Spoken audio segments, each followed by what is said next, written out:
Hello, my name is Marcus. I'm the compiler of a collection of therapy quotes entitled 1001 Windmills of the Mind. A collection of advanced self-help quotes, something like this. We now have 10,000 of these babies. 10,000 advanced self-help quotes that are clear, easy to understand, fun, educational. They help you to get to know yourself. Now these quotes are advanced self-help quotes. Long ago, this advanced level was called, or is still called, narrative medicine, or philosophical medicine, or the psychoanalytic perspective, okay, or the psychodynamic perspective.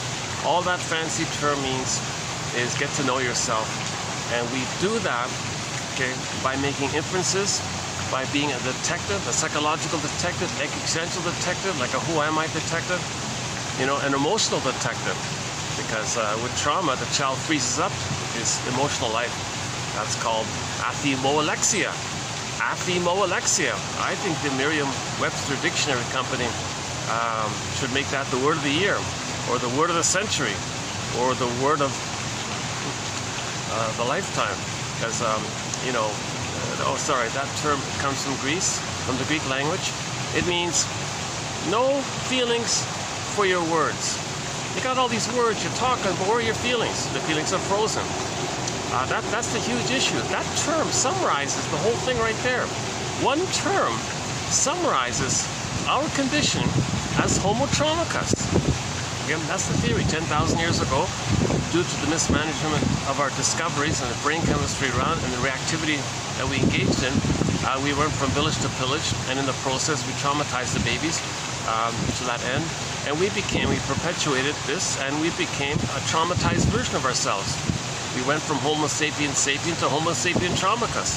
One guy calls it Homo economicus, Homo short-sellicus, Homo dysfunctionalicus, Homo secret psychoticus, whatever you want to call it. There's something off here. We're traumatized versions of ourselves. Okay? So we're trying to heal from this. Okay? Another quick, handy way of describing the core issue is attachment trauma. Drum roll, please. Paging Dr. Bowlby. Attachment trauma. Oh yeah, we have one quote from the famous psychologist John Bowlby in this section, so it's coming up here. Attachment trauma. That phrase also captures the core issue. Okay? Or athemolexia, no feelings for your words. Now, by the way, in 1973, a guy named Peter Sifnios wanted to preserve that phrase somehow, but realized people didn't like athemolexia. I think that's what happened. I'm not sure.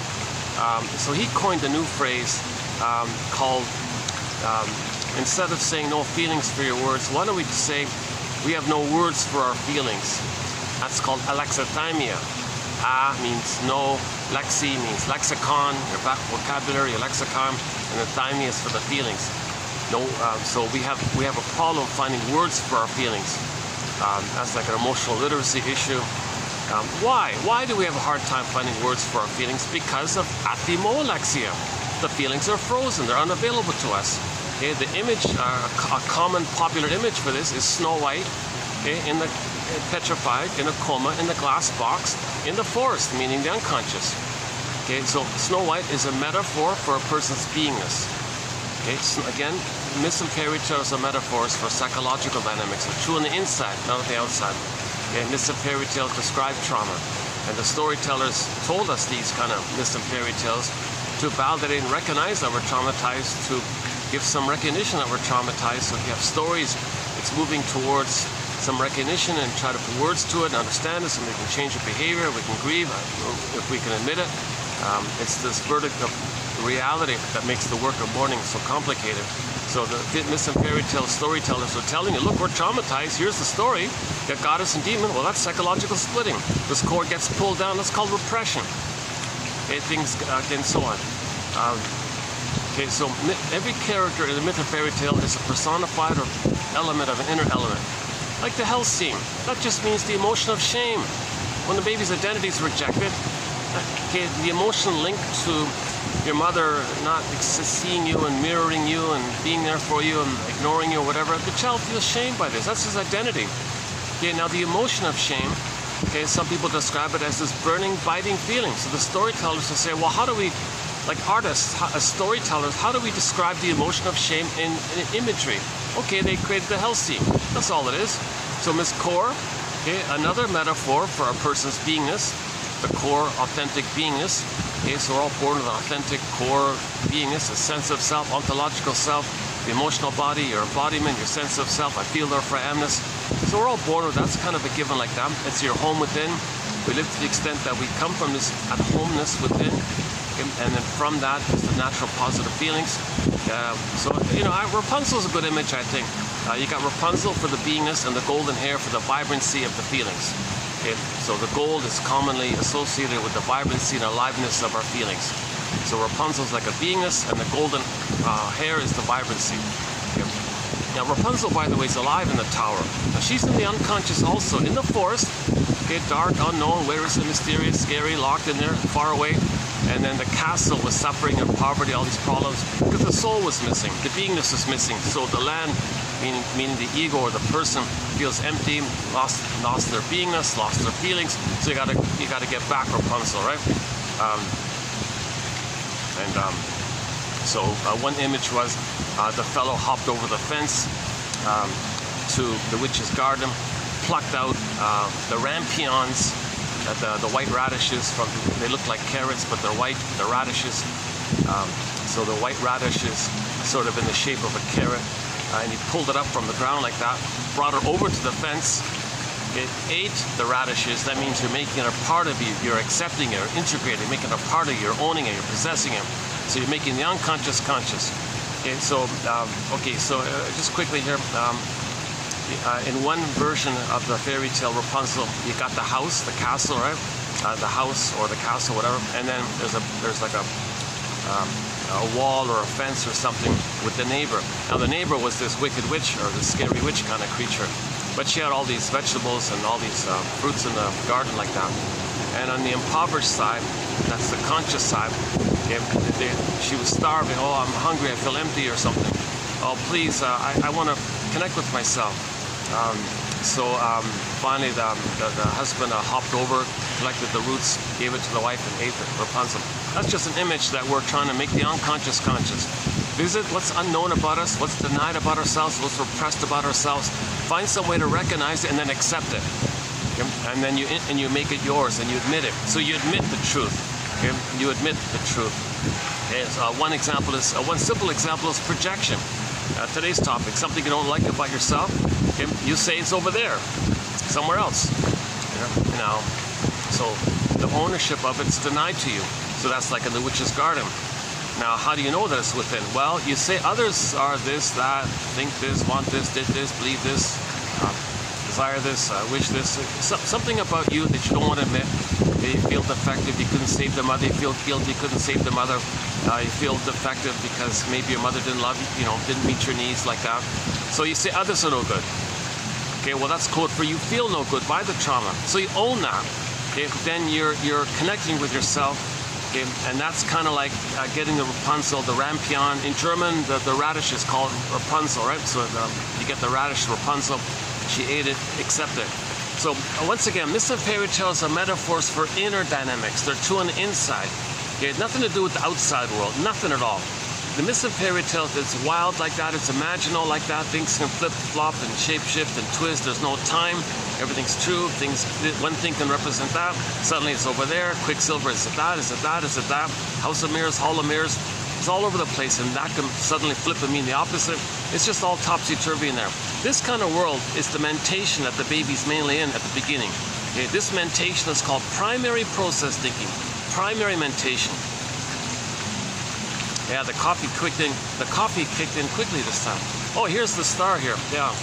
Let's get a glimpse of the... Oh, no, he turned around. He did a U-turn. Look, I'll show it to you later. He's sort of the main attraction of this venue here. This swan. When he comes around, I'll show it to you. Oh, is he coming back? Let's see. Plus, he's got two baby buddies there, the two little black ones there. So this venue now has 3 swans.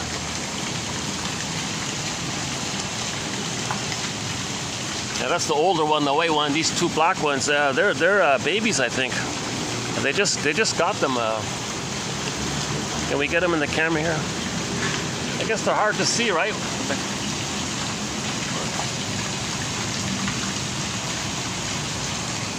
Oh, here we come. All right. No.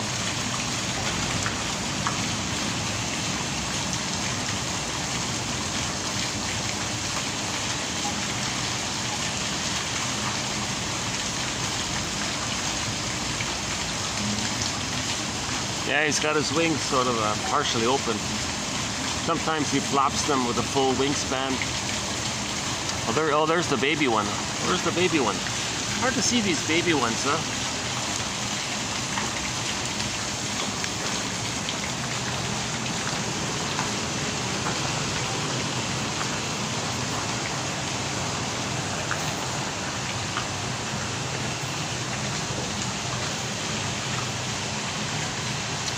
Okay, so again, they're treated like dreams. Okay, like a whole myth, a whole fairy tale. Your attitude, your approach to them, it's kind of like somebody's dream almost. Like, it's like you wake up in the morning, you got all these little sequences, little dreams like that. It's all part of your mind, part of your psyche, part of the person. Okay, myth of fairy tales, you treat it kind of like that. So you interpret myth of fairy tales the way you interpret dreams. Okay? Again, the baby's mentation is pictorial, it's imaginal, it's exaggerated. Okay, it's called primary mentation, primary process thinking. Okay, and there's symbolization, that can mean that can go for that.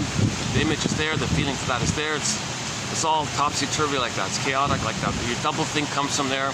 All the duplicity comes from there, and all this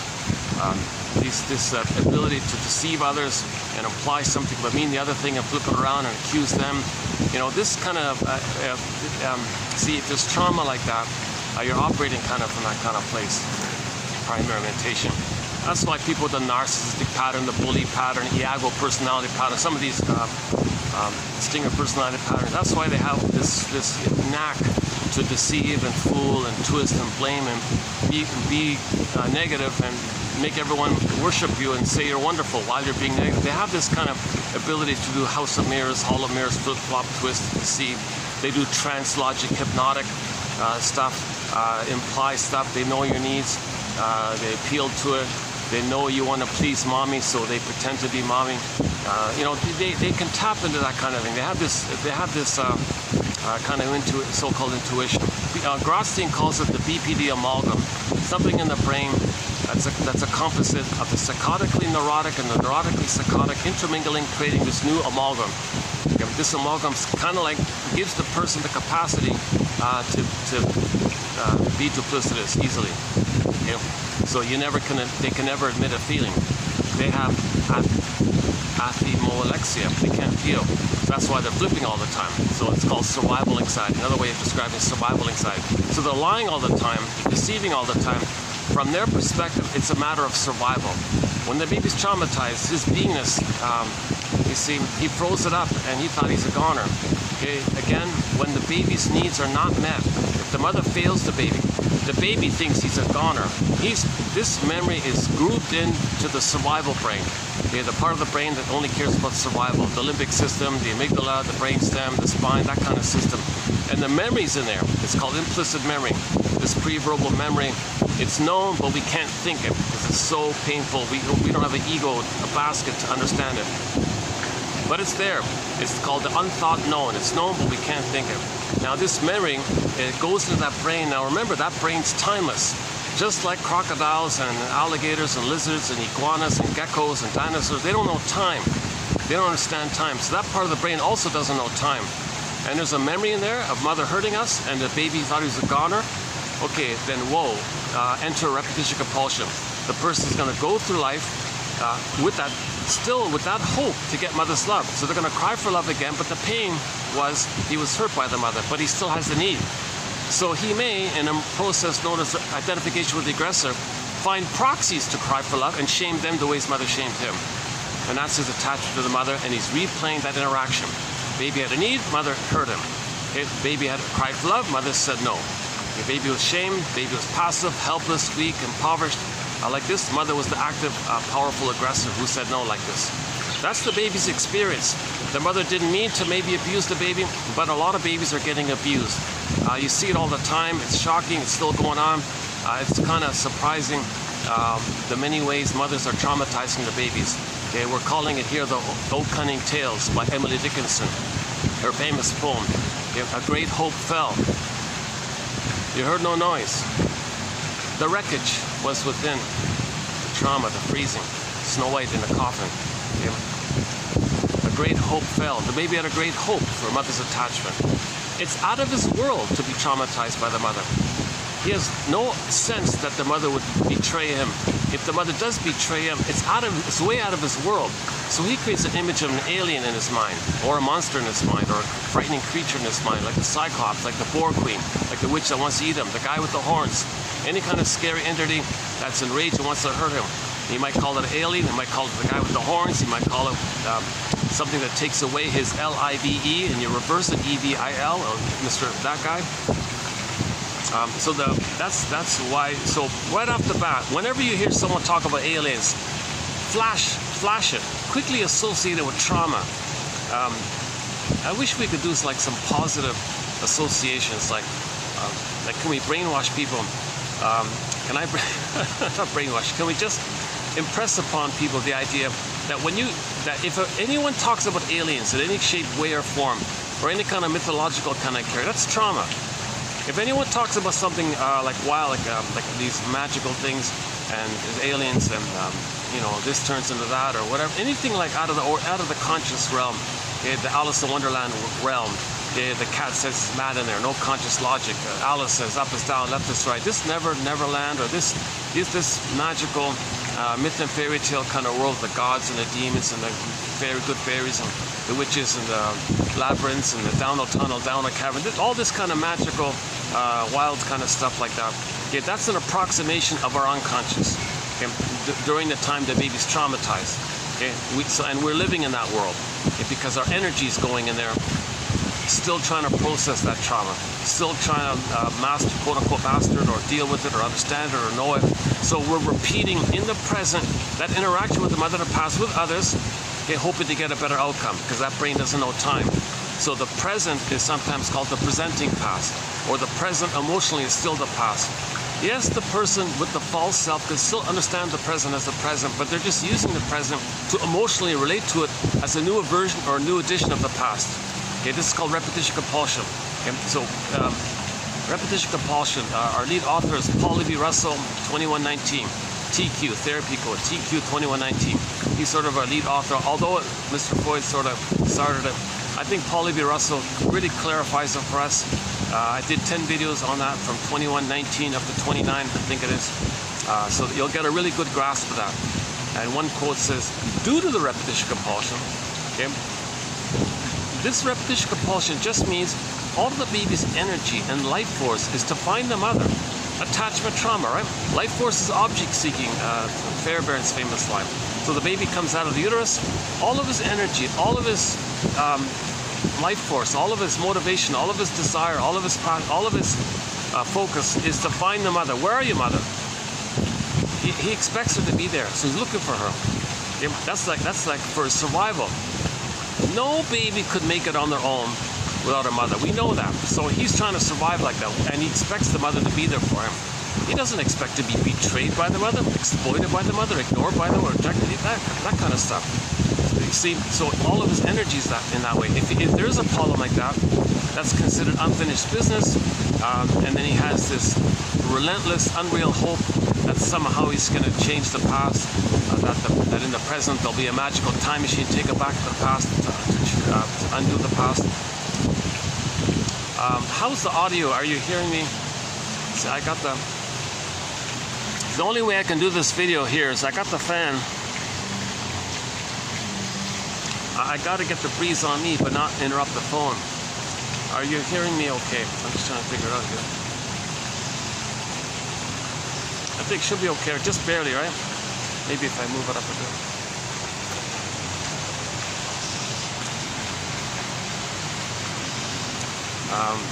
Yeah, it's still in the 40s with the heat index. Although it's a little better, a couple of notches lower. That's a big help, big relief. So yeah.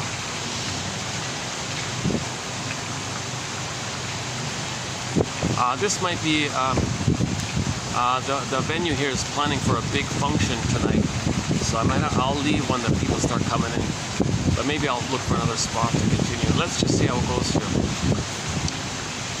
Oh, my last video. Oh, what a disaster! My last video. The lighting was terrible. I was dark everywhere. I couldn't get good lighting. So sorry about the last video. If anybody watches it, it was dark there. I went there. It was dark there. Everywhere was. My goodness, I couldn't get any light. So I decided, well, I better just do this outdoors. So here we are here.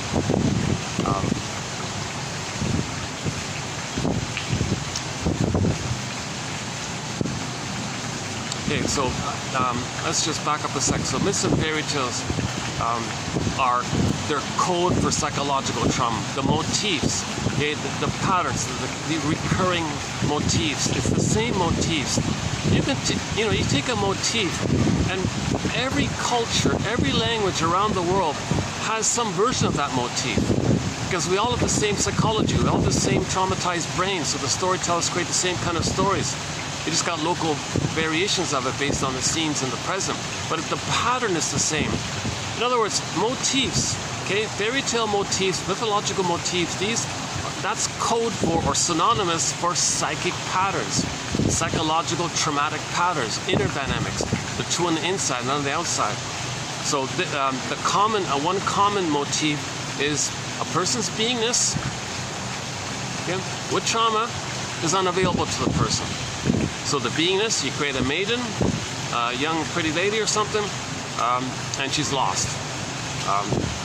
Okay, so she's in the forest usually, right? The maiden damsel in distress or something. So she's far away in some other land, in other words. Okay, that's the point. So the beingness, okay, a metaphor for the beingness of a person. It can be Rapunzel in the forest in the tower, Snow White in the forest in a coma in a glass box. Okay, Iron John and the golden ball in the forest, in the cage, and the cage is locked. You need the key. Where's the key? Well, it's under the person's mother's pillow. The knowledge that she used the baby to meet her needs. Okay, and that's the key. You got to get the key to open the cage to get back your soul. So the embodiments, Iron John, the golden ball's the feelings part. Same like Rapunzel. Now, if a fairy tale only references one or the other, like the beingness or the feelings, okay, then each implies the other. So if the story is about, oh, the golden ball went down the well, okay, well, that implies that the beingness is missing. Or if the beingness goes down the well, or pulled down like this core into the underworld, it implies that the golden ball is missing. Or they show it together like Rapunzel or like Iron John, etc. You know, now, sometimes the beingness of a person is also in the force, but as a sign of severe trauma, okay, like the narcissistic pattern, the bully pattern, Iago personality pattern, okay, then the beingness turns to a statue. Can you believe it? Echo becomes a statue. I'm surprised shrinks don't present this. This is the core of it right there. Shrinks are missing it. Luckily, I found in some obscure article, I managed to luckily find, and she clarified it, or he or she clarified the true meaning of the story of Echo. Because the question was, well, we know narcissist becomes a little white flower to mean that the baby's in a blissful oneness with the mother. Okay, so Narcissus and Echo are not separate characters in some kind of outer story. Okay, some other love story. Nothing like that. They're personifications of inner elements. They're true on the inside. They're psychological messages. They're psychological dynamics, okay? So in the mind of a person, in the psyche, in the mind of a traumatized person, in that mind, you got stuff going on. One stuff part, okay, is the narcissist scene. Okay, the narcissist scene, okay, and he becomes a flower, okay, refers to that if a person doesn't get enough love to leave the blissful oneness that all babies are implicitly in the beginning with their mother. Okay, so all babies are in a blissful oneness with the mother. Okay, unico mystica. This is Robert Bly jokes he's in ecstasy. Mr. Groff, 3-4 videos ago, called it the oceanic ecstasy. Yeah, that's quite a dramatic term, right? So the baby, in other words, the baby in the uterus, okay, that whole power of the mother, taking care of him, serving him, feeding him, nourishing him, making him feel safe, and he's floating around, this oceanic feeling, this relaxed feeling, this blissful feeling, and this whole power is taking care of him. And he thinks that whole power is him. That's called infantile megalomania, grandiosity. Okay, he's special, chosen, grandiose or something. He's powerful, he's a god, he's a king, he's the chosen, something like. He feels kind of extra special or something. And now either that, either he feels he's the center of the universe and the universe chose him, they selected him to be the special one by the universe to feed him and special like that. So either it's that way, or the baby thinks he is the whole universe. Solipsism, the whole bubble, this whole blissful fusion like that, it's all him. This whole solipsistic bubble, he's the universe. He's infinite, he's expansive, he's spaceless, he's everywhere, he's all powerful, he's all this, he's all that, omnipotent, all this, all these alls, right? So he thinks he's, okay, the god like that.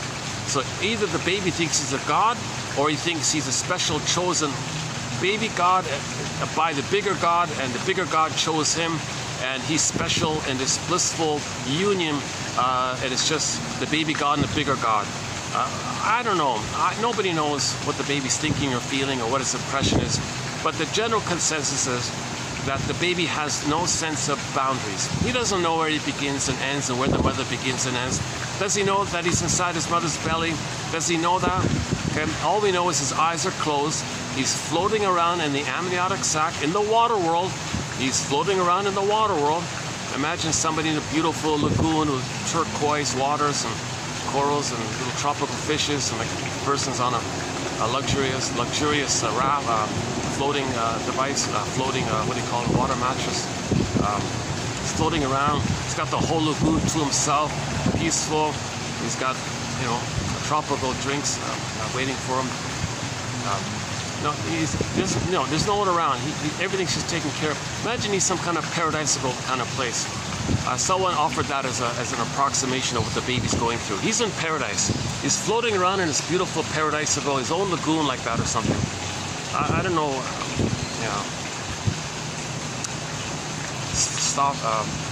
What's his name? Stanislav or something called Grof, called it oceanic ecstasy. That's a new phrase, kind of interesting one. Usually throughout the series, I've been using blissful oneness. He's in a blissful oneness. He's all one with it all. It's all him. Okay, so narcissist looks into the pool of water. He's stunned. He's in love with himself. He sees his own reflection. It's all bliss like that. So he's in a trance. He's blissed out. He's amazing. He feels awesome. He feels blissful. He stares at his reflection, and he's stuck like that. Okay, that's code. That's psychology. That's the metaphor of what the baby's in at the beginning. It's all him. He's blissed out. He's in love with himself because the mother's him. He's in love with himself because the mother's him. He thinks the mother's him, so he's in love with himself, and he's one with himself, his mother. It's all bliss like that. Okay, so in the beginning, that's the state of affairs. Now, of course, in normal development, he grows and he continues the blissful oneness for a period of time after birth for the first 4 to 5 months. And then roughly at 4 to 5 months of age, he starts to hatch psychologically, psychically, inwardly, impressionally about himself and the mother. He starts to get the sense that he's a person and the mother's person, and he begins that process of hatching out of the egg, the cosmic egg, they call it, the mother-infant dual unity. Okay, so the baby's one with his mother in uterus. When he comes out of the birth canal, okay, and makes the transition from the water world to the land world, okay, he maintains that blissful oneness of the mother. It's just on the belly instead of inside the belly. But the psychology is the same.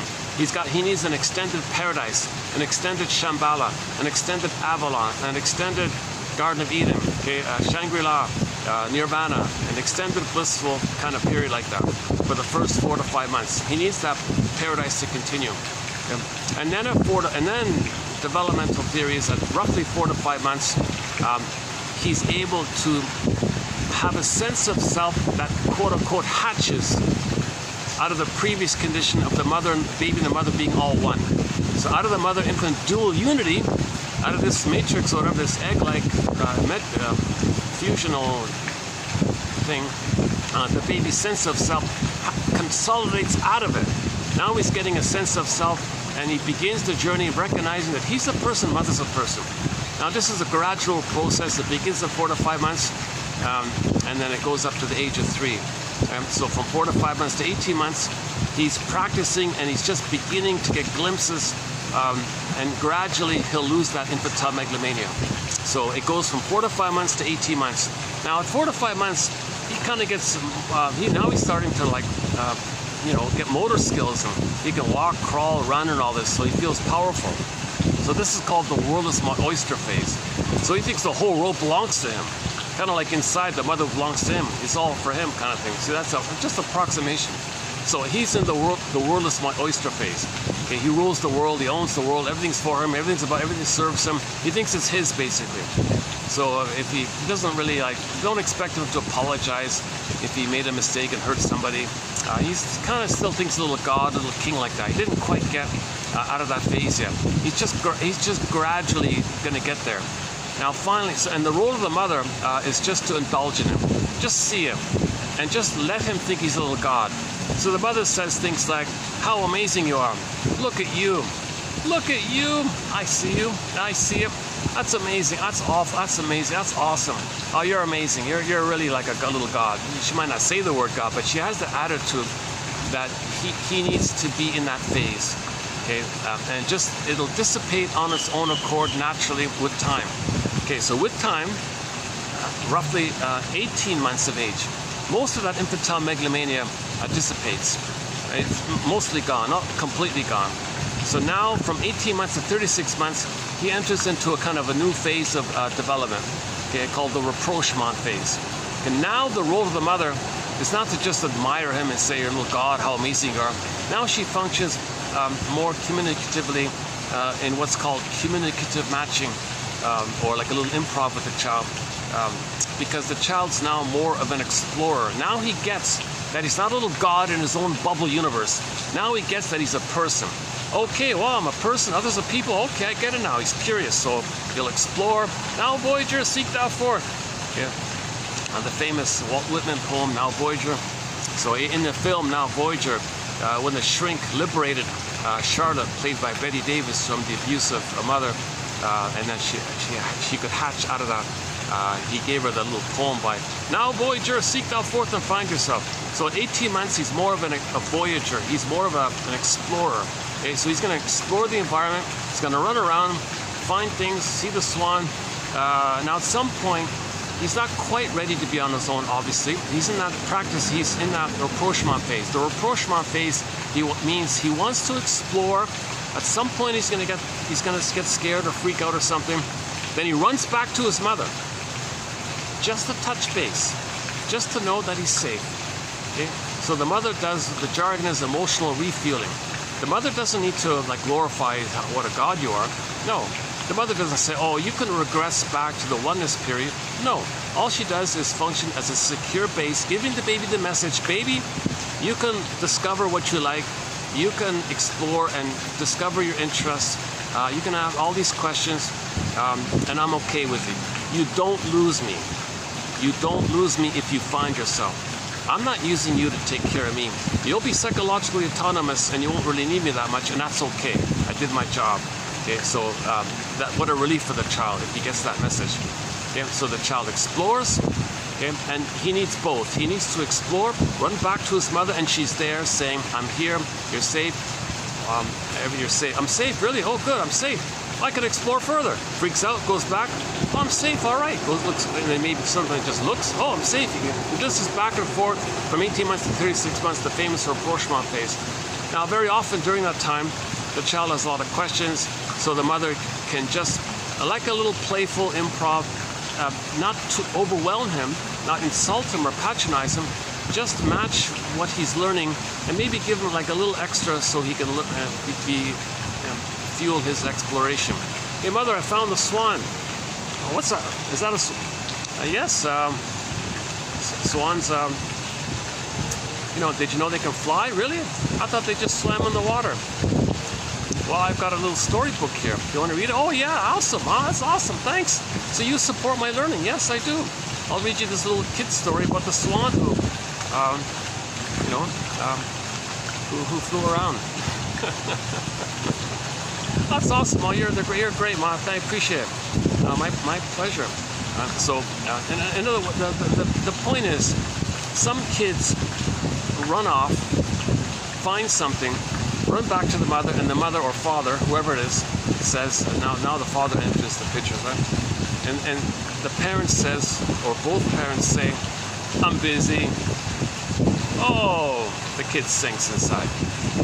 You mean if I explore, I lose my parents? They're not around, they abandon me, they forsake me like this? You mean I can't learn? If I learn, that's what's going to happen? Okay, don't learn. I don't want to lose my parents. I don't want them to abandon me. So he gives up learning. Because he gets the message that by learning, he loses his parents, so he doesn't learn. So he's kind of passive like that. So he'll be kind of stuck in his development at that place. So he'll have arrested development between that 18 months and 36-month place. Now, he's not a narcissist. He's not going to hurt others. He's not a bully pattern. He's got basic safety. He's past that infantile phase. But he's going to be childlike, not knowing how to be successful or how to be, know his interests and express his uniqueness. He's going to be kind of betwixt and between that kind of phase. So he'll flounder a bit. He'll be a nice person. Love and gratitude have partially entered the psychological picture. He can make I statements. He can touch. He can be honest and all. Like he can say what's going on with him. He can free associate like that. But his issue is he didn't have the experience of somebody supporting his individuation, somebody supporting his, giving him enough encouragement, support, and confidence that he can express his uniqueness. Instead, he got the message that if he were to do so, he'd lose his mother. So he kind of froze up like that. So we call them the stingers and the pleasers and the caretakers because they're always going around like childlike, wanting others to support them like that. They don't hurt others, but they're not really successful in life. They're a little histrionic, a little emotional, a little clinging a little bit, but they don't really hurt others, you see. Now, notice the difference. If the child's traumatized prior to 18 months, a more disturbed thing takes place. They give up on the emotional development. Okay? Because of the degree of the pain, he couldn't get past that narcissistic blissful phase, so he's stuck there and takes refuge in that. So he'll still be stuck in that phase where he's a little god called narcissism, right? And then his emotional self will be so pained, he'll see others as defective and no good, and he'll have dark humor, black humor about himself, because what the baby does is he identifies with the aggressor and replays how he needed mother's love and mother hurt him, but he's going to be the hurting mother, and he'll find proxies to play him, which he'll shame, called identification with the aggressor. But the truth is he is angry at his mother, so after he shames the proxy who played his soul, he suddenly sees the proxy as his mother who hurt him, then he plays himself and he's angry at the proxy who just a moment ago played his soul. So there's a more disturbed thing taking place. So he's stuck in that infantile God kind of place, and he goes to life treating others negatively the way his mother treated them, and then hating them because then he flips them and sees them as the mother. So it's more disturbed, the stingers. They hate vulnerability and feelings and development and kindness and trust and affection. They hate that kind of human feeling, emotional area. So they see others as having and then damage it in them because it was damaged to them. And they're just repeating what happened to them because they've identified with the aggressor. So there's a lot of material here with the stingers and the clingers. But let's just back up. A sec to the narcissist issue. So narcissist looks into the pool of water. He sees a reflection of himself, and he's stuck there. That's the psychology that a person has in the beginning, where they're one with the mother, and it's just all them, and they only see themselves. They don't see a mother. They don't see any other. They only see themselves. That's the solipsism. Got a shift in the wind here. Let's see. I think it's muffling, right?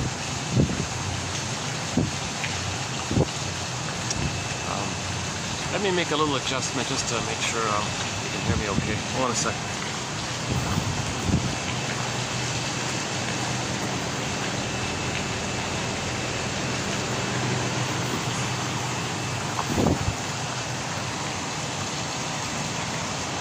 Okay, that should do it, right?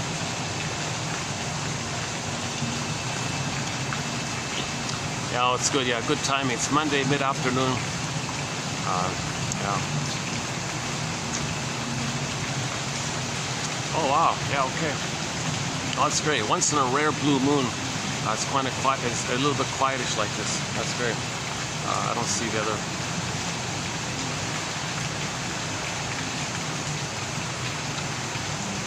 Oh, I see. That's why, because they're prepared. They're setting up indoors for the big function tonight. So the regular guests, I guess, are being turned away or something. They're not interested. They're not going there for some reason. Usually the guests are indoors, but I see them preparing for the party, so they couldn't have a meal there, right? Why am I telling you this? Yeah, sorry. I'm in a really wonderful spot. I'm really grateful to find this little oasis here. So maybe we'll talk about it another time. It's a fun place. It's like a family fun kind of place, but corporations use it as well, like company functions and weddings and engagement parties, business meetings, and you name it. It's kids functions, and seniors, you know, you name it. They got a back area, this sort of front area, 2-story building, and peacocks and doves and swans and rabbits and geckos, a lot of cute geckos. What else? Little veranda there at the top part. One fallen tree. About a couple of weeks ago, a tree kind of, one of the main trees here kind of fell down, and they put it back up and cemented it, so they saved it. Yeah.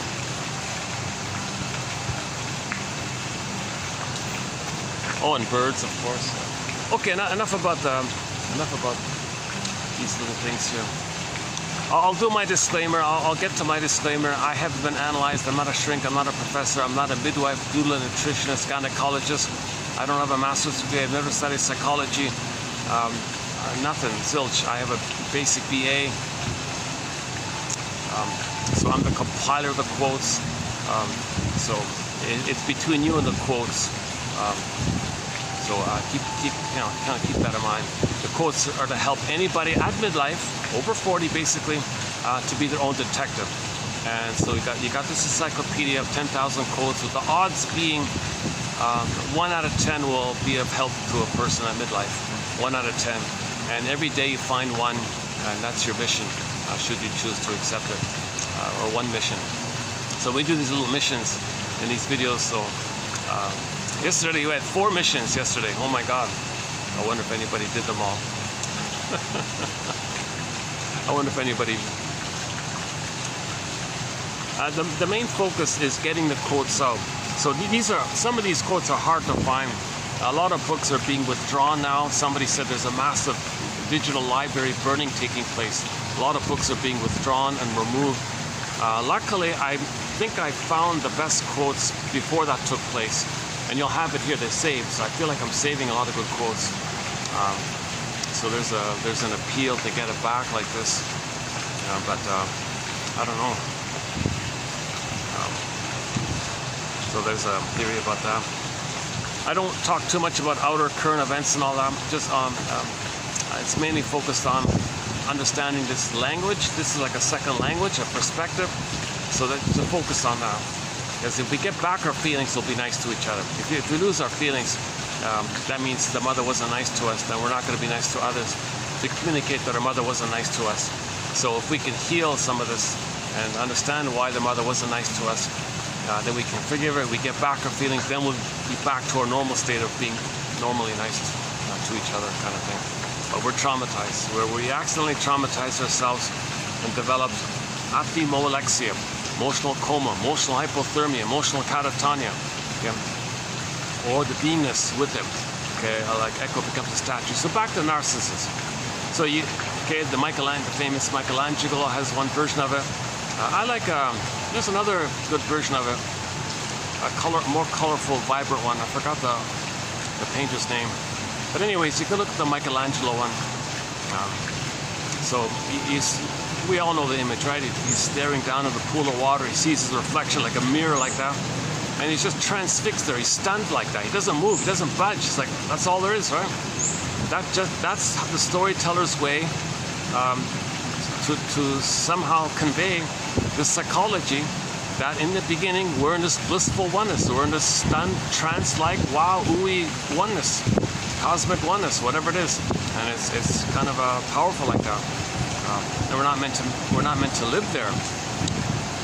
Now, when the baby's not loved, he's stuck there. So in the narcissist myth, okay, the person with that psyche didn't get mother's love, so he was stuck there. And what about his beingness? What about his feeling self? What about his soul? Well, that's Echo. So Echo represented the person's beingness. So Echo, you see, in desperation, when a person with that psychic setup, not being loved and betrayed by the mother, that beingness represented by Echo, it dries up, it petrifies, turns to stone, and then we see the storytellers would describe the dissociative side of this. So in trauma, you may see like a ghost of this frozenness within. Okay, so Echo is kind of like in the forest in this other world. So the beingness is turned to stone. Echo turns to a statue. Okay, that's unconscious. So they would say she's floating off in the corner like that. Okay, that's like a mirror or a version of it. So we need some way to communicate this, right? Or we may say it's disassociation. Either way, both works. Okay? So now in that story, we learn that Narcissus died and became the little white flower. Okay? There's a little white flower called the Narcissus flower, and the Greek storytellers would name the psychology after that flower because that flower gives people these illusionary hallucinations like this. I don't know the details about it. Yeah. So what happened to Echo? If Narcissus becomes the little white flower, okay, well, the soul was, the baby's was rejected. The soul, Echo, so Echo is the soul of a person. Echo is the soul in that story, the soul, the beingness and the feelings. It was the mother rejected it. So things got calcified, things fossilized, things froze up, numb, hardened, dried out, statue. Okay? So Echo becomes a statue. So Echo being a statue and Narcissus becoming the little white flower conveys the psychology that if the baby's not loved, his soul is like that, and he lives his whole life in this solipsistic delusion that it's all about him, everything's for him, who cares about others, and he thinks he's self-sufficient, superior, arrogant, egocentric, who cares about others. He's kind of stuck like that, and he pursues it, he looks to maintain it, he doesn't want to, he doesn't know how to let it go or resolve it. So the healing journey is narrative medicine. Once we put words to some of this stuff, we can grieve and identify that we didn't get the love. And when you grieve stuff, when you admit stuff, you see now you're making it safe to get back your feelings. Okay, that's the Firebird image. Okay, so Echo becoming a statue, we can say it's kind of like the soul became ashes. Okay, now, in the healing journey, you know about the phoenix, right? The Firebird. The Firebird rides up. So one fairy tale, the protagonist hops on the back of the Firebird, and he rides the Firebird up. The vibrancy, the aliveness, vitality of the flaming, beautiful, colorful feathers like that. That's an approximate, very good metaphor that our feelings are coming back from the ashes. Okay? So we want to get the feelings back. So that's called emotional knowing. We're getting back into ourselves. We're getting back our embodiment. We're going to make sense of self. We're going to feel. We're going to get Echo will become alive. Snow White will come home. Rapunzel will come home, and will be embodied. Odysseus got home. Penelope came back. Okay, Miss Cord came up, became Persephone, and Joy Sadis and Inside Out, Disney Inside Out, they came back, and Joy runs the console, new identity, that sees the third side of the coin, they can forgive and love, she was happy. This is beingness, okay? That's what we're looking for. Okay, so we want to get the Firebird. The jargon is called abreaction. Abreact, like a genuine, authentic abreaction or purification, catharsis. Okay, that only takes place in Okay, look at the Disney film Inside Out. Look at the broccoli scene. Number 2, I mean. Number 2. Okay, there's a river. In Inside Out 2, you saw a river. They called it the stream of consciousness. Okay, now, it was hard to find at first. Then they found it, then they were afraid to get on it. Okay, that conveys how difficult it is to free associate, to say what comes to mind, to find words. Rumpelstiltskin, find words, say what comes to mind. This reminds me of this. Oh yeah, that reminds me of that. Oh my God, that reminds me of that. Oh, I remember that. Okay, you're free associating, so you're riding the stream of consciousness. So they hopped on the little boat, the broccoli raft, like a little mini boat like that, and they rode it back and back to the back of the mind. Okay, so that's free association. And then when you go back to the back of the mind, okay, the healing image is called abreaction. A healthy healing abreaction. There's different kinds of abreactions. There's the positive one, and there's the failed one or the fake one. We're talking about the normal. Freud, to avoid the confusion, Freud called it abriere. Janov calls it primal healing, because there's confusion about that term. But anyways, let's just call it a healthy abreaction, like a normal, like a genuine, let's call it a genuine abreaction. So the genuine abreaction means all those repressed memories, all those old hurtful things that we repressed. Remember in Inside Out 2, Joy kept flipping the mechanism, those memories in those little orbs, all those painful memories, chuck it, pop it away. No, that's called repression. So that's a defense because there was so much pain. All that trauma, all those painful memories, chuck. So it went back to the back of the brain, deep in the unconscious. Now we have to go back there, ride the boat to get back there. Now you're kind of there, kind of thing. Now we don't see it in Inside Out 2. You don't see Riley on the couch talking to a shrink and then crying and grieving and getting all these memories and then getting back the feelings. Like assuming that was there, it wasn't. We saw the inner healing. The inner healing was the avalanche scene. All those memories, those golden orbs, there was this like rush to the front like that. So those repressed memories came to the front, and then they had these little cables to the consciousness, and now you saw, you're getting back, and you're knowing the unknown. You can think the knowns. It's coming to your awareness, and you're confused like this. Am I this? This happened? I wasn't loved? Mother loves him? Mother doesn't love me? I'm no good? I'm okay? What is it? And you saw her flipping with all these confusing ideas. Yeah, that's the tension of the opposites. Yeah, because when you repress, you only keep the positive and you reject the negative. That's linked to splitting. Now I got to enter splitting. When the baby's nursing, in the beginning, the baby cannot do ambivalence. He cannot do the third side of the coin. He cannot see kind of grayish areas. He cannot be confused. He cannot do under heaven, over hell. Okay, the title of Street Heart's second album, also a lyric in their song called Storyteller. Very good song by Street Heart, Kenny Shields. Anyways, another way of saying it is,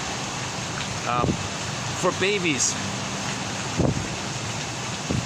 it's an either-or issue for babies. It's either heaven, click, or hell. So the babies cannot do ambivalence or confusion. Oh, here he is. You know, so.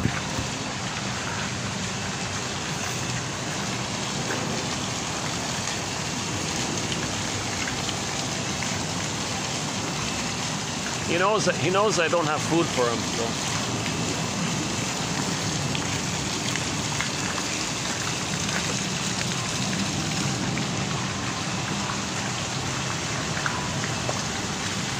Oh, there he goes.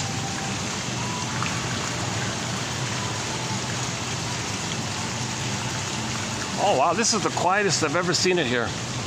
This is very rare. Oh my God. Reserved, all these reserved. Yeah, okay. Oh, they're booking the whole thing here. Okay, when the first guests arrive, I'll have to leave here. Where is he? Oh, there you are.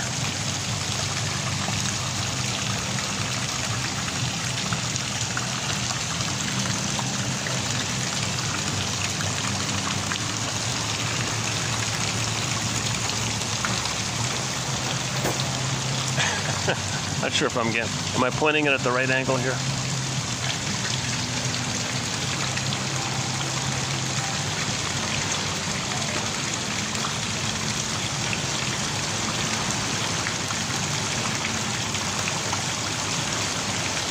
He's thinking, he's pacing back and forth. He's thinking about something.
How's the breeze?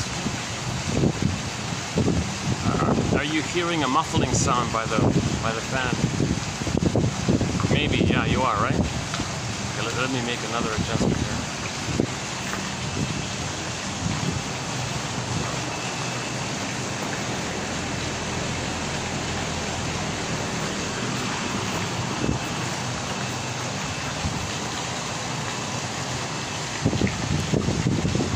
One of these old big clunkers, these heavy industrial fans. The thing weighs a ton. Master something. Masterson's one of our mentors. James F. Masterson is one of our mentors. His book called The Search for the Real Self has won a Golden Windmills of the Mind award. We have 23 awards issued already. That's one of them. Karen Horney's book called Our Inner Complex has also won an award, and so on and so forth. The TV miniseries called The Odyssey, the one starring Armand Assante, that has won an award as well, and it goes on like that. Not just, so we got books, and there's even one painting on there, Roy Lichtenstein's painting called Stepping Out, where you see the issue of the two worlds. Okay, on the one side of the painting, you see this bland-looking guy, looks kind of sad and empty and hollow like that. And on the other side of the painting, you see the vibrancy and aliveness of his gold and missing gold. So that's like the two worlds. So the bland-looking guy, his house is impoverished. Okay? And in the other world, the unconscious world, the other side of the painting, it's all like a line there. On the other side there, that's unconscious. This big eye, this vibrancy. It has a mind of its own. It's powerful. It's got that's iceberg metaphor. That's like Rapunzel's there. The Snow White's in there. The beingness is in there. The golden sun is in there.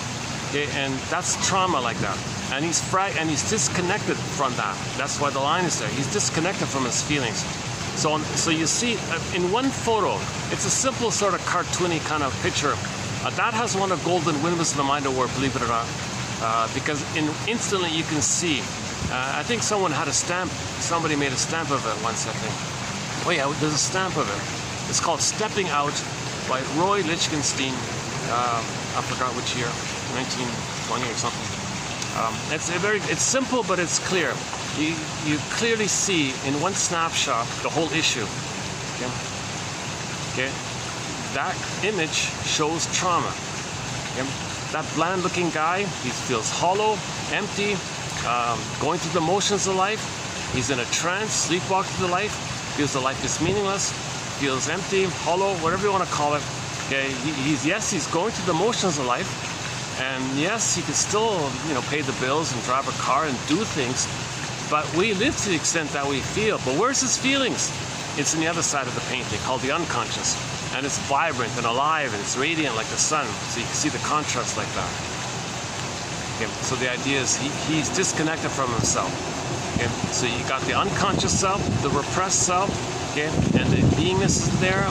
Okay, echoes in there, the golden ball is in there, so much is in there. Who you'd be had you been loved, the gifts of the real self, the treasures of the real self, your consciousness of life and understanding things and being creative and spontaneous and loving and affection and tenderness and kindness and reparation, making amends. Okay, the whole human, quote unquote, more human side of being human. There's so much treasure there that's lost to him. He's just a shallow of a character, and of course he's going to be cynical and angry. And you know, he'll have negative philosophies in life, one form or another. So that image shows a trauma, that he was traumatized. Yeah. Oh, we can get a better. These are the new ones. These two new baby swans. Yeah. Hey, hi there. Can we get them in? All right. Yeah. They just got these two babies. I don't know, about 2 weeks ago, I think. And they got some white feathers underneath. Yeah. See, whenever you get to know something, you like it more. You know. Kind of like the crow. If you don't know the crow, you might not like the crow. But when you see the crow, get to know the crow, you might kind of like the crow finally. When you know something, then you kind of like them, right? So at first sight, you might go, "Oh, I don't like the black swans." Oh, but get to know them. You know, it's like that for everything and everybody. Right? Now, if you meet somebody and you don't like it, well, what you don't like about them. Those things that you don't like, okay, those are their defenses against trauma. Okay? So we don't want babies to be traumatized, obviously. But a lot of babies are, due to the old cunning tale. Why are so many mothers traumatizing their babies? Why aren't the fathers protecting, helping out in this area? What's going on in this whole confusing mess? Sometimes the mother has a baby and then reenacts her trauma with the baby, right? So the mother is a baby and replays what happened to her. All right, baby, you're gonna play me when I was a baby. I'm gonna cast you in proxy. So proxy means when someone plays a role for you, feels for you, does something for you, has an identity of yours. All right, baby, you're gonna play me as a baby. I'm gonna play the mother who shamed me. Now emotionally, I'm still in the past, crying for love. So baby, you cry for love for me. You do it for me. I'm not going to do it. I am doing it, but I'll see you as doing it. And I'm going to shame you the way my mother shamed me. Now, in truth, I am angry at my mother, baby. So I'm going to see you as my mother, and I'm going to be me, and I'm going to control you and be demanding on you to try to make you change. The poor baby can't say, Mother, stop here. Hold the phone here. Please hit the pause. Mother, please. Do you realize that I'm your baby now in the present? I'm neither you nor your mother back in your nursery. Can you see this difference like this? That part of the brain doesn't know time. All time is that past emotionally. So she'll make excuses and act like that and not be aware of it because she's operating from that primitive survival brain. She'll make some excuses. Oh, you're blaming me, baby? You're just like my mother. No, I'm not just like your mother. I'm your baby who needs your love. No, you don't like me. My mother didn't like me. No, I'm not your mother who didn't like you. I'm your baby who needs your love. The mother's still dealing with this unrelentless battle with her mother and continues that battle with the mother all through her life and just includes the baby as part of that battle. So we covered the narcissist, right?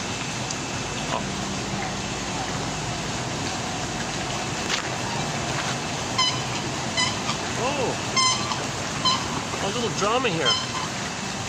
Oh, ouch. Hey, leave him alone. Oh, he pecked at him for some reason. Hey, he's just a baby here. Come on, be nice to him. Uh-oh. Uh-oh. Oh, I see. Oh, he's a bit of a bully, this There's another side to him I haven't seen before. I see him. Well, he's the guy, he's sort of been here for years, right? And these two guys just came on the scene. So maybe they're just working out the issues here. I don't know.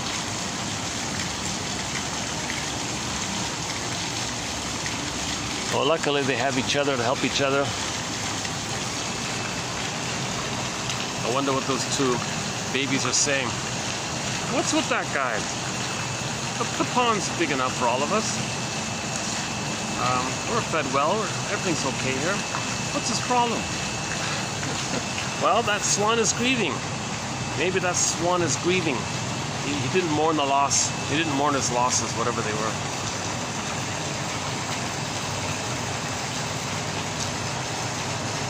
I don't know the story. Well, obviously, I don't know the full story about. I'm not a zoologist. Sorry, I don't know why that bigger swan kind of nipped at the baby one. Did it show up on the camera? I don't. If it didn't show up, the bigger swan sort of pecked at him when he squealed. The baby squealed and ran off to the cement part. He's okay. He's not in pain or anything.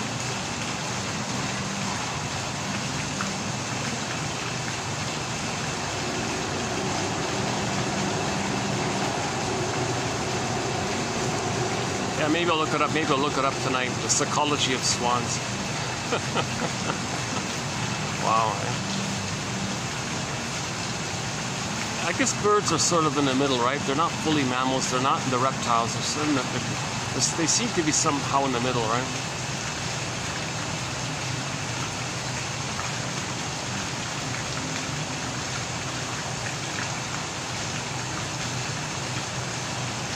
They do have families. They do relate to each other, right? They do communicate and fly together like a team and all that. Okay, I'm getting off topic here. Out of my zone here. I'm not a zoologist. Paging Dr. Bruning. Paging Dr. Maybe she can help out. Oh yeah, one golden Windmills of the Mind award went to a trilogy of very short, little, simple, easy to read self-help books by a professor named Loretta Bruning. Meet Your Happy Chemicals, I, Mammal, and Beyond Cynicism. And she gives you a basic, clear, like a cartoon, clear 101 on dopamine, okay, serotonin, and oxytocin, and a little bit about endorphins. The numbing one, the endorphins. And her other stuff is all behavioralism. I think she lost it there. But the earlier stuff is good. The later stuff, oh, give me a break. She's acting like a behavioralist or something.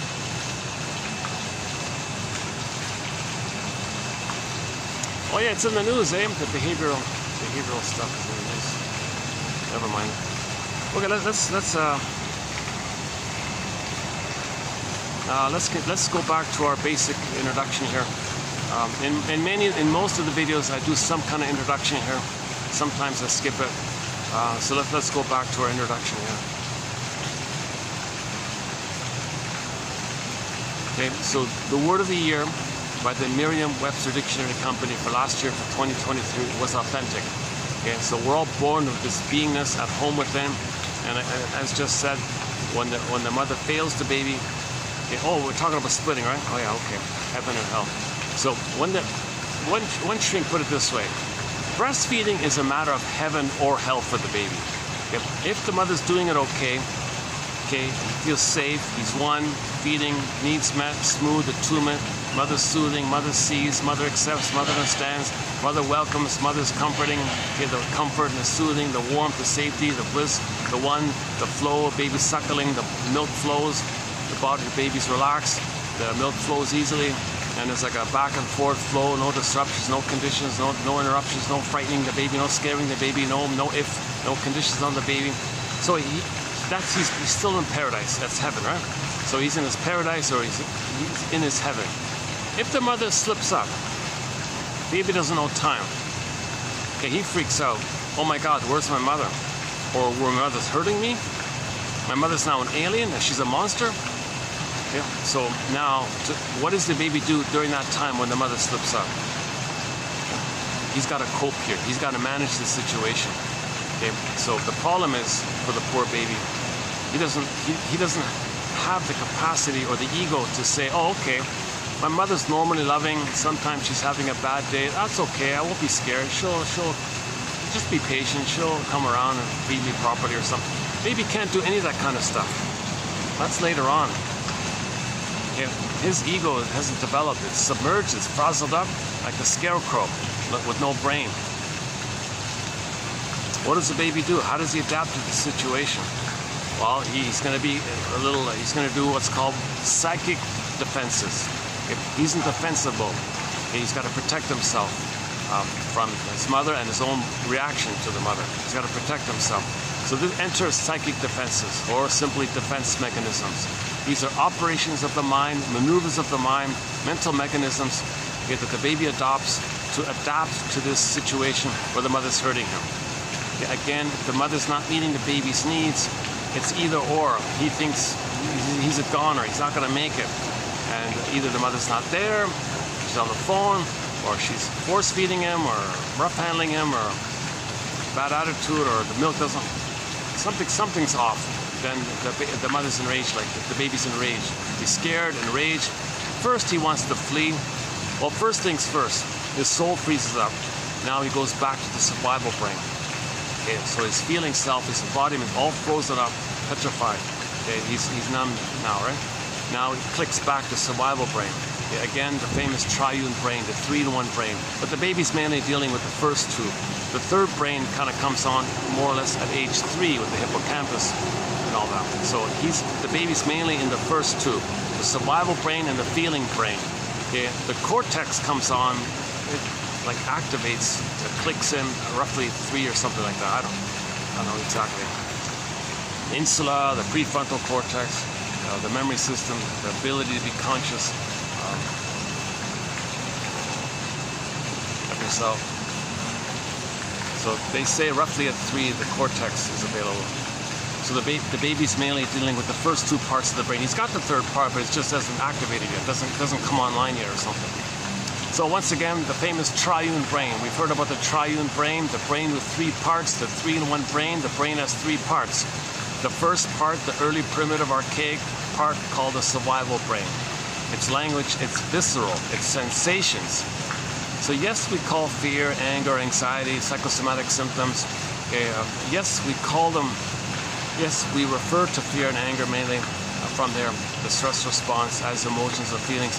But technically, they say it's kind of like more about physiological reactions of hormones and adrenaline and blood circulation, breathing, those kind of bodily kind of areas. It's visceral and sensations like that. So fears, like fear and anger come from there.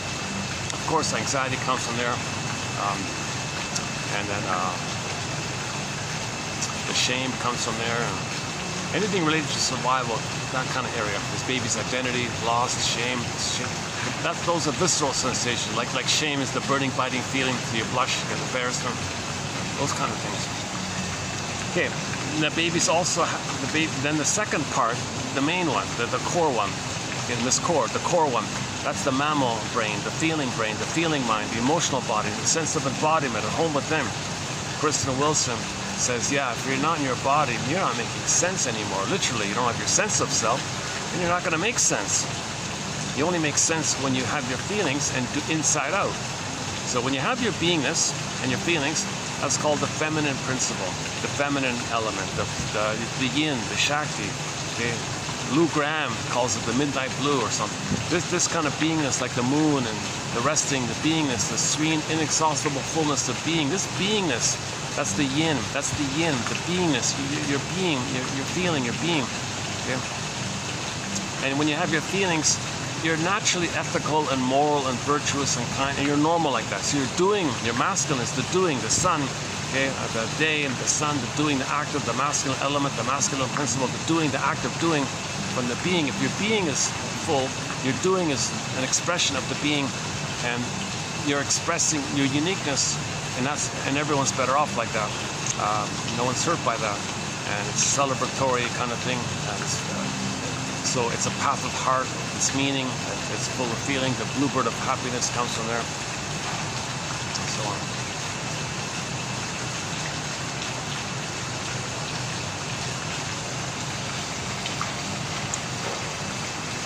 Okay, 1 second. Let me get used to the. Got some of the staff just near me that do their things. 1 second.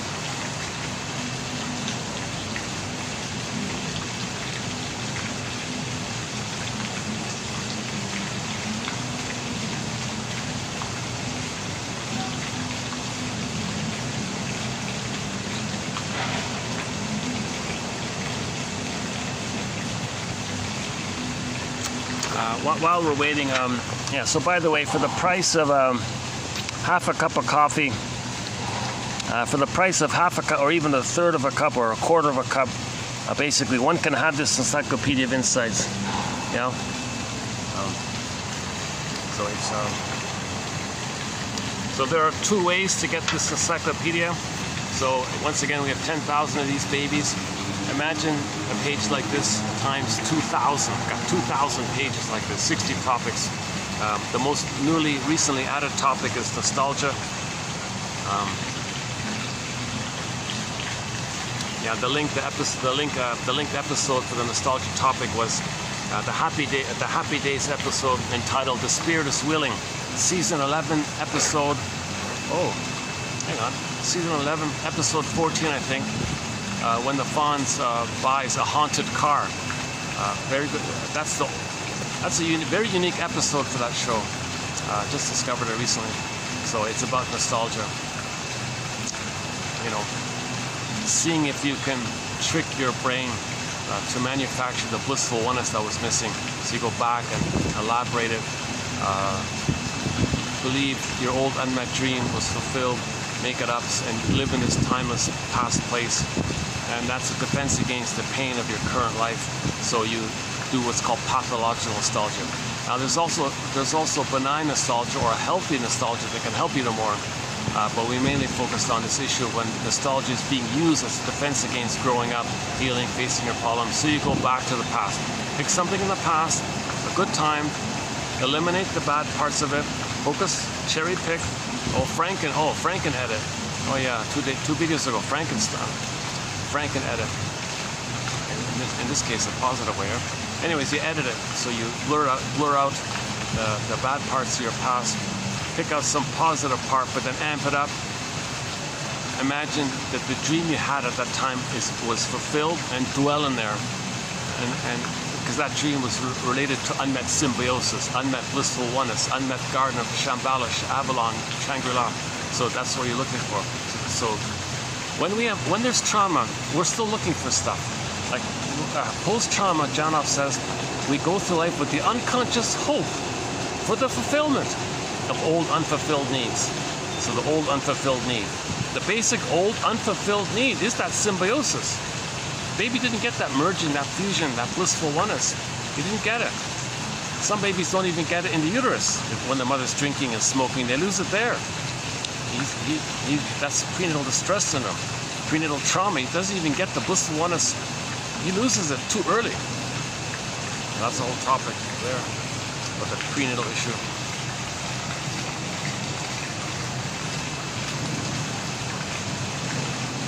Okay, so we missing fairy tales, narcissists. Okay, so we're talking about the beingness. Okay, that at home within, I feel their forhamness kind of area. So once again, if a myth or fairy tale has a character, and that character is a personification of a person's beingness, the beingness of a person, the beingness of a person in that psyche, with that system, and that beingness freezes, turns to stone, becomes a velveteen rabbit, feeling unreal. In trauma, we don't feel real anymore. We don't feel fully alive. That's when the statue is wooden. And then the guy was praying, oh, please let this wooden statue become real. So post-trauma, we don't feel fully alive and real. That's another way of saying it. Like the guy in the stepping out painting. He doesn't feel real and alive, that guy. Oh my God. He's a gloomy, depressed kind of character. Downcast eyes, hollow, just going through the motions. Looks like a zombie, you know, that kind of thing.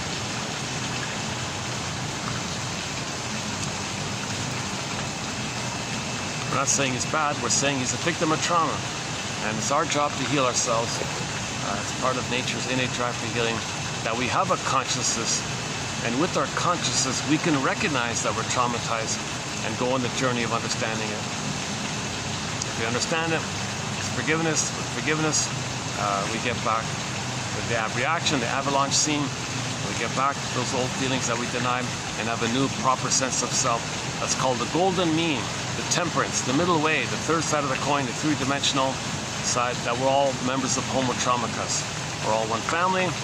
We're all from Africa, let's say, or whatever version you want. We're still from that one hominid. Only one hominid grew the cortex. That was us. Okay? And it took us a million years to do that. So before we grew the cortex and called ourselves Homo sapiens sapiens, before that time, one theory is one guy calls us Homo bodoensis. And it took us, as our previous version of us, a million years to grow the cortex. Then we called ourselves Homo sapiens sapiens. But then 10,000 years ago, we traumatized ourselves and we become Homo sapiens traumacus. Storytellers are coming on the scene, philosophers, and Lao Tzu and Confucius and Buddha and all these ancient philosophers. They're on the scene, and the storytellers, oral tradition, myths and fairy tales, the shaman storytellers. And then you get into literature people and poetry people, and so on. So they're trying to heal us. That's part of our healing. And then we got the Ibsens and the Goethes in literature. It's called interpretive literature. Okay, so literature, most literature is escapism. Just get you away from your problems, like pathological nostalgia. And it's kind of like a package: rescue fantasy, revenge fantasy. That's escapism. You're not facing, you're not learning anything. But some literature helps you to get to know yourself. Okay? So authentic literature, called interpretive literature, was there. Like the Ibsen, Peer Gynt. Oh, I just saw that yesterday. The Fonz actor, the actor who played Fonz as a kid, he played in Peer Gynt in school. That was one of his first major roles. There's no video of him, but according to Wikipedia, he played Peer Gynt. I thought, oh, that would perfectly fit him. And he also played Don Juan in another play. So the actor Henry Winkler studied theater and all this. And while he was a student of theater, he played all these kind of lost characters like Peer Gynt and Don Juan and all this. Maybe that rounded him out a little bit, and then he became like a kind of a compassionate character in the Fonz series. Right?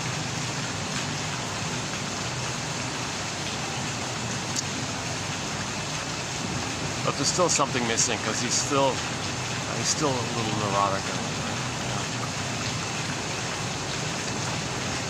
I think everybody can benefit from the psychoanalytic perspective. You know. Should we get another glimpse of the baby here? Yeah, I feel sorry for you. The other guy was picking on you, right? Yeah.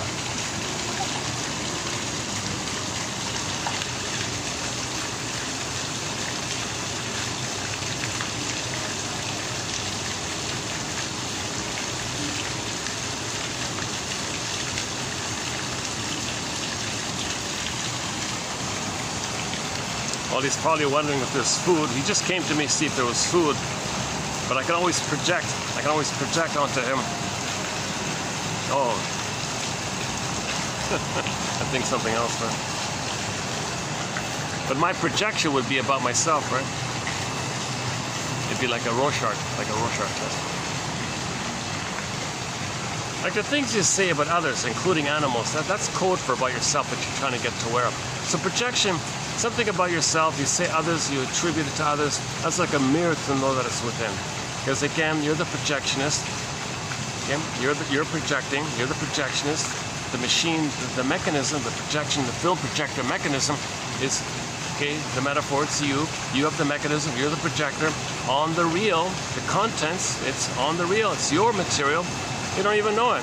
But you only see it on the screen through the projection mechanism, and you see it's on there, and you think the others belong, possess, have, that's what you see. No, that's just a mirage, it's within. But you do this mirage to notice within.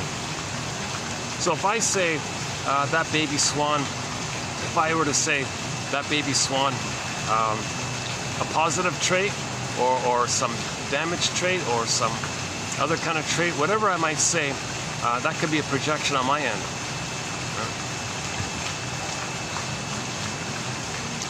I'm assuming he was looking for food because the other one does the same thing.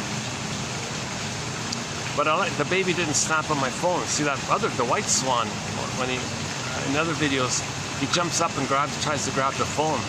He almost did it. He got pretty close. He almost did it. I was once filming outdoors. I had a bumblebee sit on the phone. It's kind of funny. He flew off it. Like a half a second later, he flew off. That was quite a vivid memory. The bumblebee on the phone, yeah.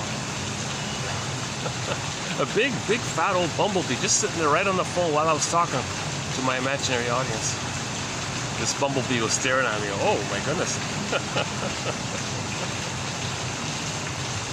So we have some companion animals like loons, some herons, the crow and the pigeon, and the mosquito, and so on, the stray cat, and so on.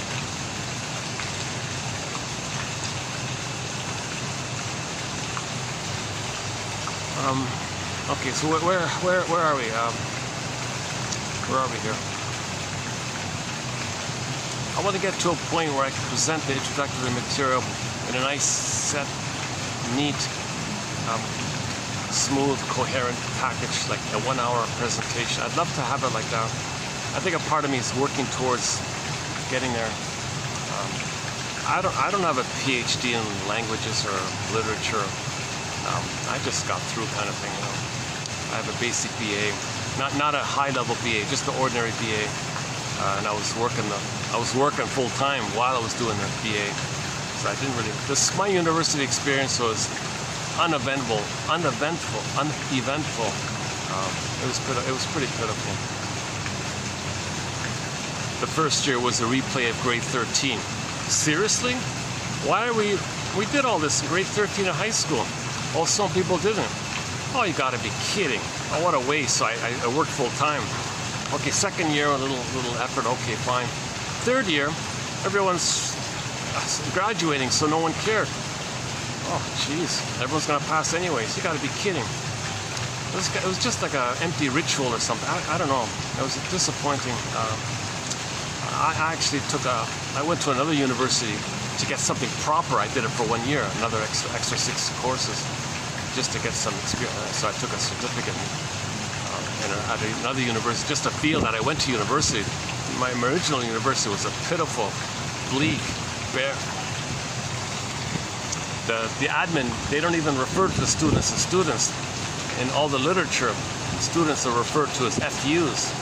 I kid you not, I saw it myself. FUs, funding units. Funding units.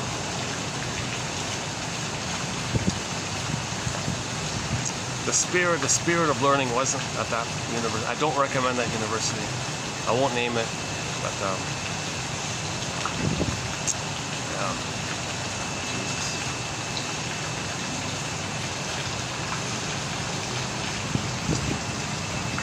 Okay, so yeah, I have like a delayed learning experience. Finally, in midlife, I began learning finally. Well, I went to libraries and started reading stuff. The Enneagram started me off a little bit, the Enneagram. Oh, that's a little interesting, the Enneagram with the lines like that. You feel stressed, you go to that line. You feel safe, you go to that line. Oh, okay, a little bit interesting. You know. Like Iago, the unhealthy 5. If you feel safe, you feel like the bully. The bully's the proxy. The 8, the bully is the proxy of the unhealthy Iago 5. Things like that. But if the bully feels stressed, he might withdraw and become a turtle-like version of himself, which is like an Iago kind of thing.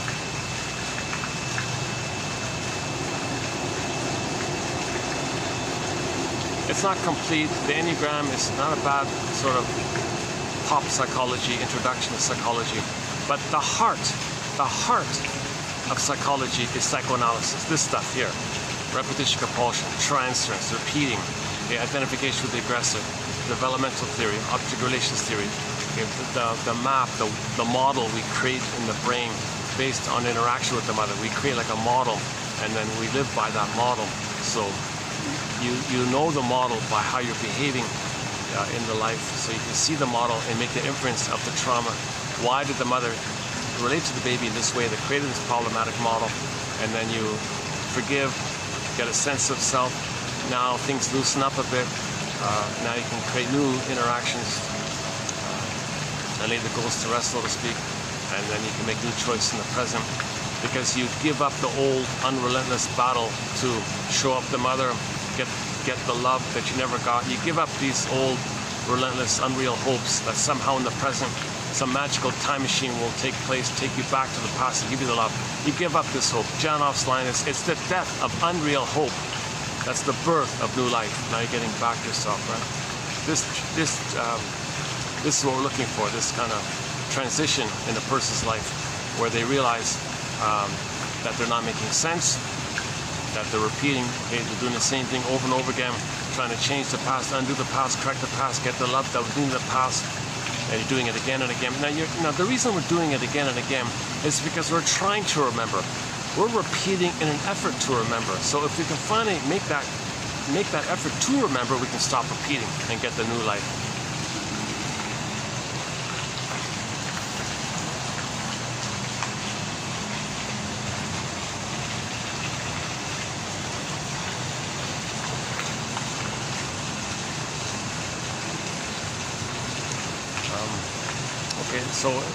So this idea, so what does the baby do? Another way of saying it is, what does the baby do when the mother hurts him?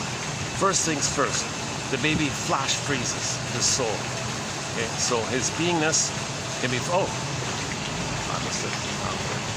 Oh, when he flaps his wings, he does it very quickly. Yes, I missed it. Let's see if he does it again. So his beingness flash frozen like that, right? So one person says, imagine a baby version of the screen painting, and it's timeless and it's frozen and it can't move. It's a silent scream, but the pain like that.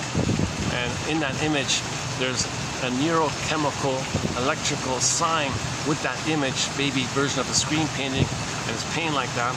And that neurochemical neon light says, unloved, unloved, pain, like an alert, pain, pain, mother didn't meet our needs. There's a pain.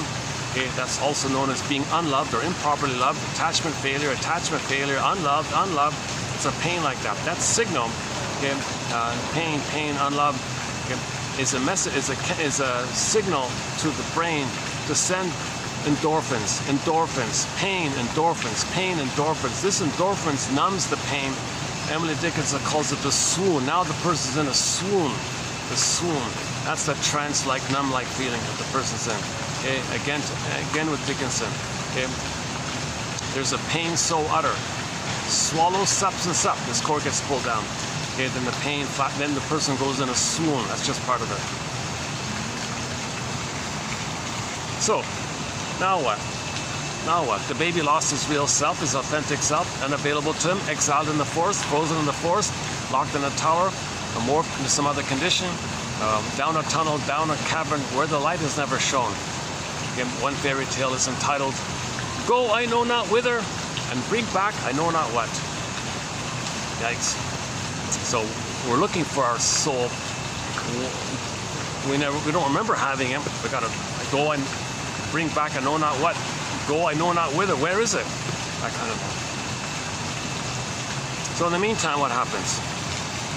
If the child's soul is exiled like that, frozen, exiled, disappeared like that, whoa, okay, what happens is the psyche develops a scaffolding of defense mechanisms to make them aware of the pain, and you bundle these defense mechanisms, group them up, I guess, and it creates what's called a false self, a defensive self, or an adaptive self, or maybe it's an idealized self, something like that. It's a defensive self, often known as the false self, commonly called the persona, meaning the mask. There's the famous mask.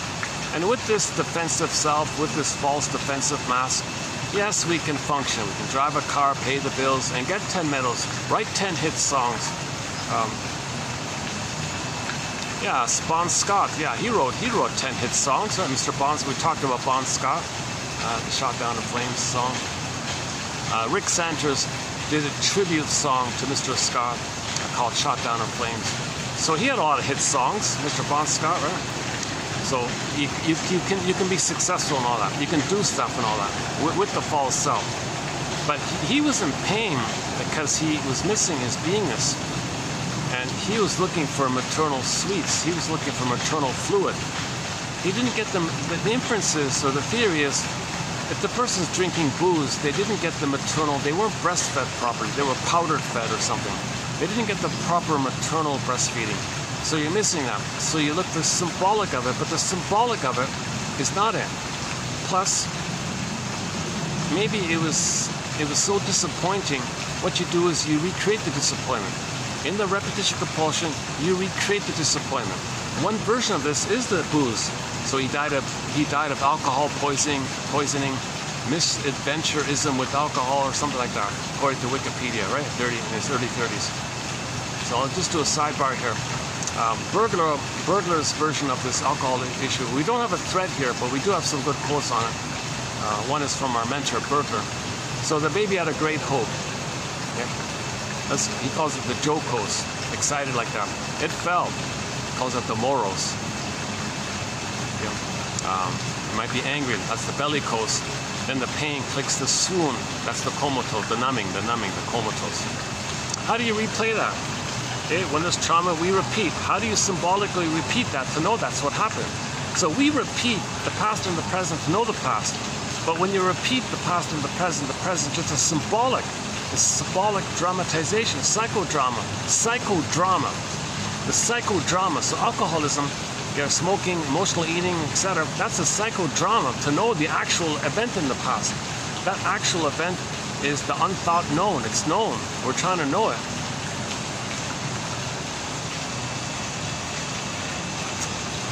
Okay? All right.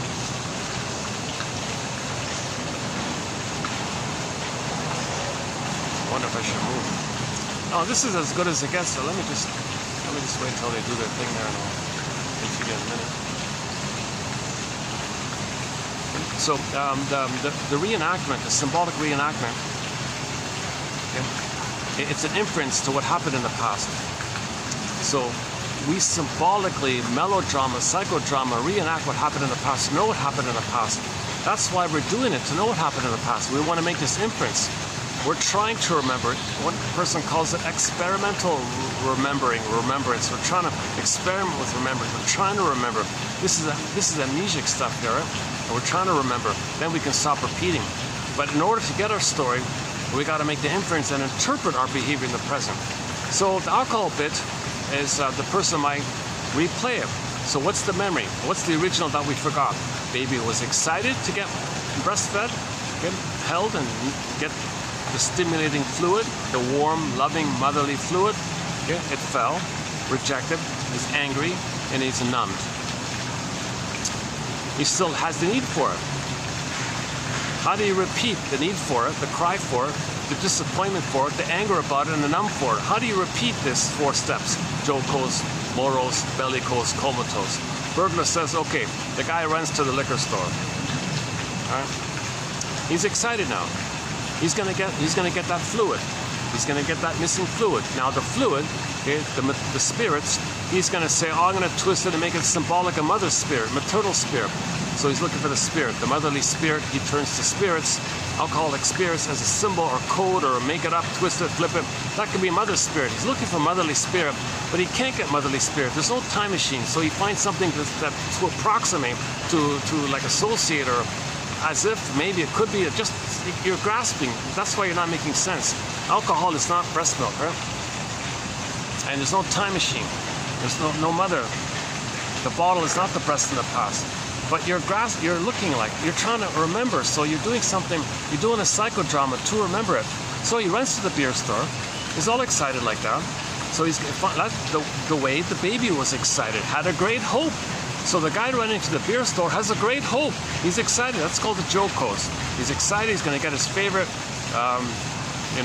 booze, whatever, a favorite wine or something. You know, some wine bottles. I saw one ad. The bottle was even looked like smooth and round like that, as if the baby were. It looked like a puzzle. No, it looked like if the baby were suckling and his lips were on the mother's nipple and it had like a smooth round. It kind of the top of the bottle looked kind of like that. I thought, oh, you got to be kidding me! You mean people don't get it? Don't get it? That the manufacturer is infantilizing you? Here's the breast, and when you drink from the bottle like that, it might make you feel like you're suckling or something. That was a funny one, yeah. Or the name of the booze can be something maternal. You know, sometimes it might be the good breast wine, or the pheasant breast. Like they might do a bird, like a bird is symbol for the breast. Round, soft, warm, flies unavailable. The bird, the flies unavailable. They might use a bird and the breast of the bird. So you might have a wine that's named after the bird, and then you say it's the breast of that bird. So it could be called a swan breast booze. Swan breast booze. You might have a wine called the breast of the swan wine. Swan breast wine, or swan wine or something. No, Mother Goose wine. Yeah, how about that? Mother Goose wine. Like they might do something. They might name it in some way to associate it with the mother somehow. Maybe it doesn't have to be. That might just be an added element to it.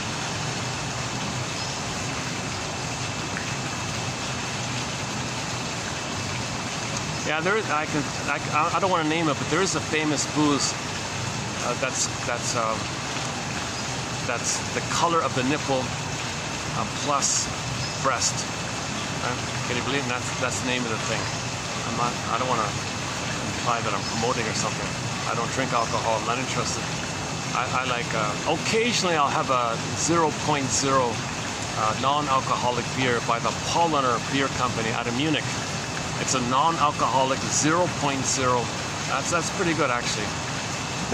If beer is liquid bread, that's like a non-alcoholic fresh bread from the oven. One of our companion beverages, yeah. So one of the companion beverages to 1001 Windmills of the Mind is Paulaner's non-alcoholic beer entitled 0.0%. Simply that. Hard to find. The price went up.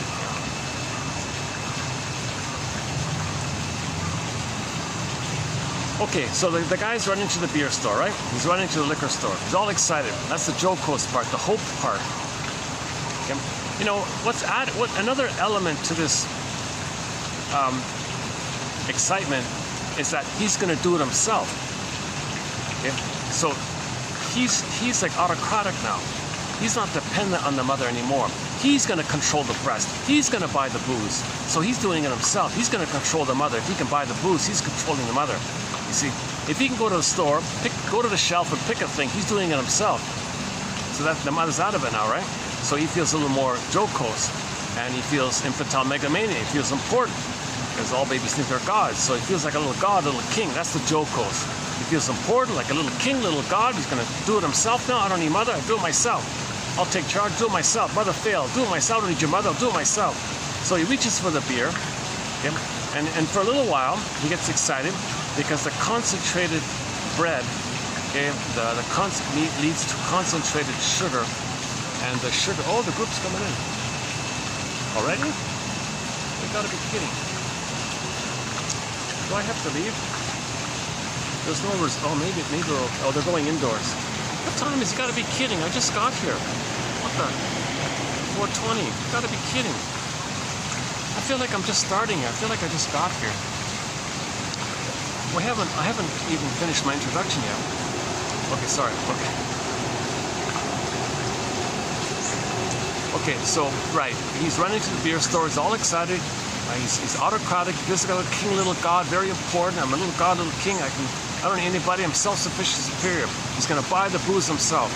Okay, he drinks the booze a little bit, drinks the wine, let's say, and for a brief moment,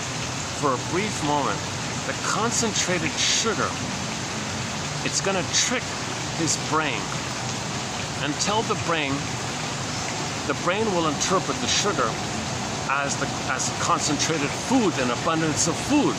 So the brain thinks, oh, all this food just came in. That means the person's safe. Now, when the amygdala perceives that the person is safe,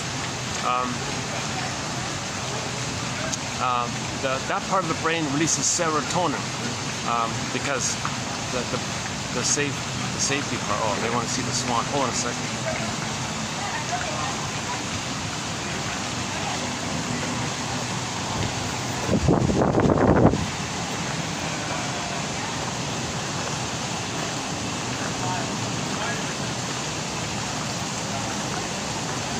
Maybe I can, yeah,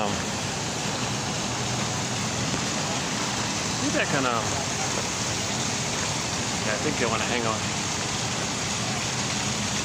Usually they only book the indoors. The outdoors is available for everyone. They just like book the indoors, but still, it'd be nice for them to have the whole thing, right? You know, maybe I can move the fan here after all. Like without the fan, you'll see me sweating. Or unless I go somewhere else. Let's see, would that work? Or just wait till they go. Oh, they're gonna hang out outside.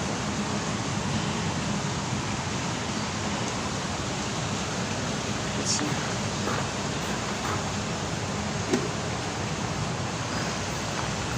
Yeah, this outlet works, but it would only work if I sit here.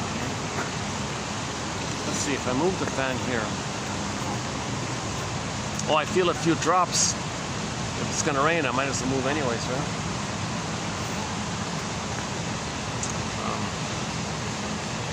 These chairs.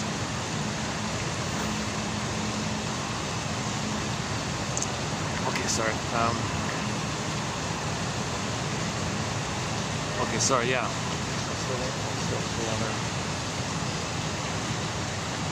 There's no company sign. I don't know what kind of company it is. How come there's no company sign? Welcome, employees, to the annual company picnic or whatever it is. Company dinner. Usually the companies have some kind of sign. These guys, oh, they're cheap, eh? No sign, huh? They're cheapskates. Maybe. Okay, enough about them. Yeah, let's finish the jocose, bellicose, the jocose, morose, bellicose, comatose. Yep. So the person runs to the liquor store, buys the wine. The sugar tells the survival brain, hey, look, the survival brain takes the sugar. The survival brain says, oh, all this food, oh, we're safe, we're safe. Now, when a person's safe, okay, when the survival brain perceives that the person is safe, okay, the chemistry is serotonin. And it's a good feeling, it's a calm feeling because you're safe. So when you feel safe, you get the serotonin. Now the baby didn't get the safety with the mother, remember? So he has no neural he has no neural network. That it's missing. So that's why we're repeating to look for the neural interaction, to lay down the wiring. Human connections lead to neural connections. That neural connection is missing. So you run to the substitute breast. For a moment, the sugar tricks the mammalian part of the brain to send the serotonin. Okay, so of course it's going to disappoint. It's not a set thing.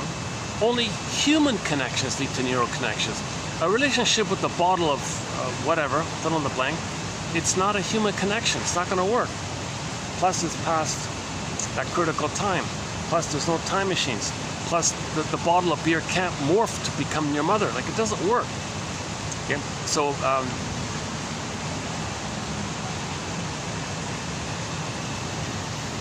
Yeah, it's gonna rain. Yeah, it's raining. Yeah. Yeah, there's a few drops coming down. Oh, the waiter's turning down all the cushions. So let's see. Okay, I gotta move here. No? Oh yeah.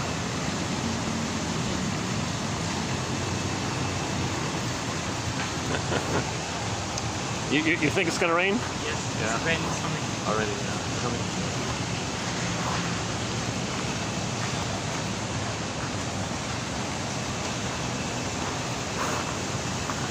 Oh, there's the swan. There he goes. You see him? All right, all right.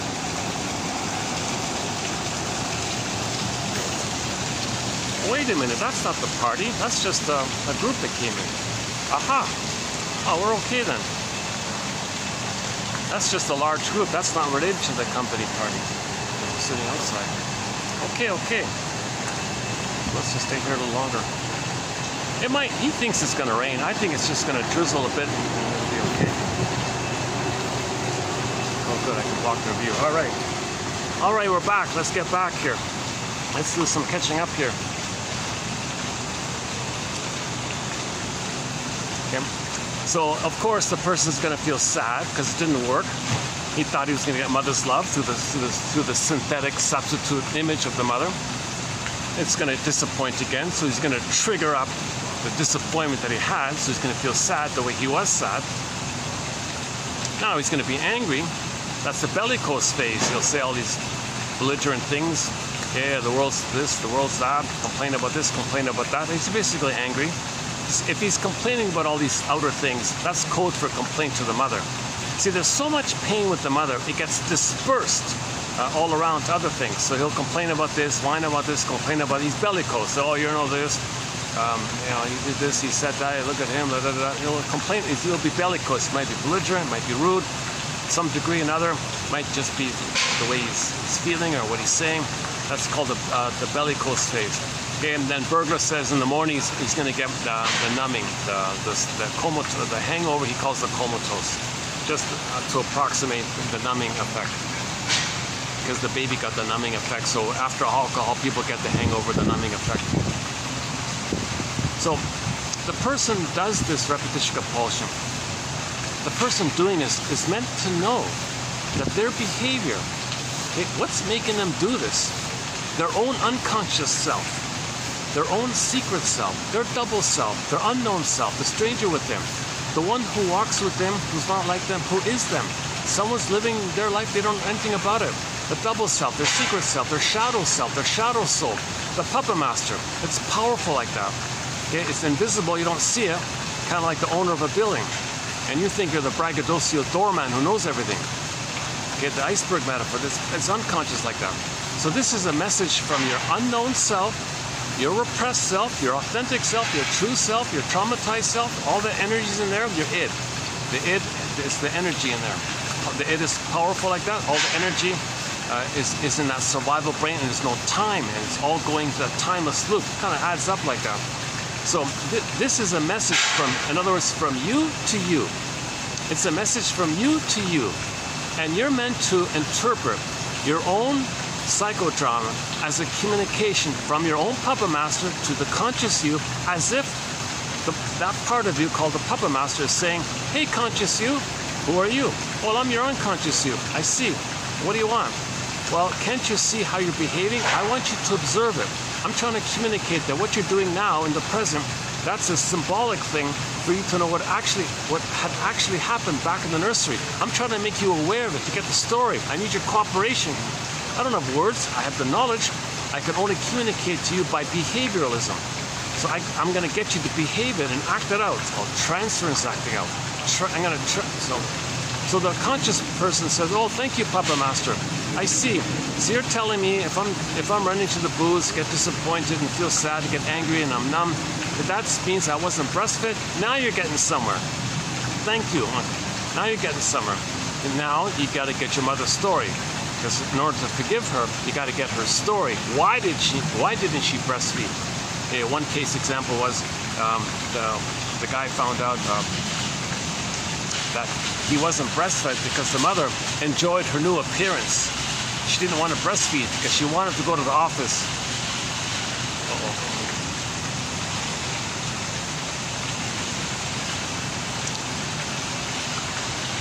Oh, that's just the leaf. I thought it was the rain.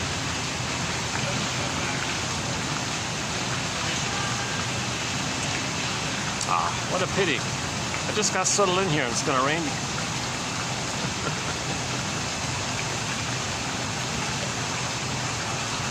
Yeah, talk about fantasy. I wish I had a lagoon, a nice quiet lagoon where I could walk peacefully and show you some nice scenery and do these videos calmly, and then make little shorts or something and put them in all languages.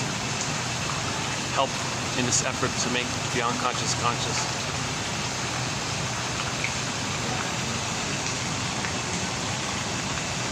Make some healing bites, not Franken bites. Oh yeah, interesting quote. Go to, was it yesterday? Oh yeah, go to yesterday's video. And never mind my presentation, everything was in the dark. I didn't realize how dark it was until I played it back. You don't really see me in it, it's just all, it was indoors, no light and all. But read the quotes from the Harry's Law TV show. I think it's the third one there, about the Franken editing. The Franken editing. So some people want to, like Dr. Frankenstein creates this monster, right? Some people want to sell an image to you. So they snip in bits and bytes. They take audio clips out of context, visual clips out of context, blend it together, illusion it together, make you think it's together, and create this kind of monster sound bite called Franken bites. They call it Franken biting. That's the actual technique from the propaganda people. It's called Franken biting, Franken bites. Okay, you create these Franken bites. It's Frankenstein contracted or compounded with, blended in with sound bites. So you take you blend sound bite and Frankenstein, you get Franken bite. So they call it the process of creating these Franken bites is called Franken biting. It's basically Franken editing. Okay, so just as the doctor made this monster, okay, the editors want to create this scary, frightening, elaborated, scary monster image, sound bite, propaganda piece, sound bite, image, whatever. It's called Franken biting. I want to do the opposite. I want to create healing snippets, healing clips, or healing bites. Is that right? No,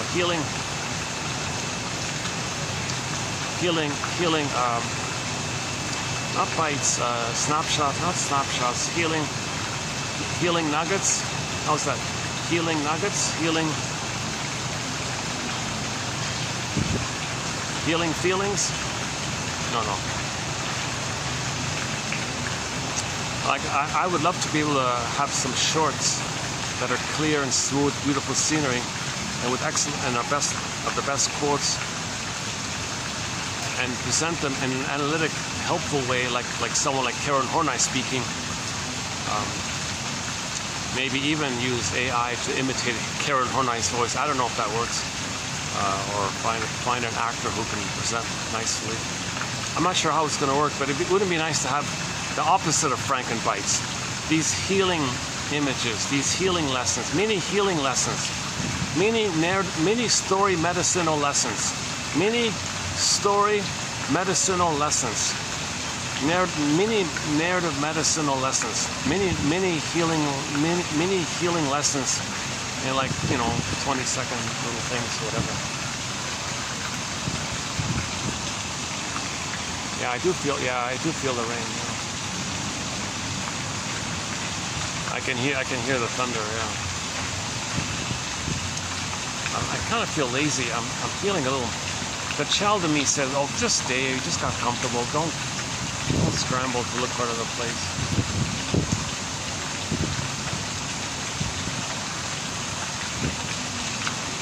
Oh yeah, there was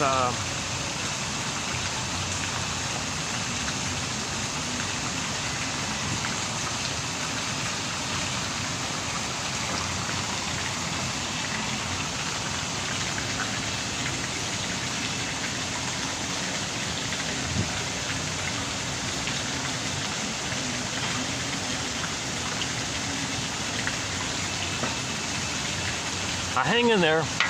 we'll get to our quotes. We've got some more solid quotes coming up, mainly on projection. One on gambling, by the way. Not a thread, but we do have some quotes on it.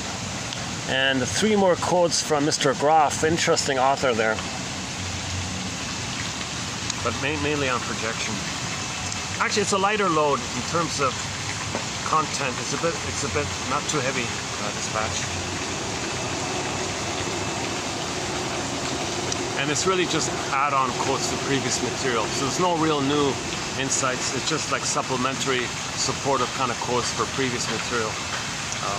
But they're still pretty good, I thought. And my hope is that 1 out of these 20 you'll like. So we're posting 20 here, I think. So hopefully 1 you'll like. That's the aim. That 1 quote will click and serve as a basket. Okay. If you make a basket, then there can be an egg. Okay. If you don't have that basket, you're not going to have the egg. Just like a bird flying around, he builds a nest first, then there could be an egg. Psychoanalysis looks for an egg in a basket that's missing. So these quotes are like weaving a basket, then there could be an egg. In the egg, there might be the firebird. You ride the firebird, that's the emotional knowing, the reaction, the feelings coming back, the avalanche scene in Inside Out 2. The film of the year for 2024 is Inside Out 2. It's been out for almost a month. It made like over $1 billion or something in sales. The company's #1, the Pixar's #1 film of all time is Inside Out 2. And a very important imagery here. You see the psychosynthesis of healing the 2 sides. It's not an either or, it's a both and. That's the conclusion of the hug.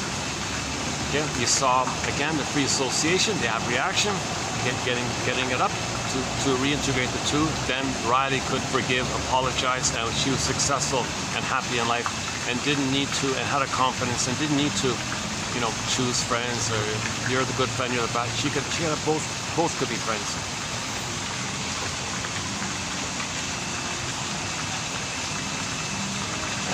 I think the key scene, you know, those very important scenes. The sense of self based on denial, then the sense of self based on all bad. It's neither. The baby isn't all bad or all special. Okay, just in correspondence to mother's a goddess or a demon. It's not that. That's a defense mechanism. It's not real. Oh yeah, back to heaven or hell. Yeah, sorry. Okay, I remember now. Breastfeeding is a matter of heaven or hell for the baby. So if the baby's nursing, everything's good, he's in heaven. All's great. If the mother's hurting him, okay, he projects his rage, okay, and his needs onto the mother. So the baby feels like a hungry wolf. The mother's a bigger hungry wolf, a monster hungry wolf, a devouring monster that wants to gobble him up. It's an imago, and he's dealing with this now. He's dealing with this image. He creates an image as a compromise of his mother and his feelings and needs blended in primary mentation where things can morph and shift and twist. No, the mother's not a monster who wants to eat him. No, the mother's not a boar queen. No, the mother's not a devil. No, the mother's not like the Cyclops. But the baby has an image in his brain based on his small, helpless, powerless condition. And the mother, from the baby's perspective, is the giantess in the nursery. How many times bigger is the mother to the baby? And the power differential, imagine that. It's the mother's everything for the baby. So, in effect, the baby sees the mother as a either a goddess or a monster, right? Goddess or demon.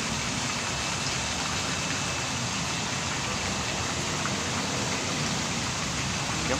So, if finally the baby creates an image in his brain of the mother being a monster that wants to eat him, how is he going to survive if he thinks the mother's a monster? How is he going to take in the powder stuff? How is he going to relax? He's too stressed out. He's too scared. He can't do it. He can't feed if he thinks his mother's going to eat him. He's in survival desperation mode here and just splitting. Okay?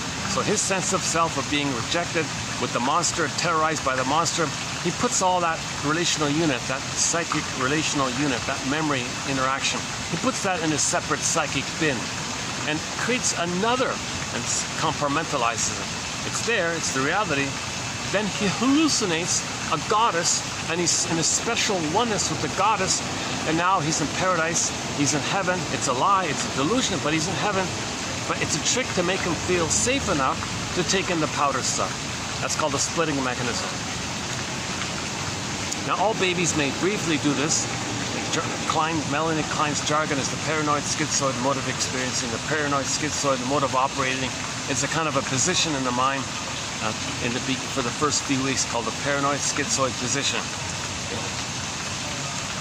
In normal development, this gets resolved. The two, like an inside out two, the either or disappears and you got a new third. The mother's a human, not a goddess or demon. But the baby's dealing with goddess and demon. He has no memory of a human mother because he's too terrorized. He creates images and deals with those images, called imagos. So in correspondence to the mother's goddess, he's a special chosen exception on all this. In correspondence to him with the monster, he's defective, worthless, bad, useless. All this pitiful kind of feelings, shame, no good, defective, unwanted, etc. With the shame self, with the shaming monster, rejecting monster, alluring and rejecting monster. You might even split the monster into a seductress and rejector. You know, Fairbairn says that the bad mother concept, the baby subsplits it into the alluring, the promising one, then the rejecting one. So in Misimpaired Tales, you got the seductress, then suddenly the seductress becomes the monster who eats them, those kind of things.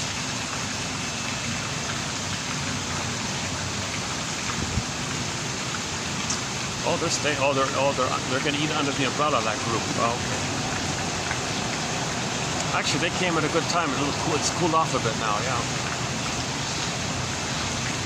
Oh, maybe they're the advanced. Maybe they're the advanced management team meeting beforehand to do a bonding ritual and get on the same page when the staff come in.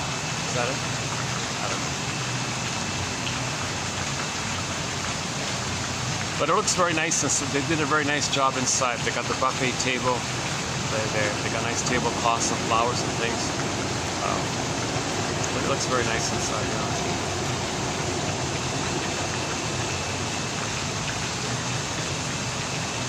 Top-notch staff. These guys are really on the ball now. Very experienced staff. Long-term kind of stuff. One of them worked in the hospitality industry all around the world, and finally came back here to work here. Circle.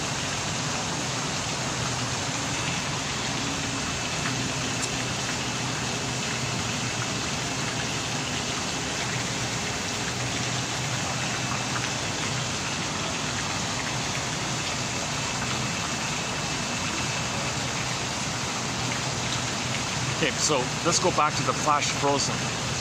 What does the baby do when the mother hurts him? He's got to protect his soul. He's got to protect himself. So he freezes it in an attempt to protect his soul. He's got to freeze it to hide it from the mother. Look, mother, you hurt me. I'm going to freeze it here because you're an abusive monster. I got to protect my soul. I'm going to freeze it, put it into a statue. Maybe I'll morph it into an animal and make him run away into the forest. I gotta hide it. I gotta protect my soul. So the soul can be an animal, it can be a thing, it could be anything. Okay? So the baby's got to protect his real self. So there's various ways that can be done. Okay? Then the system creates the false self to deal with life. Now you're dealing with life. So in the first half of life, you're dealing with life with the mask. The main thing with the mask is to keep you unaware of the pain. And then finally at midlife, that mask functions like a sponge to absorb the pain that's there all the time. That sponge dries out usually at midlife. Then at midlife, okay, all that trauma and pain, the feelings around it leap up. That's called the Freudian slip, like a frog leaping up. I call the Freudian slip. So you're talking to somebody and you say some rude thing to an innocent person, and you go and you catch yourself. Where'd that come from? Kind of like a frog leaping up. Where'd that come from? Because all that repressed trauma, pain, hurt, rage, shame, it's kind of your personality, your false personality, can't buffer it anymore. You're getting older at midlife, It's called adult development because nature doesn't want you to be false your whole life. Nature wants you to be whole. If you're connected with your beingness, you're more whole, then you're healed, and your physiology responds, your symptoms go away. So that's number 2. Roughly at 40, the person might get psychosomatic symptoms. All those denied feelings that turn inward to the body, the organ might go kaput. Okay? So if the baby's screaming and rage with the mother gaslights him, where do those feelings go? It turns inward to an organ. Capek says, regard psychosomatic symptoms as a detoured continuation of the cry and the scream to the mother, but since you don't really see it, it's kind of revealed, but the symptom reveals it. Psychosomatic symptoms reveal and conceal your screams with the mother. Sarno says, your rage at the mother leads to back pain, and shoulder pain, and hypertension, and muscular tension. That's his theory, Sarno. John E. Sarno, another lead author in this area. Capex and Sarno, I think. Ironically, Alexander Franz kind of started it, but we don't have many quotes from it. So Capex says, it's in the beginning it was relational, it was healthy between the baby and the mother. It's two like that. Baby to the mother. Mother, I'm screaming. You didn't meet my needs. I'm in pain. I'm communicating to you that you didn't meet my needs. I'm letting you know that you didn't meet my needs. Mother gaslights him. I don't know what you're talking about, baby. Leave me alone. Whoa. And maybe the mother punishes him. Whoa. What does he do with that rage? It turns inward, and it goes to some bodily symptom. Then finally, that organ is holding it. Finally, in midlife, there's a symptom. The person's in pain by the symptom. So that's a clue. So the symptom reveals and conceals. Okay, the image is water to ice, the conversion of water to ice, the feelings that can't flow into the bodily symptom, that's like the ice, water to ice. Feelings that can't flow goes to an organ, then the organ has a pollen, it's hardened up in the organ, it's a pollen with the organ, kind of like water to ice imagery. That's another clue that there's trauma, if the person's getting these psychosomatic symptoms at midlife. Okay, so Freudian slips, psychosomatic symptoms. Okay, sometimes it's just a hunch, sometimes the person's I don't know, I don't feel pleasure, I'm not mourning losses, I'm sleepwalking through life, going through the motions in life, I feel like life is passing me by. When does life begin? I'm just like that guy in the painting, stepping out painting, just sleepwalking in a trance or something. I feel like I'm living the provisional life, the unlived life. When does life begin? I don't get it, something's missing, something's off here. Well, he's missing his feelings, he's missing his golden ball, he's missing his beingness, he's missing his home within. That's like a hunch like that. A traumatic one, a very sad one, a very shocking one, is when at midlife the person has a nervous breakdown. That's called the delayed onset of PTSD. So suddenly at midlife, things were cooking along. They thought things were going okay. They were mildly unhappy, but they didn't know what to make of it. And suddenly at midlife, poof, they got PTSD. You go, whoa. They read the checklist of the PTSD symptoms. They don't get it. How come they have PTSD? They don't remember being, they don't remember any shocking event that led to that. Well, it's called the delayed onset of that attachment trauma. You see, the relational trauma, the interpersonal trauma, the betrayal with the mother trauma, relational trauma, attachment trauma, okay, that's a trauma. It's still a trauma. But the symptoms of it don't show itself because the false self can make you buff, it can make you repress, deny, manic, be busy, eat cookies, drink wine. You find all these tricks and ways to keep it down like that. So finally at midlife it all exhausts itself and then woof, you got PTSD. The person's going, whoa, I got PTSD. Well, that's obvious. That's an obvious inference. If the person has post-traumatic stress syndrome, obviously that's the inference that there was a trauma. They don't remember the trauma. Well, the trauma took place before the age of 3. So you got to be a detective to find out about this. That's part of your story. Okay, and there are other kind of clues in this kind of area. Now, some people just keep spending their lives manically trying to patch up the false self. And then things are getting uglier for the person. And they play whack-a-mole with their symptoms. And they just, oh, okay, I don't want to talk about it. No, just doctor, just take it away, pill it away, numb it away. They do all these denials and all this. And, some doctors say, look, your symptom is psychosomatic. You got to talk to somebody. A lot of people do. Unfortunately, a lot of the shrinks are being pushed into Madison Avenue. That's what I heard. In the 40s, a lot of shrinks were being nudged or persuaded to use their knowledge to sell stuff to people, to trick people. Buy this product, it's your mother. Oh, I'm going to buy that product, it's my mother. Disappointment. Stuff like that. At this muffler shop, you're a somebody. Oh, I'm a somebody? If I buy this thing, I'll be a somebody? So the shrinks were diverted and made more money in the Madison Avenue. So there weren't many shrinks left. Now the shrinks that did stay, we loved them. Karen Horney, Masterson, Burglar, they said no to that. No, we're doctors, do no harm. We're trying to heal, not trying to perpetuate the hurt. So we appreciate Grotstein and Ogden, Althea Horner, Dorothea MacArthur, Rinsley, Guntrip, Masterson, and the whole crew and company. We've got a couple of thousand of excellent analytic authors, and the quotes in our collection come from these soul doctors. The ones who said, no, I'm not going to Madison Avenue to use awareness that people have the dream for mother, and I'll link that dream to a product. Hey, this product is your mother. This product is your phantom placenta. Whoa. People buy things in a trick, in a deception that the thing you buy is going to be mother's love. It meets your infantile needs that were unmet. You know, connection, and safety, and status, narcissistic status, whatever it is. Oh, there's a hi. Oh, there's a granny with her with a grandchild, holding her grandchild. The kid is probably no, he doesn't walk yet, so he's probably 4 or 5 months old, or something, maybe 3 or 4 months older. The kid's not going to remember this, but he might be having a happy moment with his grandmother, feeling that the mother is happy to see the swan. And if the mother's happy, he'll feel happy, and he'll internalize that memory. Mother's happy. That means I'm safe.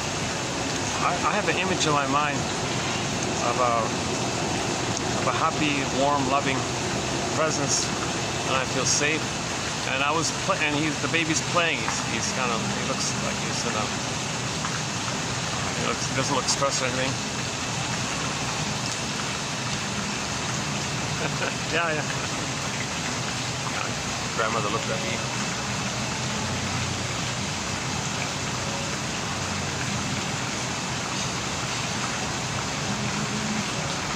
Yeah, she's giving the baby a chance to figure it out that there's a swan. Yeah, the baby gets it. There's a swan there.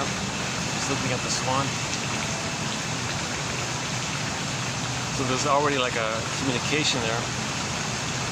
He might not fully understand it, but there's a warmth involved, so he'll remember the warmth of it all. That's okay, right?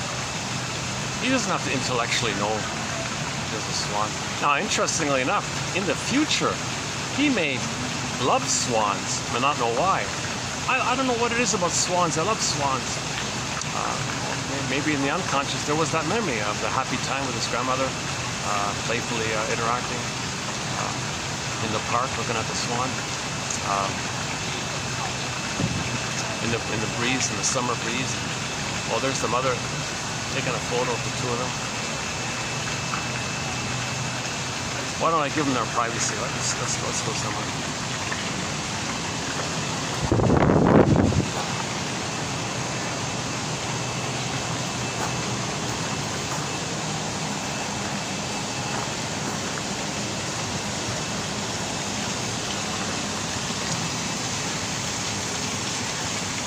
Yeah, she's happy to have the grandkid. Obviously. So the mother seeing her grandmother treat her daughter or son in a nice way, that's comforting for her, I would think. Gee, if my grandmother's treating my grandkid in this nice, playful way, maybe my mother was like that to me. You know, we had one quote about that. One quote was the young couple drove their baby or little kid or something, whatever, 2-year-old, I don't know, to the grandparents, right? And, oh, grandparents, can you babysit or something for a couple of days, or a day or something? turns out when they came back to pick it up, they found out that the baby was crying the whole time. And the parents didn't care, they were watching TV or something, and they were callous and indifferent to it all, and they felt annoyed by it or something. Oh my God, I get it now. The way you treated your grandchild, that's probably how you treated me. I now get how you treated me. Now think, click, now I know. Things make sense. Because the parents didn't change. It seems like they didn't change. Aha, I was right about the rain.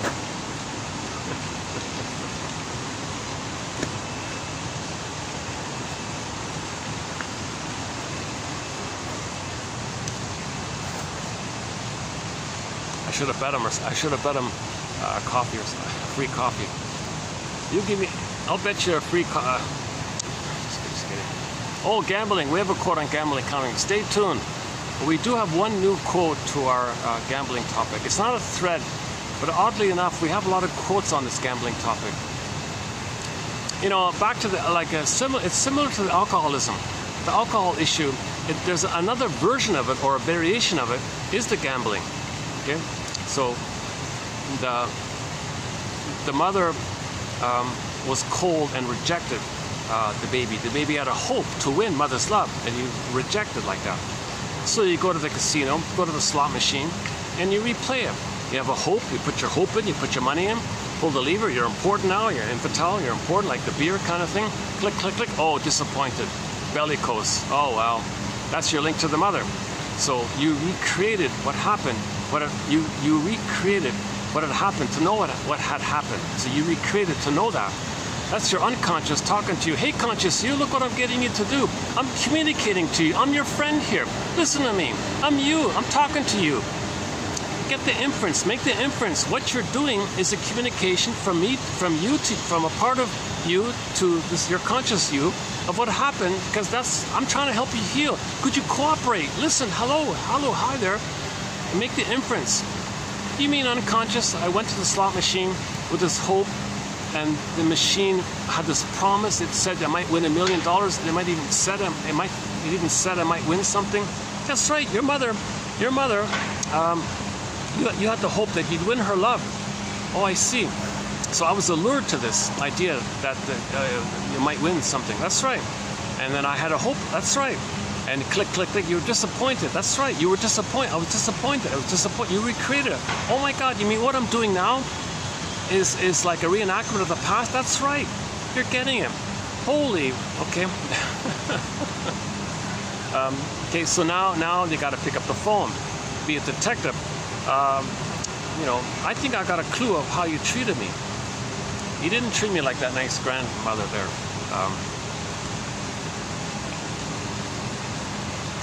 And why?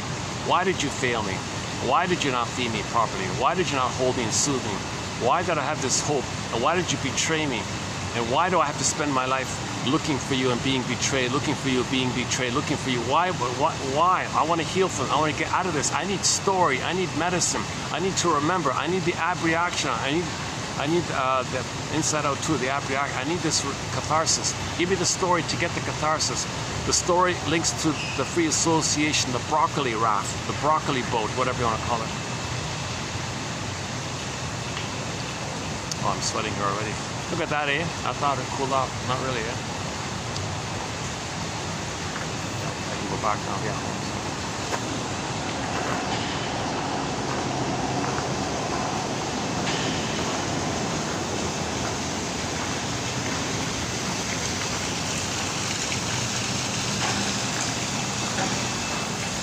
Yeah, this video is turning out to be a better one than the last one. I'm glad for that, yeah.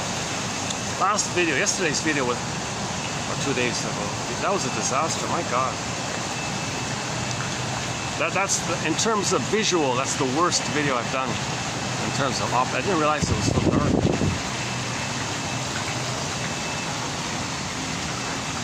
Oh, God, give me a sec, hold on. Let me wipe out some sweat here.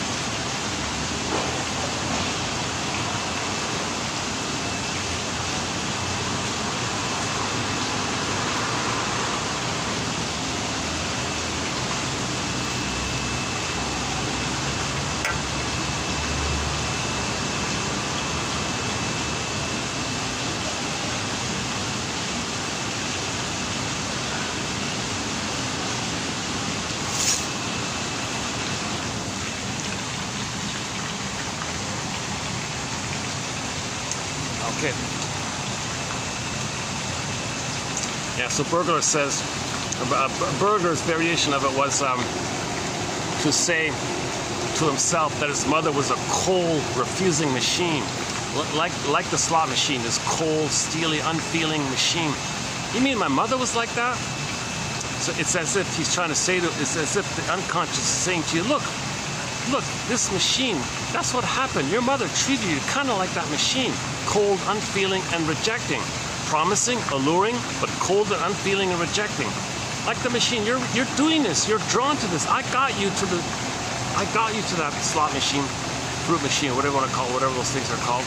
You know, to know this. I'm the puppet master here. I have the knowledge. I'm communicating to you. I need you to put words to it. Okay, if you can't find the words yourself to it, then get help to help you find the words and construct the narrative medicine. You get the basket, the feelings, ab reaction, okay, inside out, two sides, new amalgam, a new synthesis, a third side of the coin. Get the golden mean. And that's forgiveness. Then the energy can be free for the present. Then you can love life in the present. If your energy is in the past, then all time is the past. And because of the pain of the past, the present is still the past. You want to get out of this issue like that. So the unconscious is communicating to the conscious. So that one image is hopping over the fence, taking the Rapunzel, the rampion, eating the Rapunzel. Or if you make the inference and you accept something from the unconscious to the conscious, that's Hermes flying across with a letter. Okay, so Hermes, right? You wake up in the morning, get a dream, what you remember, that's like Hermes giving you a letter. A letter from you, from your unconscious dream world to your conscious mind, secondary mind. You got some fragments. You take those fragments, it's like this in my soul today, okay? And you take a fragment and you free associate. You hop on the broccoli boat and free associate by saying, geez, what does that fragment remind me of? What comes to mind? And say what comes to mind freely, easily, what comes to mind. Now you're riding the broccoli boat and you might get more can come to you like that. It's a daily practice. They call it mental hygiene, emotional hygiene, spiritual hygiene, ethical hygiene, moral hygiene, this kind of thing. It used to be called hygiene, the mental hygiene movement. Or good for your mental health, psychological health, whatever you want to call it. It's a daily thing. Robert Bly says, read psychoanalysis every day for 10 minutes. That's, at least do that, he said, huh?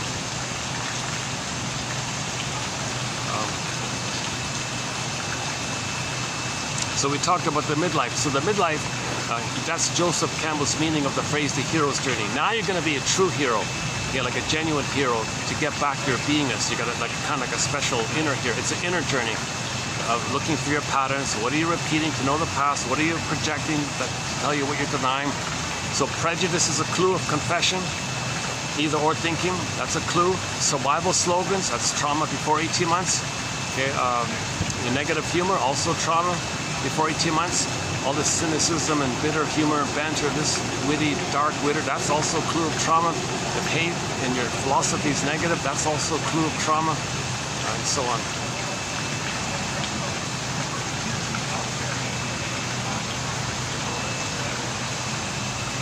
Oh, I hope my talking. Oh, I can hear them talking. Yeah, that's okay. It's just so noisy all around here, I can't tell it. Now I can hear them. How are we doing here with the time? Yeah, now's not a bad time in terms of temperature and lighting's okay, right? What is it? 5:03. I got a feeling I'm going to need to leave soon. So I'll go to the other place, see if I can wrap it up there. Or let's just jump into the quotes now. Or make this a two-parter and do the quotes in part 2.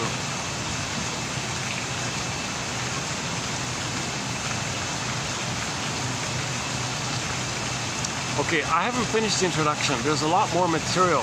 Okay, Edmund Berger's theory about the record, the repeating one, and then identification with the aggressor.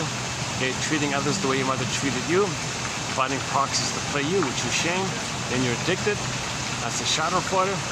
Then the one you just shamed, who played you, suddenly is your mother who hurt you. Now you hate the one you just shamed. This whole area, the flip-flopping Alice in Wonderland, okay, and the BPD amalgam, the survival anxiety, the survival slogans, the scapegoating, all of the qualities of the stinger personality patterns, okay, and you know, the main emotions being hate, greed, envy, spite, vindictiveness, schadenfreude, grievance collecting. Breger calls it injustice collecting. Okay, they can't mourn, so complicated grief. They become curmudgeons and grunches and grinches and grunches, grumps. What do you call them? The Scrooges and all those characters. So they didn't mourn, and they're more controlling. So they're easily enraged because they don't have their feelings. All they got is pain. They want to blow off steam. So they continue to replay what had happened. They're still repeating it. They're still replaying it. So others or in the world can be seen as innocent, which they'll damage the way the mother damaged them. Then they see the innocent as the mother who hurt them. Then they hate the ones they just hurt. They're still doing it, and they're doing it again and again.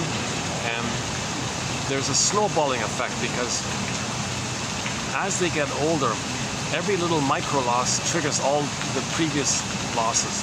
So over time it builds up like a snowball. So now you got all this pain building up. So littler things, that's called the kindling effect, because littler things, kindling like a thin piece of wood, can start that fire. So they got complicated. That's why they're curmudgeons. Everybody's on eggshells around them. Little things set them off like that because they didn't mourn. So there's a whole body of material about the complicated grief, the scapegoating issue, the survival slogans, and when they replay the record, they don't play themselves. They find proxies to play their soul, and they shame their own soul the way the mother shamed their soul. Then the one who played their soul suddenly is the mother who hurt them. Then they play themselves fighting with like that. That's an important area called identification with the aggressor. Mother took away the baby's LIVE, they identify with her, then doing it again and again. It seems like they're reversing things. That's called the EVIL issue. That's why people with the bully pattern, narcissistic pattern are often called, why are you so evil, or why are you so cool like that? Okay, there's a little bit about psychosomatic symptoms, a little bit about the transference love issue where people in the present remind you of the mother, and the anger you feel at the people in the present, that's for you to know. That's for you to know that how you felt with the mother. That topic there, it's important. We did it actually yesterday a little bit, that one. Okay, then there's the issue of the stingers and the clingers, and if they get together, what's going on. So there's more material in the introductory part. I barely even got to that area. So can I refer you to previous videos for more of the basics on the introductory part. A good Paul Levy Russell 21:19, Morton Keesem 22:91 and 2 on how dysfunction means how you're still trying to save the mother, cure the mother, heal the mother, that whole issue. So you're being loyal. That's why you're not happy, because you're going to betray her, and you're reminded of the pain of not having a mother, so you're loyal to her. You give yourself up to have a mother, then you imitate her and mimic her. But to mimic her, you got to shame yourself. Too painful. Find proxies to play you, shame them. At the same time, flip-flop, you're angry at her, so you hate the ones you just shame. There's a lot of material about the stingers and the clingers, and you know, clingers can make I statements, clingers can free associate, so they can heal if they're conscious. Stingers, no, they give up on development. They're addicted to playing infantile God, and they don't, the feelingful area, they don't want to go there. In fact, if they see it, they want to damage it. They're envious of it. They want to remove the source of envious feelings, or the triggering prompt of envious feelings. So that whole area. So the envy is very pronounced with the stingers. Okay, for a review of, I mentioned Inside Out 2, go to 2840 for a discussion on the film Inside Out. I've done at this very spot. Yeah, I remember, we did it right here. Actually, this spot, this is this is turning out to be a good spot to do videos. The fewer interruptions I get, the better my videos. Yesterday's video, I was just bouncing around constantly, and it was dark to boot. So it's too bad, because there's some good quotes in there. The Harry's Law, those are some good quotes in there.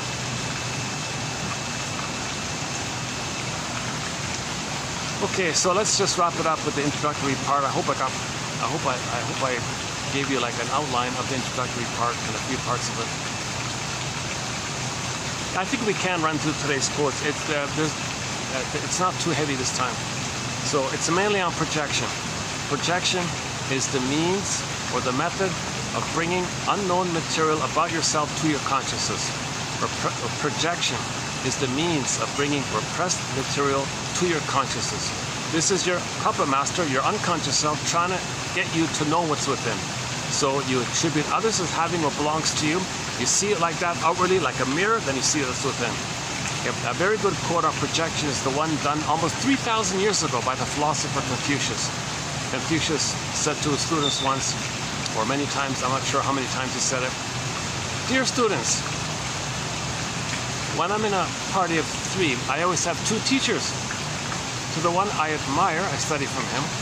To the other in whom I see traits I don't like, I search for those very same traits in myself." Determined to own the projections. So now we call it, now in the popular modern jargon, that's called owning your projections, withdrawing your projections, shadow work, etc. Laughlin calls projection a mirror defense. You see it outwardly, it's kind of like a mirror to know that it's within. Okay? Now, what you're saying about others, that's a link to what's within. You see, these golden or negative or positive, whatever traits that belong to you that you don't know, that's your link to it. So you're trying to stay in touch with your soul. You're trying to create a connection with your soul. So believe it or not, somebody who's very negative, like the stinger personality patterns, the narcissistic personality pattern, oh, those people, or they, or this or that, or no good, this and there, that, all these negative, very hurtful kind of things they might say. That's their attempt to stay in touch with their soul, because they project what they're saying about others as a representation of how they feel about their own soul. Okay, so now they see that that's where they got to own their projections. Projection is confession. It's a healing attempt, but some people refuse it. That's a resistance against healing. It's so painful like that. I don't want to admit that. I'm addicted to playing infantile God. Remember narcissism? The little white flower, it's addictive. So it's very tempting like this. It's very hard to give up this addiction. So in other words, stinger personality patterns, they're addicted. They're addicted to hate, greed, prejudice, okay, spite, addicted to the shadow. They're addicted to this kind of stuff because it keeps them one with the mother. They are the mother. If they're one with the mother, they are the mother. The baby and the mother being one, that's a blissful ecstasy, an oceanic ecstasy, a blissful oneness. That's a powerful kind of phase like that. My one version I think of the sirens in the Odyssey is there's a temptation to repeat to get that addiction. So Odysseus said, enough of this. I want to heal. I want my home. I want to go home. He tied himself to the mast, or he put wax in his ears. So that's the determined effort to not repeat, because he knows it's nonsense. It just hurts. It hurts himself, it hurts others, and he feels impoverished inside as well. It's just an addiction kind of thing. The sirens are saying, it's alluring, it's a sweet alluring oceanic ecstasy. Come on, guys. The sirens, this alluring ecstasy. He could be one with this goddess, these beautiful girls, kind of like that, right? And all the men fell and they crashed, right? He said, no. I hear it. I get it. I've been there. I went to hell. I saw my mother. I saw me as Sisyphus. I saw Agamemnon, how I betrayed myself. Do I remember that betrayed me? No. Poseidon said, I'm going to suffer to find my feelings. So I'm not going to... I know what you're about, sirens. I know what this is. This is called repetition compulsion. The siren song to repeat to get the blissful oneness with the mother. I've been through this. I saw Calypso. I went there. I saw Circe. I went there. These are alluring promises with the mother. Okay? So he wants to separate from the mother. It's hard to It's hard for a child or anybody to separate from the mother psychologically, emotionally, if they never got her love. How do you find yourself if you never got mother's love in there? In normal development, there's a psychic structure called the holding interject, the soothing interject, the internalized good object. And that kind of like allows you to be yourself. If you never got that, you're one with that missing mother. So how do you be yourself if you never got that loving mother to do so? That's why it's so hard. That's why if you do try to separate, you feel the furies. That called abandonment, depression, helpless, rage, shame, all that stuff. Now Orestia, said, I'm going to face the furies. I'm going to face it. And what did he do? I got to forgive the mother. The famous courtroom scene. The courtroom scene. Half said yes, half said no. Nature, Athena said, okay, you saw the two sides, you're good. There's no actual literal crime committed in these stories. It's a metaphor for inner stuff. Don't take it literally. Don't take any of the stuff literally. If anything magical or crazy in a myth or fairy tale is said, it's nothing literal in the actual world. This is the primary mentation world. It's the inner world. We don't see it, right? That's why myths and fairy tales, and anything, any artwork that's from there, it's inside. It's true on the inside. Artwork is like how you feel on the inside, kind of stuff. Myths and fairy tales are kind of like how you feel on the inside. What happened on the inside? Don't take any of the stuff literally.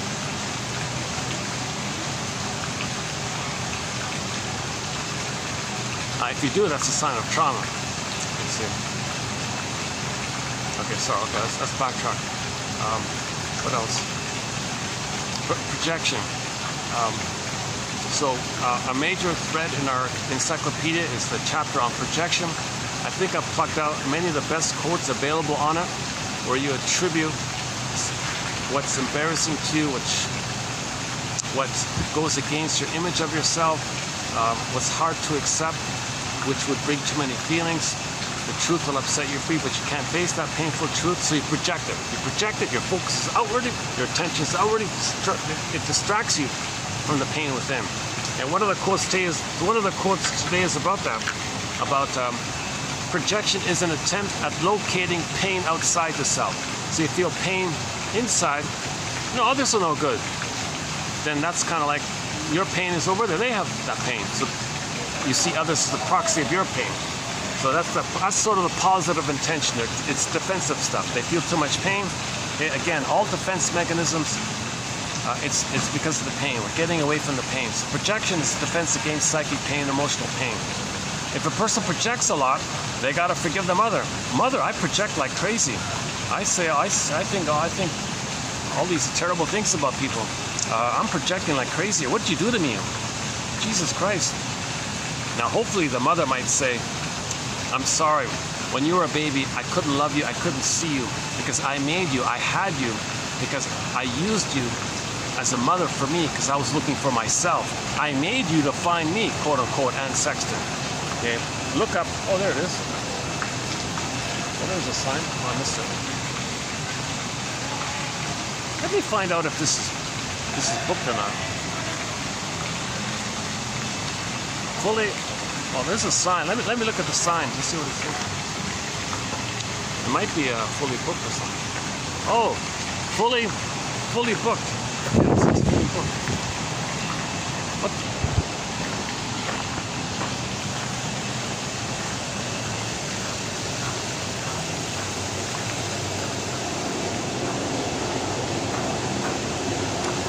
What? What time should I leave?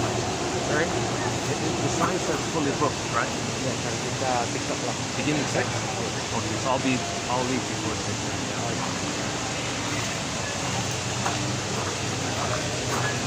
6. 6 o'clock, right? 6 o'clock? He told me. Is that right? Hi. Your sign says fully booked, right? Tomorrow. That's tomorrow? Yeah. What about tonight? Can I still stay outside? I can still sit. Oh, that's for tomorrow. Ah, okay.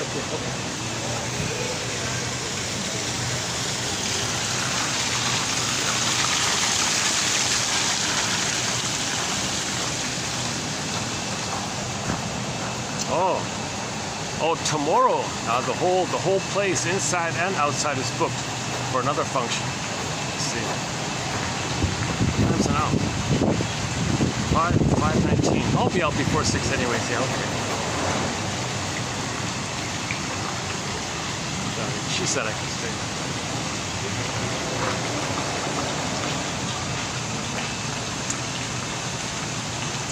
Let's run through the projection quotes here. Okay, let's get these in. If something happens, I don't finish it. The quotes are posted below. You'll see it here. Projection is an attempt at locating your own psychic pain somehow outside yourself. If you think others are no good and shameful and they have all that stuff, then it distracts you from feeling it within. It's a defense mechanism. You're defensively trying to protect yourself from all that pain. And one way to do it is to say, others are no good, others think this, others want this, others did this. All this others stuff That's a defense against your own psychic pain. So if you don't like people projecting, well, you know they're doing it because of the pain. Okay? If you don't like people projecting, at least you know they're doing it because they have pain. Like the cigarette guy yesterday. Janov says the guy's reaching for the cigarette. Janov says, does he know he's in pain? That the cigarette is a tranquilizer to numb him of the pain? So projection is like a cigarette almost. Same idea. Since projection is unconscious and is almost always present, the significant object is transformed into a likeness of the subject or his internal objects.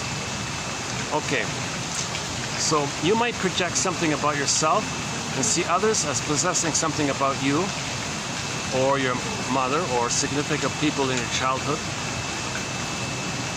So it can be yourself or other significant people from your childhood. It's unconscious. So others can be seen as something about you or something about your parents or some siblings or other important people early on.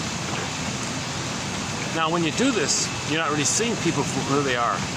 That's a degree of depersonalization. Projection always involves a degree of depersonalization, as the object of projection is no longer recognized as a separate person in their own right with their unique qualities, but rather becomes a container for evacuated attributes arising from the projector's unconscious. That's one way of thinking about it. If you're projecting all these things about others, you're not seeing them for people. Okay? You're not seeing them as people. They're just containing your elements about yourself that you don't want to admit. So that's a kind of depersonalization, because you're not seeing them as people with their unique qualities, with their feelings and needs and history and oh my God. He struggles to separate himself from his inner critic by projecting it into the outside world. It is not he criticizing himself, but others. Okay, so one example of projection is one theory about the inner critic is if the mother hated the baby, that memory is set in you, and now you're hating yourself, inner critic. Okay. So that's painful to always criticize yourself. So you may project that inner critic voice and say others are criticizing you, they're criticizing me, as to not feel the pain of you doing it yourself. Karen Horney said this. She said that when she was going to give a lecture once, and a voice told her, you should do this, you should do this. She calls it her tyranny of the shoulds. You got to do this, you should do this. She went to the lecture hall and projected that should voice onto the audience, and thought everybody in the audience is looking at her saying, you should do this, you should say this. And she rebelled against this fantasy voice, clamped up and protested. I'm not going to do anything for you. I'm not going to give you a good lecture. I'm not going to cooperate. You want me to do this? You want me to say no? I'm not. No, you're criticizing. You're all criticizing me too much. You're my mother criticizing me. No, I'm not going to deliver. I'm not going to help you or serve you. I'm rebelling against you. You're my critical mother. I'm protesting against you. Now, because of that, she gave a bad lecture. She said, self-fulfilling prophecy. The voice within, see, you're no good. See, you're no good. See, you failed. You're no good. So she's self-fulfilling prophecy. So when she identified that, she gave a better lecture. Ellen in the comic psychoanalysis did the same thing. If you go to the comic psychoanalysis, one of yesterday's missions to read the comic psychoanalysis, the story of Ellen. Ellen had a critical voice thinking that the mother didn't like her, rejected her. She thought everybody rejected her. So she projected her own rejecting voice onto everybody and thought everybody was rejecting her. Because of that, she clammed up, shelled up like a turtle, shy, withdrawn, and then it created it. People then hated her. What a snob she is. Doesn't talk to us. Who does she think she is? Now those people saying this don't know that she's projecting her own negative voice onto them, and they're not being negative towards her. They kind of like her, want to be her friend. No, you're rejecting me. I got to climb up, protect myself. So this issue of projecting the inner critic is one example of it. In addition to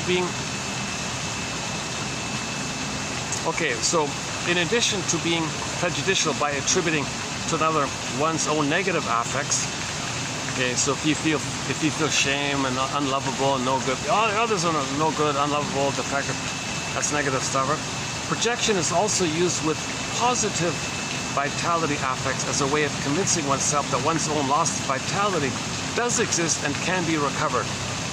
Okay, so if you admire somebody's vibrancy and buoyancy, that's like a little hope called a positive projection. Your own buoyancy and vibrancy and embodiment is missing, but you love that someone else has it, or you amplify it, you see it, you highlight it. Beam projection, elaborate on it. Okay, find a hook, hang your coat, and that's a hope that you can have that. That's called the golden projection. You project your gold onto others. So projection is not just the negative things, it can be the positive, the missing positive things. One shrink thinks most projection are much more, we don't realize that we project a lot of our gold outwardly like that. And others are being used as a psychic, quote-unquote, safety deposit box. They're holding your gold for you as a psychic safety deposit box, holding your gold. One day, and then, was it Robert Bly? You want to say to them, I gave you my gold. Would you please give it back to me? Of course. I don't want the burden of carrying your gold. That's a lot of heavy weight like that. I don't want to be responsible to always have you see me in this exaggerated positive light. I want to be myself. I don't want this pressure. I will happily give you back your golden ball. It's just a metaphor. So the projector owns his gold. That was just a way of saying we got to own our gold. Golden projection. Yeah, not discussed too often, the golden projection. Because there's so much, people are in so much pain, so they always project the negative stuff, right? And the positive stuff, they don't even bother with that because they hate it if they see it. They don't even accept their golden parts because if they see it, they hate it, right? That's the envy. That's the envy. The mother was. Some babies regard the mother as the envy breast.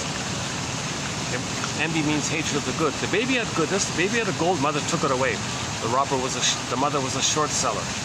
She plundered and pillaged the baby's soul castle. She was a robber baron, a psychological robber baron. So the gold, too much pain. Others have gold. They're negative towards the positive side of themselves even. So you're better off admiring somebody than just being envious of it. Or I should say, you're closer to owning your gold. At least you can admire it in others.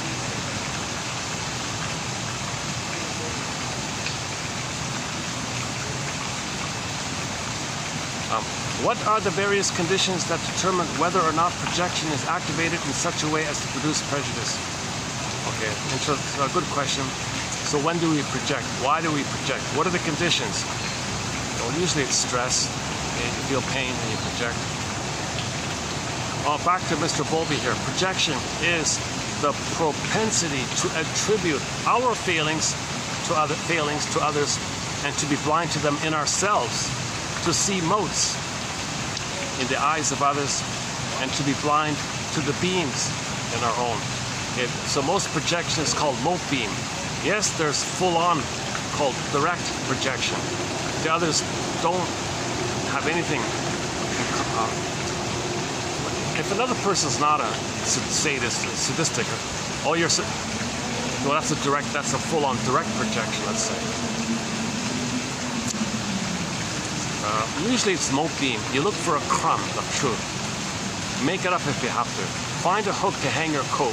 That's called mote beam. Again, you're doing it because of the pain. Getting rid of the pain. The mote beam issue is, it's trivial. It's like one example is the speck of dust. It's the speck of dust. Like you buy a brand new car, but you see a speck of dust and you say, oh no, this car is totally no good. It's a speck of dust. You say the car totally no good. That's the mote beam.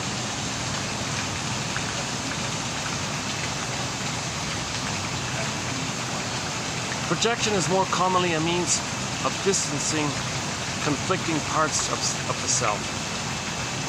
Obviously, as soul fragmentation, the more you project, the more you're disconnected from yourself. The more you own your projections, the more you're connected with yourself. Hence, you're more whole. Hence, you're more healed. When you're healed, body, mind is together, the symptoms go away. Healing and wholeness. The more you own your authentic self, the more whole you are, hence healed.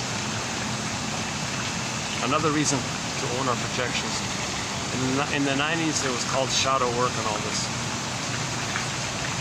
Projection is a mixture of warding off and gratifying a drive derivative. Interesting. Okay, so you're acknowledging something about yourself and denying it. So you're acknowledging something about yourself. Oh, he's fill in the blank. Well, that's you, and you deny it. All right. Projection is used primarily by clients with neurotic personality organizations, whereas projective identification is used by clients with BPD, psychotic stuff. All right. So it's a question of degree. If you just attribute something about yourself to others and leave it at that, and don't prod them and goad them to demonstrate it, that's just called benign projection. You leave it alone like that. But if you got way too much pain, you want to see it demonstrated by others, then it's easier to deny that it's within. If you see it externalized, you want to see it externalized or displayed in others, that's because there's too much pain.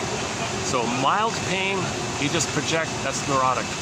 More severe pain, you coax them to display it. That convinces you that it doesn't belong to you. See, gotcha, see, I knew it. But if you're neurotic, it's milder. So so projective identification is a greater intensity, a greater degree of projection. Because in projective identification, you interact with others, assigning them the identity of them possessing actually that thing you projected into them, and then relating and fully believing they possess that projection, and relating to them in that way to put a pressure and a pull and a tug on them to show signs of it, so you can convince yourself it doesn't belong to you. So it's a question of degree. But some people say it's too blurred up. It is questionable that projection can occur without a certain degree of projective identification taking place. And what is called simple projection is in fact a mild form of projective identification. Okay, so fair enough, right? A mild form of projective identification. Some distinguish it as clearly separable.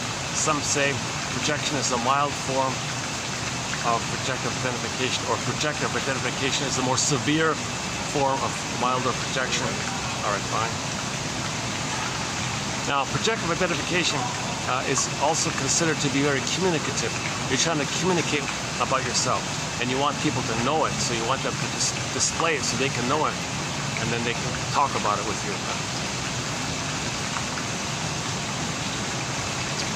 So sometimes there's a communicative, a positive intention to goading others to feel what you're feeling, because you want them to put words to it for you.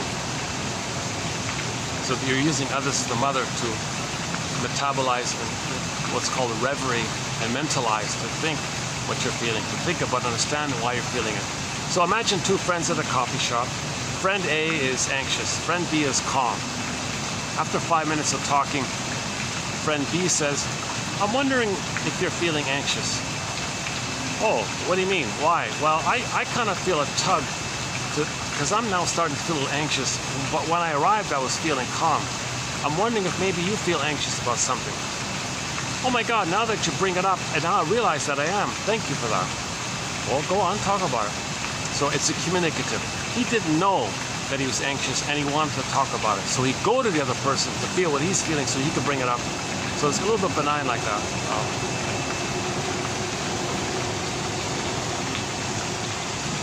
So friend A was like communicating in a way to make him anxious, maybe doing little annoying things, or shuffling around or something. Now, by the way, therapy doesn't take place if the therapist is more anxious than the client. It doesn't work. The client has to be more embodied and have more of an acceptance of their feelings for therapy to take place. So once again, my disclaimer, I'm not a therapist. I haven't been analyzed. So I'm only the compiler of codes, sharing and passing it along in a self-help modality.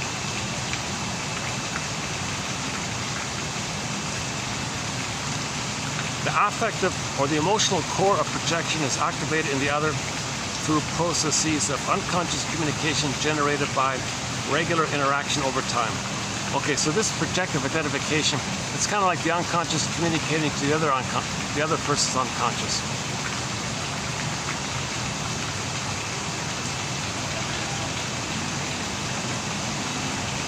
Over time. So the other person feels, oh yeah, okay. So everybody feels everything, right? Everybody can't feel everything.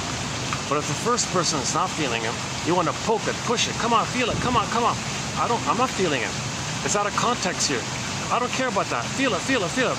So you're interacting with your friend to feel the thing that you don't know that you're feeling. Because we all have feelings, so, but them feeling it is out of context to what you're feeling. You don't care, the projector doesn't care. I just want you to feel what I'm feeling. Misery loves company, talk to me.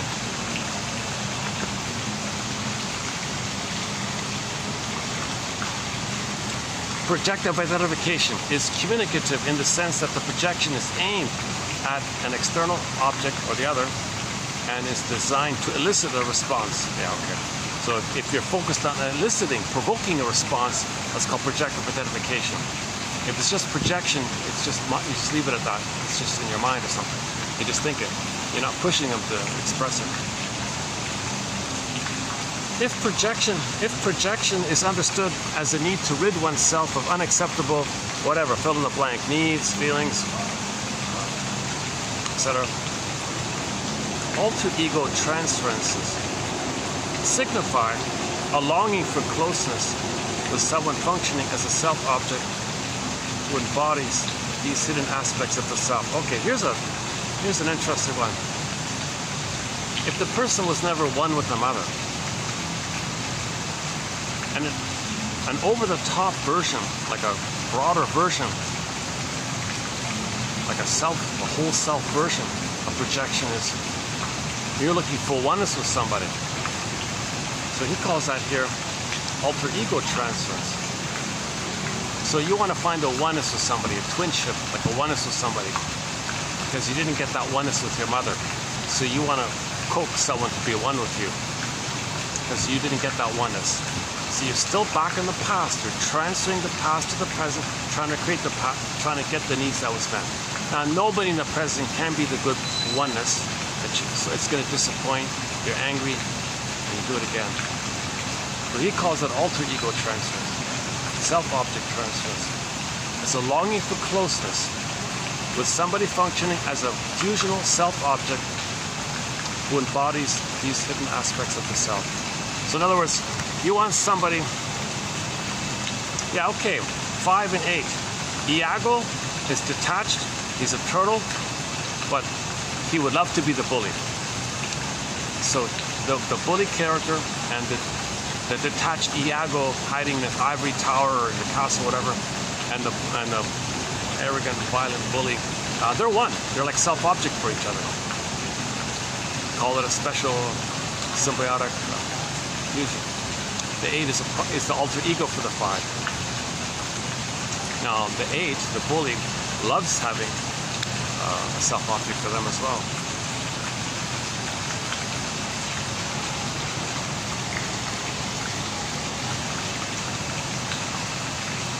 Now, this is the area Mr. Kohut. We don't really get into the Mr. Kohut's area, but Mr. Kohut thinks the issue of narcissism is that the person didn't get the oneness, so the shrink should do it. And our psychoanalysis is, no, you can't do it. Kohut says, well, forget that. So he's a bit of a rebel that way. But most people say, no, you can't do it. You cannot literally be the one with the person. Yes, just feel what they're feeling. Believe what they're feeling. Make it symbiotic. Now, Lucy Holmes gave the example. She tried to do that with somebody, and for a while, the client thought they were one. Oh my God, this is amazing. I never had this feeling. And then one day, she said she cut her hair or something. Came into the room with a new hairdo or something, and the client felt, you betrayed me. We were one. Now you changed. Now you're not you. See, that's a fault. You can't do it. Nobody in the present can perfectly be the fusional oneness that you needed. Nobody can be the symbiotic object that was needed. You got to mourn the loss of not getting it. Admit that you didn't get it. Mourn the loss of it. Get the ab reaction, inside out too. Get the avalanche scene, the emotional release of the repressed feelings back to consciousness. Not still try to get it. It's a one-way ticket. You pass that time, you can't. Don't act like you're still in that time. Interpret that interpret that you still wish you could have that. Make it conscious, then you heal. Not be blind to it and then still try to do it. So we don't cover the Kohat thing, but I did post one quote by Lucy Holmes to highlight this issue, and it kind of revealed it. So a colleague of Mr. Kohat is a guy named Spot Smiths or something, and Lucy Holmes was a follower of this guy. So she was in that mode. So we have a good quote from her about it. But I posted it to make us more aware of this issue of the symbiosis and what not to do, what she's describing. You can't do it.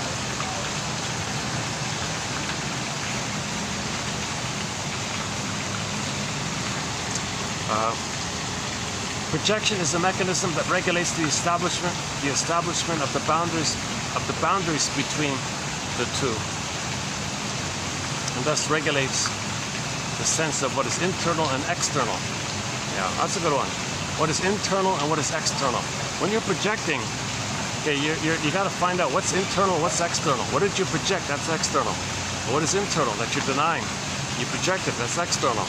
Well, there's a boundary thing here. You're trying to create something in the present to know who you are and who the mother was. You're trying to establish interpersonally what's in your intrapsychic. What are your internal object relations? That's how you manufacture your interpersonal relations, to reflect it as above, so below, inside out. Another way to use that inside out phrase is what you're recreating in the present is a reflection of your intrapsychic internal working model called object relations theory, internal object relations. So you try to manufacture interpersonal relationships.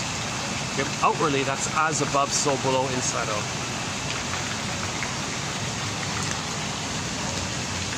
Where are we here? Okay, the teacher with prejudice. Okay, so the teacher with a lot of prejudice. Okay, that's a symptom of the paranoid schizoid position. Okay, Melanie Klein's theory. Okay, so in that case, he's going to be stubborn, one-sided, either or thinking, all good, all bad. Okay, and this is going to induce an effect in the recipient. Versus the tolerant teacher who seeks understanding to emphasize and so on. Okay, so one example of the difference between the paranoid schizoid position, either or thinking, God comes from the goddess demon, okay, special one, narcissist, or devalued, no good, fill in the blank, insult term. Okay. Then you see others like that. So the teacher might say, oh, he's all good, he's all bad. Like he operates from this either or, strong judgments in a positive way or a negative way, idealized, devalued like that. The depressive position is more balanced and tries to understand with empathy and feeling why he is doing what he's doing. What's his positive intention? What's he dealing with? Trying to understand the person. Prejudice doesn't want to understand. They just want to judge. The tolerant wants to learn and understand. So yeah, one self-help said we're either judging or learning. Another way of saying it. We're either judging or learning. Everything's judging or learning. The judging is the paranoid schizoid. The learning is the depressive position. Projection is a powerful defense, so useful in ridding oneself of awareness of any unwanted wishes and feelings. So it's effective. It works. If you feel like a fill in the blank, oh, he's a fill in the blank, it works. You don't feel like that anymore. If you convince yourself others of that, cherry pick it, make it up, and just elaborate on it, just insist on it, be stubborn about it, be demanding about it, you don't feel that you are that. So it's effective. If you feel pain about something and you demand stubbornly that others are it, then you don't feel it within. That's called projection. It's effective. It's neurotic, but it's a neurotically. It's an effective in the sense of it helping you get away from your pain. Now the key quote here, projection is an attempt at locating pain outside the self. A little awkward the way he said it, but I get what he means now. Projection is soothing the ego. And that's part of the problem. Yeah, so you're soothing yourself. Masterson would say this. It's so painful for you to focus on yourself. So what you do to soothe yourself is to say, he's a fill in the blank. Yeah, that works, right? It's so painful for you to focus on yourself. So what you do to soothe yourself, so you make them important. That's called narcissistic mirroring of vulnerable. Masterson has a thing called narcissistic interpretation. Mirroring interpretation of narcissistic vulnerability. So you make them feel important. You soothe yourself. Yeah, I'm important. I soothe myself. That's the narcissistic part. The vulnerability. Okay. It's so painful for you to focus on yourself. Vulnerability. Mirroring. You mirror, you see it. It's painful for you. So what you what you do then to soothe yourself is to externalize and say he's a fill in the blank. And it works. He gets away from his pain. It soothes himself. Yeah, soothing, and that's the problem. Yeah, projection is the soothing of the ego. We mean the neurotic ego, the false self ego, the false ego. We don't mean like the healthy ego, your damaged ego, whatever ego you're working with. Your healthy ego is the scarecrow. Remember, the healthy ego is the scarecrow damaged up. We want a healthy ego. Oh, here's the gambling one. Yeah, okay. So here's another quote about gambling. The gambling ritual is an acting out of a fantasy in which someone is doing something to someone else. Yeah. So you do the gambling ritual, all excited, put the coin in, pull the lever, disappointed. Your mother rejected you. That's the fantasy. We have a memory called fantasies, unconscious fantasies from your memories. Mother rejected you. Now they're fantasies. Mother rejects you. Mother rejects you. So the ritual is go to the slot machine and get rejected. That's it. Yep. The gambling ritual is an acting out. Now you're acting it out. You're acting it out. You're doing it. You're not thinking about it. You're just doing it. Instead of thinking about it, you're supposed to think about it and feel and cry. No, you're just doing it. The doing is a defense against the pain of feeling it. So, again, acting out. The gambling ritual is an acting out of a fantasy, unconscious fantasy, in which someone is doing something to someone,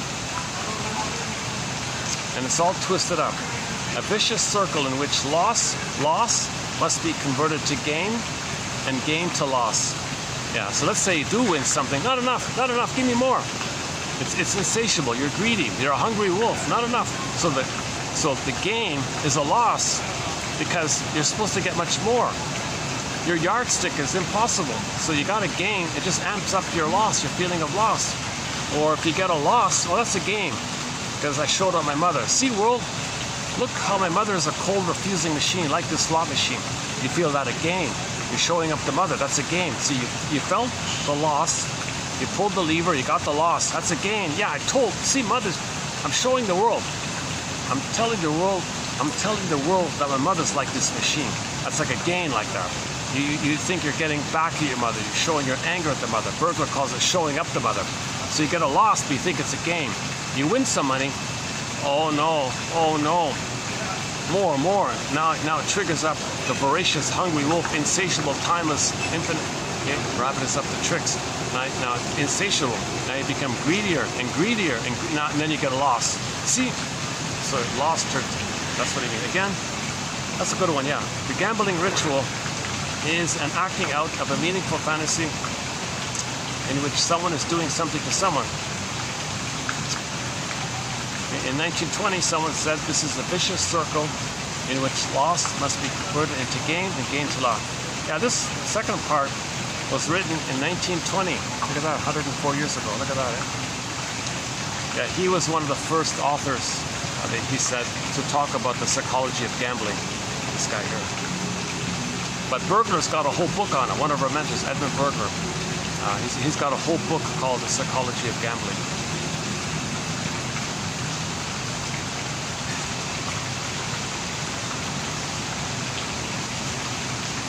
Okay, the next three, the last three here, come from Mr. Groff here. And it's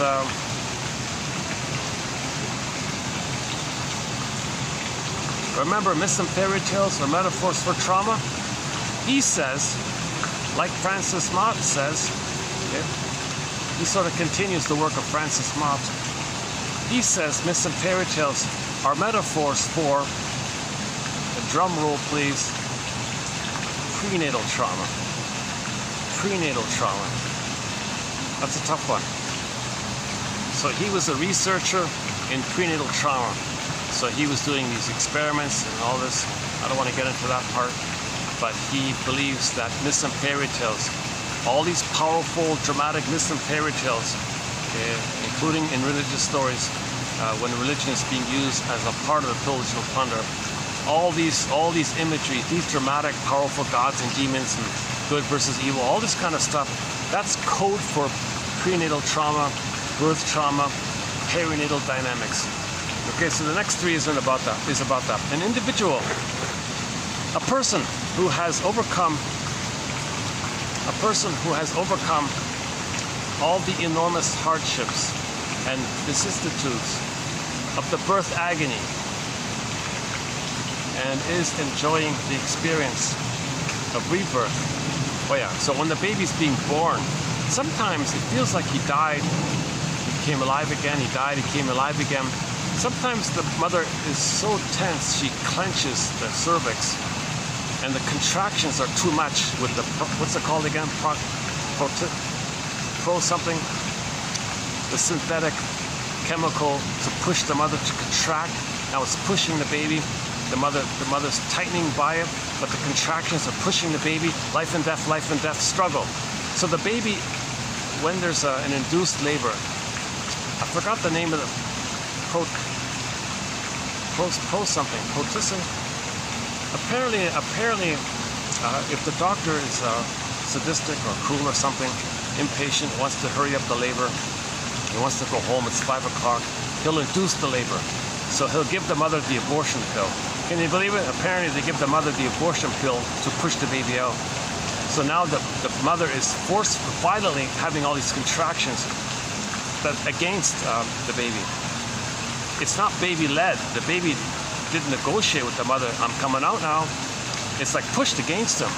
So these violent contractions, it's causing him a death, like life and death. He's suffering like this. And the mother's in pain by this. She clenches the cervix, and the baby's freaking out like this. This is quite a dramatic life and death struggle. Okay, so myths and fairy tales that talk about good versus evil is code for that. Myths and fairy tales talk about this battle between good and evil. It's talking about this time in the uterus when the baby's freaking out, trying to get out of the canal. Again. And when he finally gets out, he feels like a hero. Oh, I did it. I survived. I'm a conqueror. When he finally gets out, he survived the struggle. So we may refer to superhuman. The myths may be a struggle between the protagonist and a mythological monster, right? So in a myth, if the little person is fighting with the minotaur or some kind of monster or snakes or a frightening entity or something, that's code for this struggle. Okay.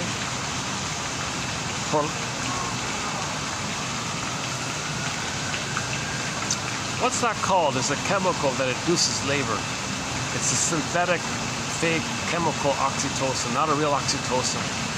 And the effect is it makes the mother contract, but it's too much and it's too violent, it's too forceful, and the baby can't breathe, he can breathe, he's in a struggle like that. So we'll make a story about this where he's battling with a demon, with a monster. It could be Hercules as a baby vanquishing the giant snakes that attacked him. Or maybe it's an adult doing difficult, like Theseus defeating the Minotaur. So Theseus is battling the Minotaur, the bull, right? Or it could be someone called Mithra killing the bull in the cave. Or Perseus fighting with Medusa, outwitting Medusa. Remember, they killed Medusa and all this. But these violent, extreme, life and death, graphic, highly provocative, emotional, vibrant, intense images of a violent struggle with a monster like Medusa, the snakes, or any scary kind of creature like that. And you got the guy battling, and it succeeds at the end. That means the baby got out and he survived. He's a hero. He's a superhero. He did it.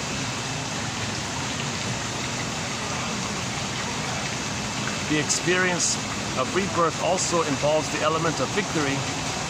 Oh yeah, another version is Thor, the Nordic god Thor, smashing the dangerous giants with his magic hammer. So the baby kicking.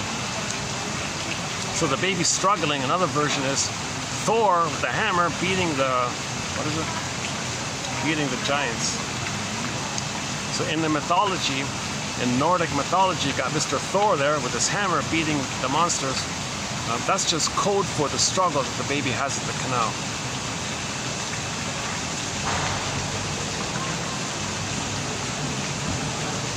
Okay, back to abreaction. If a person can do narrative medicine and can get the abreaction, if they can do that, okay, the body will relax. The tension will relax. Okay. There'll be the release of emotional and psychological restricting forces, i.e. liberation from character armor, personality disorder, disorder of the self, dysfunctional personality, Iago pattern, bully pattern, narcissism pattern, DPD pattern. Okay, if you're going to be liberated from one of these kind of patterns, some people call it character disorder, character armor. It's a very hardened kind of thing. Okay, this will be, the metaphor might be the icebergs are melting, the snow is melting, the icebergs are cracking open, and now there's a free flow of water released from them. Like a flow, now things can flow, the water can flow, right? The water was stuck in the iceberg, now the water can flow. So that's like a metaphor that we got the emotional release, the feeling release. Yeah, like the avalanche scene, there's like that rush coming up to the front of a release like that. Yeah, they could have showed that in Inside Out too. They went to the back of the brain, there was ice there, and they hit the ice and the thing flowed or something. They came back up, released like that.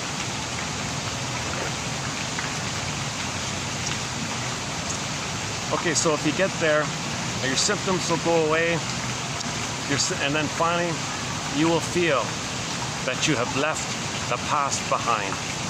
The ghost is laid to rest. You did it. You now felt what you couldn't have felt. You left the past behind.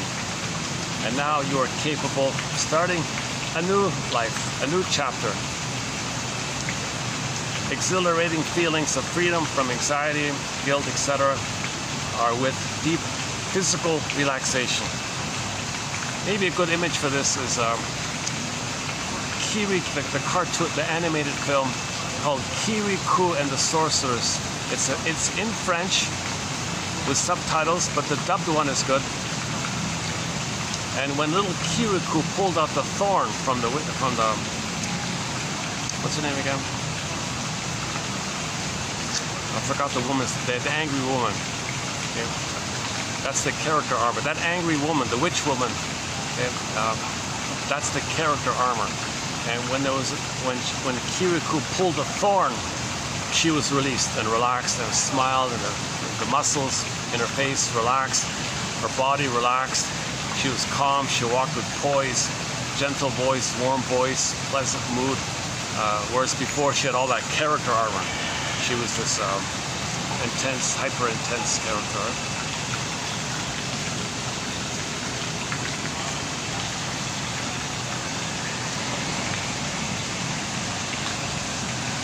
Okay, that's it. Yeah, we did it. Okay. So your mission, should you choose to accept it, is to read these quotes and find one that's of help. Send it to yourself in an email. Make a note of it. Put it down. Get a separate notebook and add one from here to your notebook and make a note of it for yourself personally. Use it as a prompt, pre-association prompt. What does it remind you of? Why did you choose that quote? And don't push yourself. Be gentle. Be nice to yourself, and leave it alone. Let it incubate. You'll come back to it later. And next day, add another quote. Same exercise. Your mission. should you choose to accept it.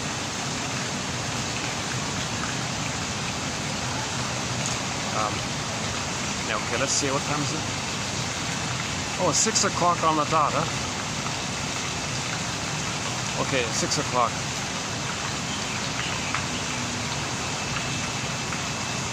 Yeah, it's only Monday, so it won't be too bad, I think. Let's walk over to the other place and just conclude with any final thoughts. So yeah, give me a minute to return the fan and return the cup. Hold on a second.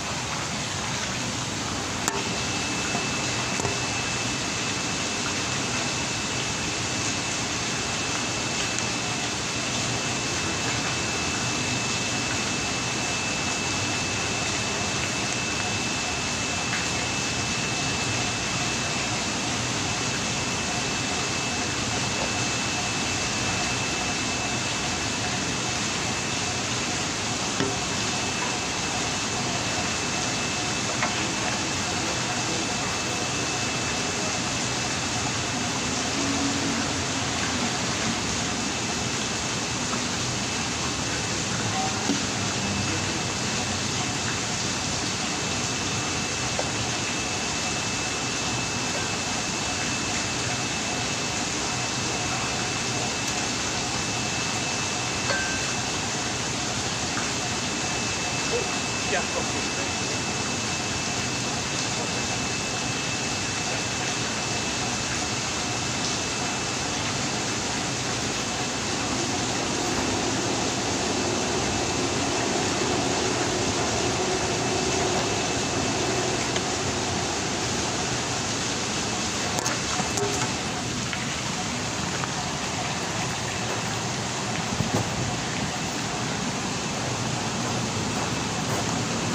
Oh, the party hasn't arrived yet. All right.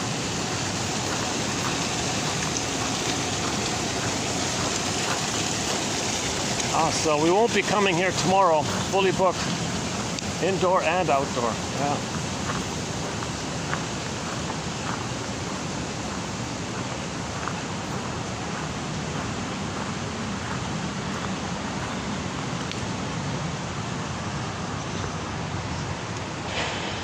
These flowers are have a nice sort of smell, a vanilla kind of smell to them. Not sure what they're called still.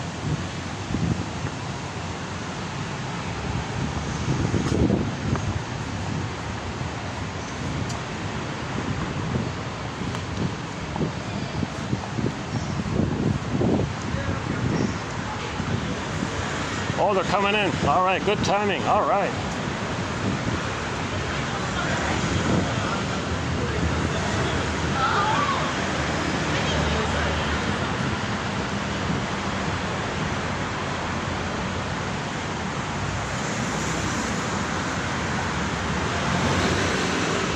Here's an awesome tree, right out of Africa.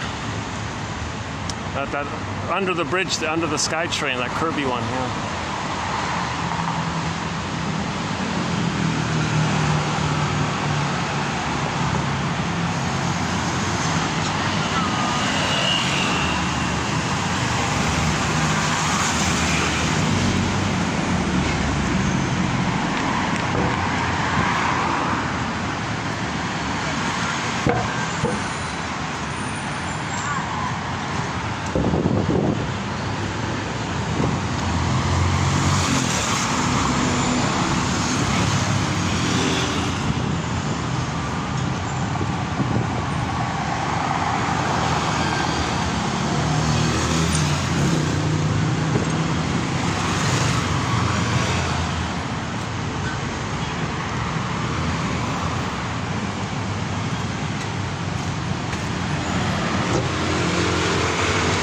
This might be a holiday. I think today might be a holiday here.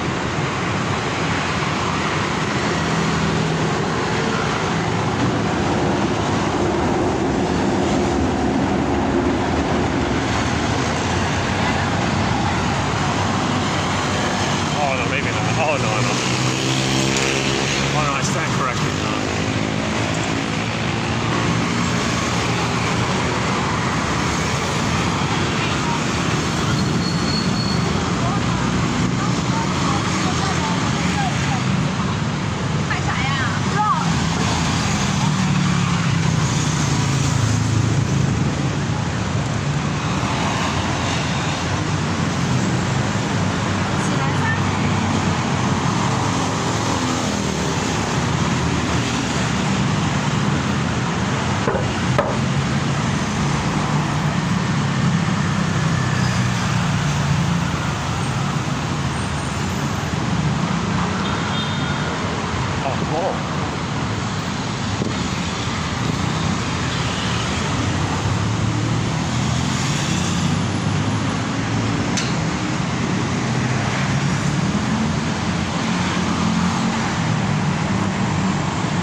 is gonna run over. Either. Let's try over here.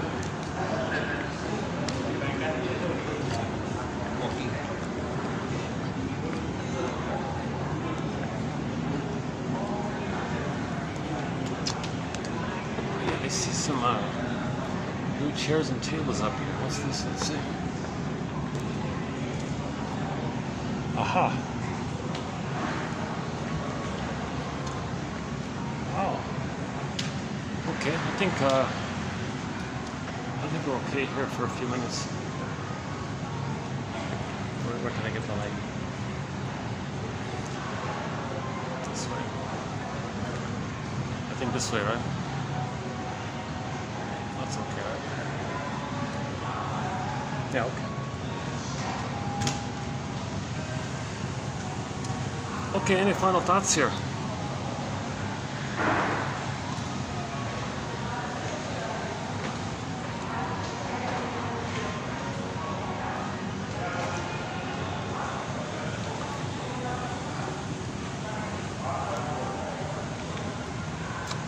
Any final thoughts? Oh, that place, very expensive place, my God. Yeah. Well, I feel like my delivery was a little better in this video, although yesterday, you know, it's funny. I did cram in a lot of good material. I think the Harry Law quotes kind of added a lot to it. So let's see for myself here. Okay, so I need to pick one as well for myself. Let's see. Okay, so projection. Okay, you're going to see the other in some way similar to you, or in some way similar to somebody in your memory system, in your memory past. Okay, depersonalization. Okay, yeah, this one about the pain, the focus on the pain. Yeah, there's one line that says, the things you dislike in a person, those things are their defenses against pain. So if you don't like how somebody's projecting, well, that's their defense against pain. At least understand what's going on, right? Okay, the projecting the inner critic, that's a common one. You know, one variation of the inner critic is the voice that reminds you that you didn't save your mother. Did you save your mother? No, you didn't. You're guilty. Babies want to save their mother. Babies want a loving mother. So they think they can magically save her, protect her, heal her, cure her, fix her, make her be a loving mother. They're going to try.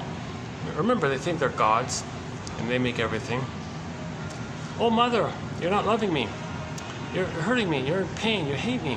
I'll interpret your hate and your rejection as your cry for love.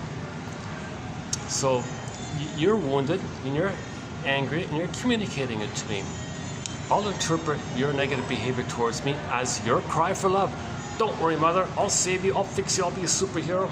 Okay, like the Hercules or all that.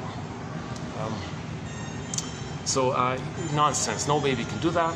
He's going to fail in that task. Guilt. He feels guilty. Okay, guilt is the same as debt. He feels debt to her. Infinite, timeless, infinite debt, infinite guilt. The religion co-opts that psychology to plunder. Oh, you're all sinners. Okay, means you feel guilt. You didn't save the mother. They don't tell you that. They co-opt your psychology, twist it to deceive you and trick you. That's called krivda. Miss Ray Tort, is that right, Anna? About a month ago, I think. So one of the points was that you take a true psychology, the child felt guilty, and you like part of the pillage and the plunder is make people feel guilty. So you remove the baby from the mother. He'll try to save the mother. He'll fail. He feels guilty, and then you say, "Oh, you're all sinners. You're all guilty. You got to owe." So the top 20% of the most traumatized will put others in debt because they feel guilty, and the ones in debt will say, "Well, that makes sense because I feel guilty." So everyone got this whole issue. Where was that from? Oh, the inner critic. So the superego, burglar. One variation of burglar has is that the inner critic, or the superego, or the unconscious voice, okay, that big I and stepping out, the painting stepping out. If you try to do something healthy for yourself, that memory comes up, called this huge, big, booming voice. Did you save the mother? No, you didn't, did you? You're guilty, and you're always guilty. And in the unconscious, the person's always guilty. Okay? In Alice in Wonderland, you're always guilty, right?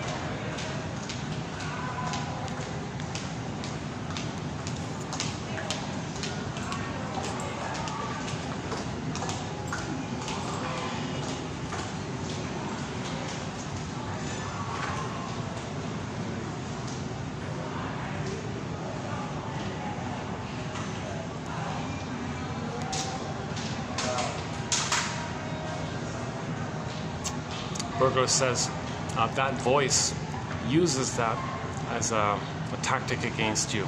You didn't save your mother, did you? You're guilty. You're always guilty. So this is nonsense. No baby's guilty. It's no baby's job to redeem their mother, save their mother. It's the mother's job to heal herself. She can't use the baby to be a magical super therapist to heal. It's impossible. But the baby tried. He wanted to.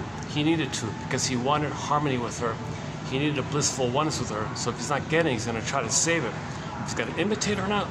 If he's got to mimic her to that end, called identification with the aggressor, and then treat others the way she was treated, he'll do whatever he's got to do to try to save the mother.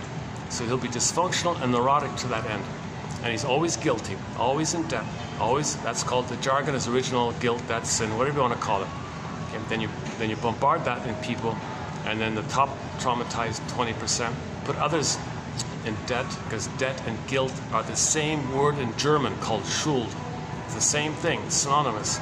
Okay, baby feels guilty, that's like a sin, guilt, debt, guilt, I owe you, I'm guilty, and this whole nonsense. The poor baby, takes it upon himself to try to save his traumatized mother. The poor baby can't say to himself, oh geez, bad luck. The poor baby can't say, gee, I got bad luck. I got a traumatized mother for a mother. Gee, I didn't want this. Oh well, I'll just forgive her and forget about it and do the best. The baby can't do it. He's got to have a loving mother. Maybe I should turn around. How's the lighting if I do it this way? I don't want to get people in the camera. Yeah, let's turn this around.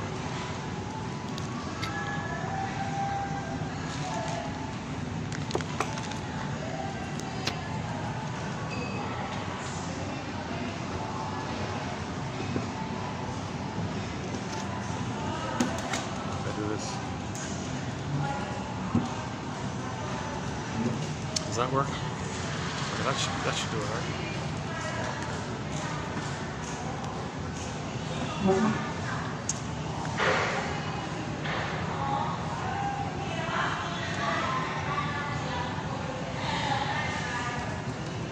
Okay, next one. Yeah, Breger, he's got a whole book called the Superego. This massive book called the Superego. That's a challenging one. A very good book. It's you gotta read in bits and bites.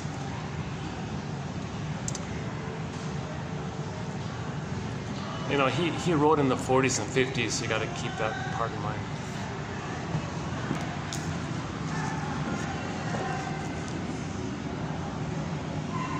Where are we here?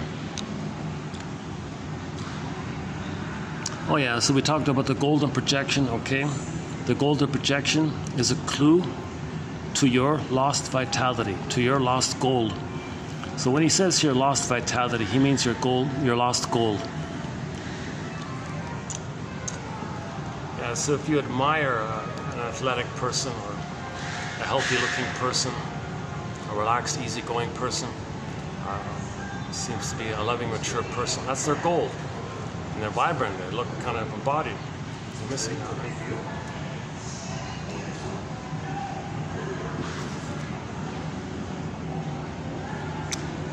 Okay, next one.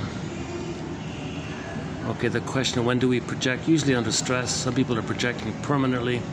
That's a character disorder, disorder of the self. They're dependent on a permanent projection of their denial of themselves.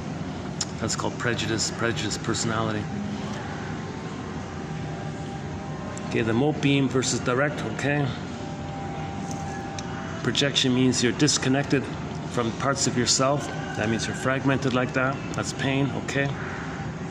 Yeah, it makes pain, but you numb the pain at the same time. A mixture of the two. A mixture of gratifying your need to numb the pain at the same time getting in touch with your disowned part through the projection.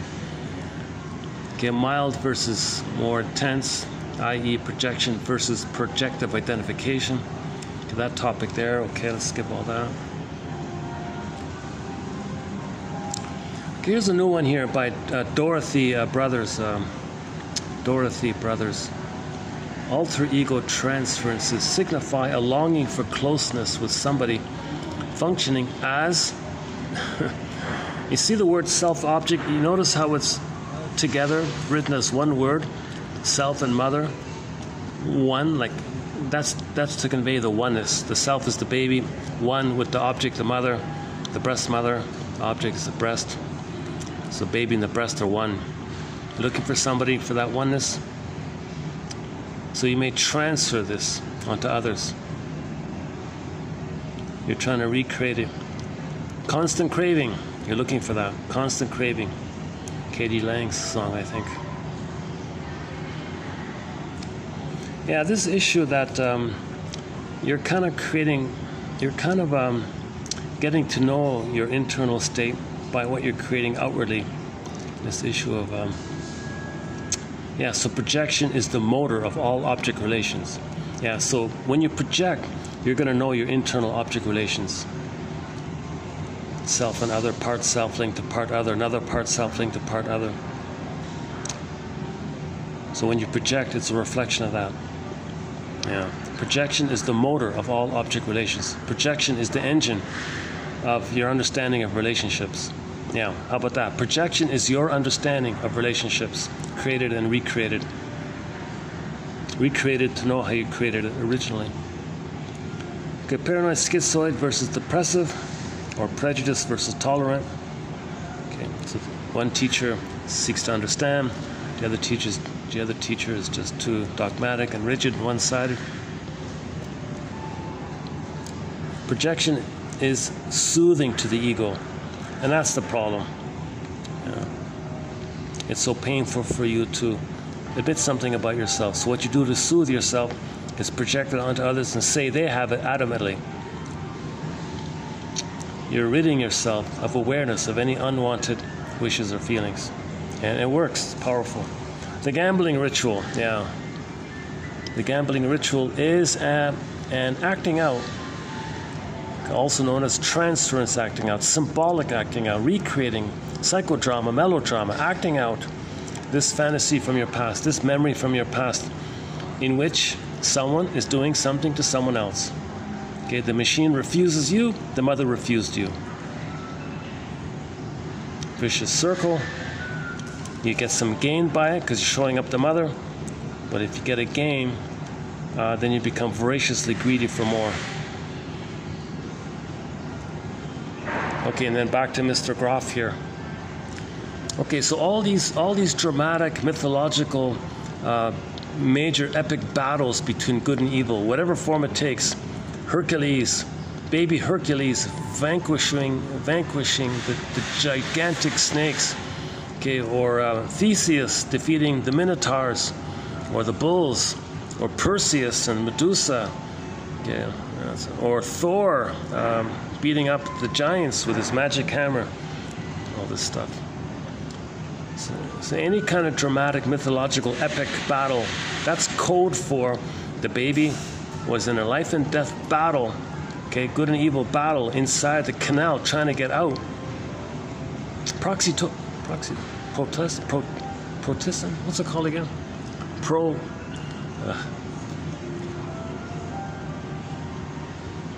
Okay, an image for emotional release, the iceberg melting, snow melting, etc. And your symptoms go away. Now you have a new chapter in your life. And with it, there's a physiological relaxation. So you won't be so tense anymore, right? Your muscles will unwind. You'll be more relaxed. Yeah, so back to Sarno, right? All that tension in the body, that's your original rage that you're still screaming at your mother. So all that tension in the body is a continuous, timeless rage to your mother. And the body's holding it, holding it, holding it, and that's the tension, hypertension. Okay, yeah, this, yeah, so not, okay, let me see. So for me, let's see. Okay, for me, it's this. I think the second one's okay, the second one is okay, the third one's okay, the second one's okay. Yeah, this, I think this one about recreating, where is it? The soothing one is good. I like the gambling one. Okay, this theory about the mythological epics being code for the struggle, the life and death struggle that many babies experience when they're trying to be born in the birth canal. See, if the mother, see, there's a whole issue about, okay, that's a big, yeah, let's not go there, okay.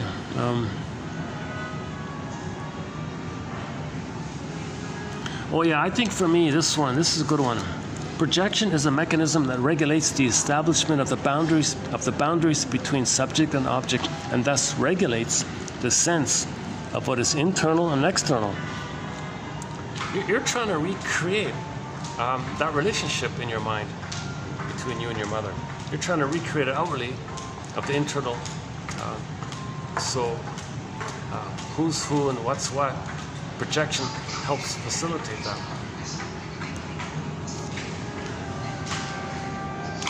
Yeah, I like this one. Projection is soothing to the ego. That's part of the problem. Yeah, so like eating too much ice cream or cookies or wine or whatever, that's soothing to the ego. That's part of the problem. It works. It makes you unaware of the pain. Projection is an attempt to get away from the pain. Inner critic. Okay, so where are we here? Okay, hang on. Okay, the second one, the third one. Second, third. Okay, second, okay, 2, 3, second, third, fourth, fifth, the golden one. Okay, the golden one, that's okay. Yeah, okay, the fifth one is okay.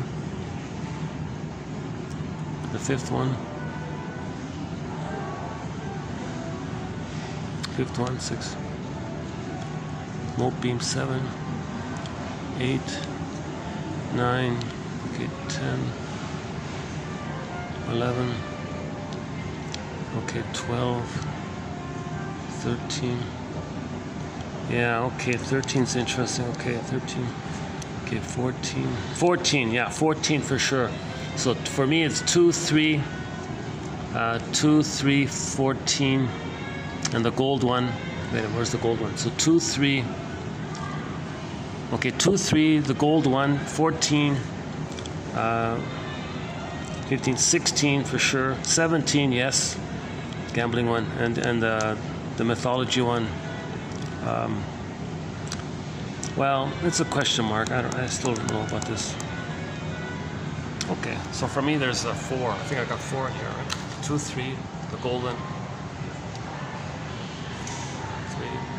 4, 5. I got 5 for me. Yeah, so I found 5 for myself. Yeah, that's great. Interesting. Yeah, interesting mix of quotes today. Forgive psychology for its jargon. Just forgive it, says Robert Bly. Robert Bly says that golden ball goes in the bag. We drag the bag, meaning shadow. You don't see it behind you. Dark, unknown forest bag. Okay, metaphor, unconscious. So we drag our unconscious with us, the bag. We spend the rest of our lives looking in the bag, trying to get back the stuff we put in originally. So we had a golden ball, put it in the bag for safekeeping, want to get it back. The golden ball went down the well or the bag, want to get it back. Okay, let's take a peek upstairs and close it up outside. Oh, I wonder if I can do the... Oh, the last time... Oh yeah, in the last video, In the last video, towards the end, I ended it on the 40th floor, so I won't redo it here this time. If you want to see a bit of a view of the city where I am, go to the last video towards the end. You'll see some of it. Or just close it up here. That's not bad. Not too dark. The lighting's okay here. On second thought, let's just wrap it up here now. Let's just wrap it up here. It's nice to end on a pretty view. This view's okay, right?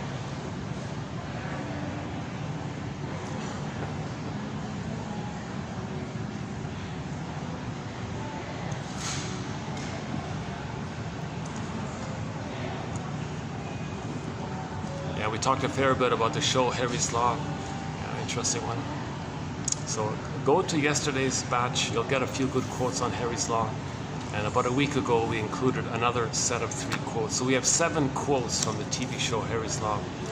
I have mixed emotions about that show, mixed opinions and all that. Anyways, we got 7 good quotes. One was about the Franken biting, the Franken editing.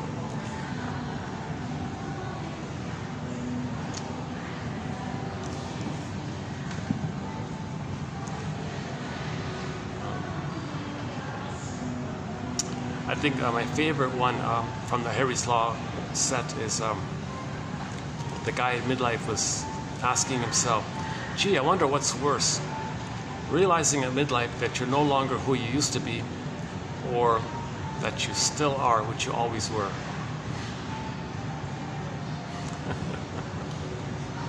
Ouch, right?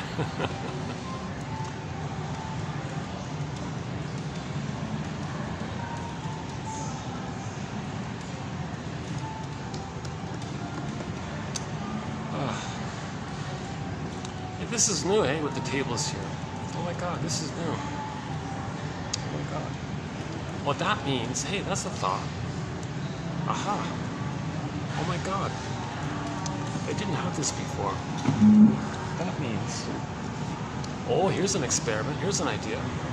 What if I buy a drink at the deli below and bring it up here? That should work.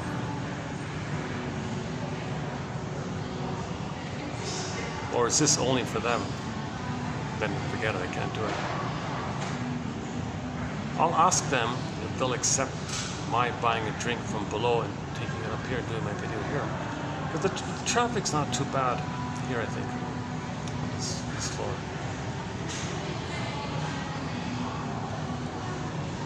Because that restaurant is only open at night, right? Oh my God, yeah. Oh my God, yeah. Of course, the people below me can hear me. Let's see, how is it below? Oh, no, hang on. Well, I'm right above the... Oh, jeez, I'm right above... Well, I'm right above the concierge person. Unless... If they're closed, and I come here in the afternoon, then why not? Why couldn't I do it just here? Oh my God. Why couldn't I just do it here? Oh my God, I'm a little excited. This might be a new potential venue. Oh my God, talk about dopamine. Huh? Like when dopamine's, you're searching, you get a little excited because when you're searching, the idea is that you think you might be getting something, which when you get it, you'll feel safer and it gets serotonin. So the dopamine is for that. Dopamine for the chase, serotonin from the catch. That's my summary line of it. So they're both happy chemicals, quote unquote. But dopamine is specific, that's the motivating one, the anticipating one, the go get it one, right? Because what are you getting? The idea that it motivates you to get the thing, something, whatever it is, and you think that when you get it, okay, you'll be safe, at least for the moment, then you get the serotonin. The dopamine is to get the serotonin. Dopamine for the chase, serotonin from the catch. Oh, second thought. Oh, I got a doorman just gave me a bit of a look there.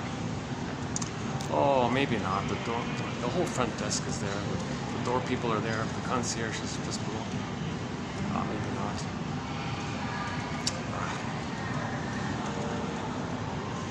Oh, maybe not. No, this is not appropriate.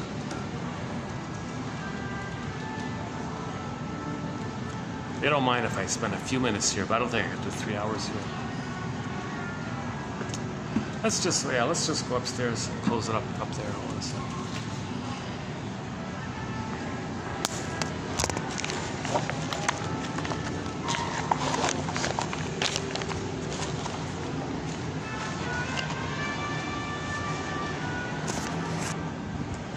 So much for that idea.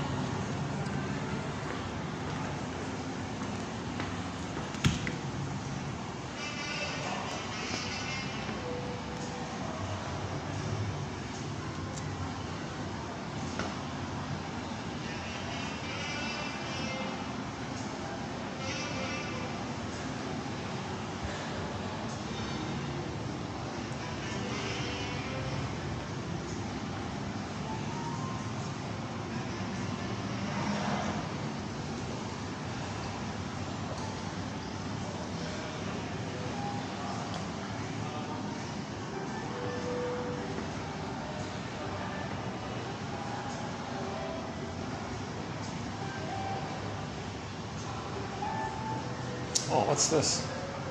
Oh, what's this? Hang on. Residence Lounge. Hey, what's this? Hey, hold on. What's this here? Oh, nice and quiet.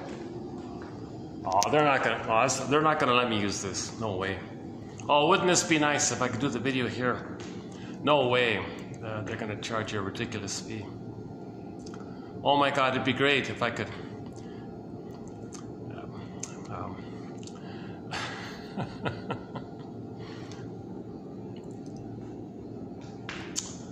Oh, this would be fun. If I had this room, this would be awesome. If I had this room to do a video, I could walk around freely. It's nice and cool in here. Oh my God, yeah. I mean, there's the screen, right? Talk about projection. There's the screen, projection screen. Oh, jeez.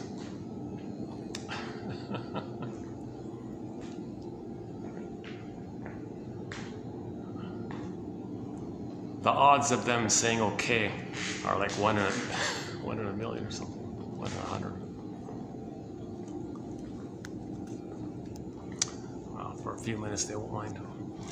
Any final thoughts here?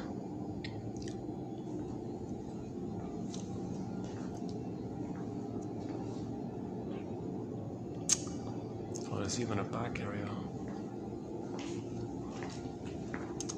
Take a peek back there. What's that? Oh no, that's just it. But there's even a back part. Oh, you can get a view. I could lift up the curtain, one of the curtains maybe. Oh, that's too bad, eh? Okay, let's go upstairs to wrap it up before the guard comes running. Can I help you, sir?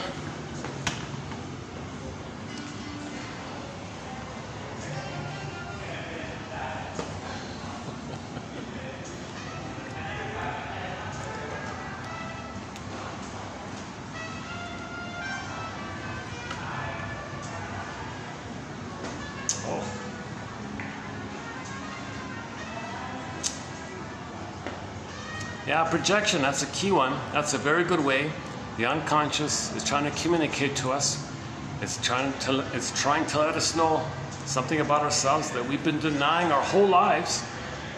It does it by our projections, the things we're saying about others, attributing to others, negative or golden. That's the unconscious. Oh, understood. Oh. Oh, understood. Oh, here we go.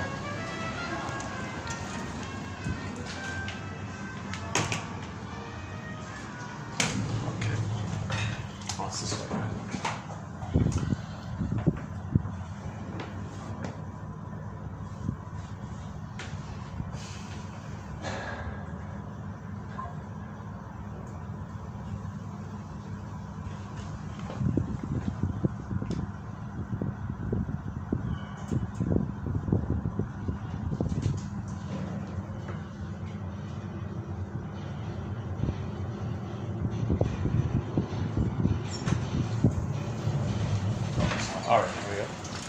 There we go.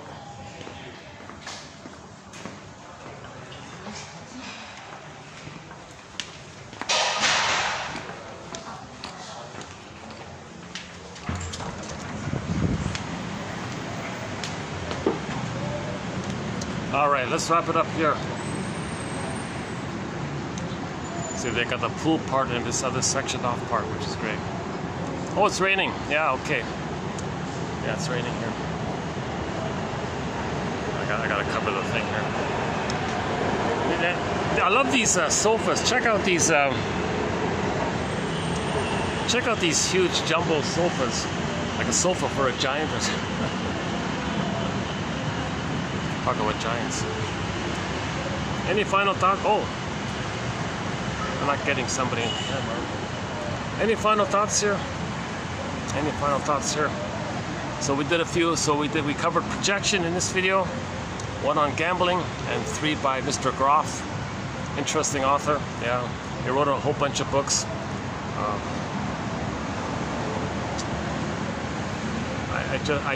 I've only posted 1 video about 2 weeks ago from him. Today is just sort of the second time we're talking about him. He does bring up this issue of what maybe the baby's, of what's going on with the baby and what we're trying to find or recreate. And the mythologies are related to trauma in that area. Now, no, you can't magically evoke it and be healed by it. That's what he was exploring. Is it possible to take a magic and then feel it and be healed? No. Consciousness, narrative medicine, consciousness. You can't bypass your consciousness. That's called spiritual bypassing. Oh, maybe we can do spiritual bypassing. No. You need somebody there to talk to, and things will be released to you. Don't expect to magically relive, provoke, induce, force. It's a violation of yourself, to evoke up all that old. Because what you're doing is, if you feel pain, what he's doing is it's a form of pathological nostalgia. If you're trying to go back to the uterus and relive that whole time with the argument that, well, we're going to process it this time. No, you're just going back there to live it. Yes, you'll feel the pain of it. Yes, maybe you can know that you had pain there, but you can't heal it by reliving it somehow, and you're evoking too much of that. You see, he said with his research, people evoke that. You may experience the blissful side of it and the terrorizing side, and back to the bliss and that struggle, the life and death struggle that the baby has in the uterus, and you may get all these imageries like that. But a lot of his stuff is nonsense. I think a lot of it's sales, a lot of it's advertising, a lot of it's drama, a lot of it's theater, a lot of it's for films and movies and things. A lot of it's, I don't believe some of these things. Oh yeah, I remember when I was a little spermosa or something, fighting for them. Oh seriously? We saw that in a film a long time ago. I don't know which came first, I forgot. Maybe they read about it and projected their issue of chasing for mother and transfer that to that knowledge that, you're not gonna literally remember that kind of thing. No way. No way. I don't believe it. I don't believe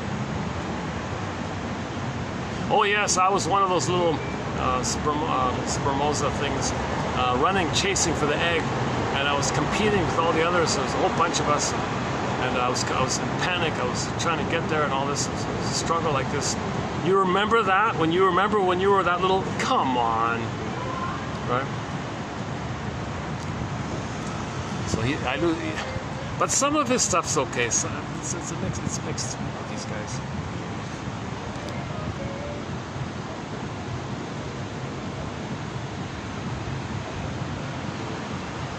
Oh, I got water coming in. I gotta cover this so I don't get water in the camera here. Let me try to cover this. What can I use? Let's do this.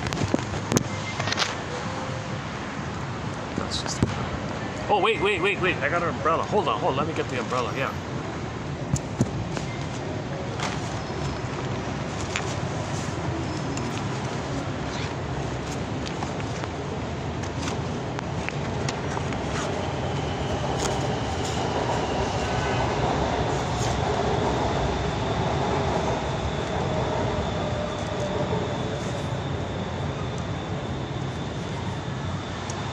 All right.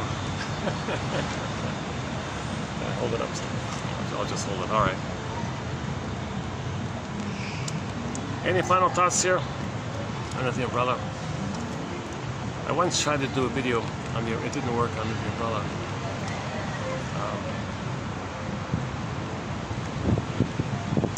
But that previous quote by Mr. Groff about the blissfulness, all that blissful feeling, that's pretty good, I thought.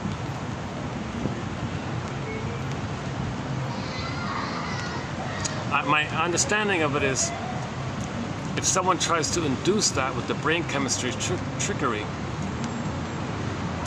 you can't heal by that. That's what Mr. Freud said. You can't. It's kind of like hypnotizing a person, bypassing their conscious ego. Bring up some stuff, they say stuff, then they come out of it, they forgot it. Then you can report it back to them. It doesn't matter, it doesn't work. You only heal if you're conscious. You got to build the basket. You got to give the scarecrow a brain. Then the Tin Man gets a heart, and the lion gets his embodiment. Those things, nature, that's the Firebird. The Firebird comes at you. In other words, Mr. Groff was saying, can we provoke the Firebird? Can we induce the Firebird? And forget about the basket, forget about consciousness. Can we bypass the laws of healing, the laws of the mind? Can we control that? What an arrogant attitude. It's a kind of an arrogant attitude. Although at the same time, it's making us aware of the kribza in the world. That when people tell you fantastical stories and then use it to trick you, that's what's going on.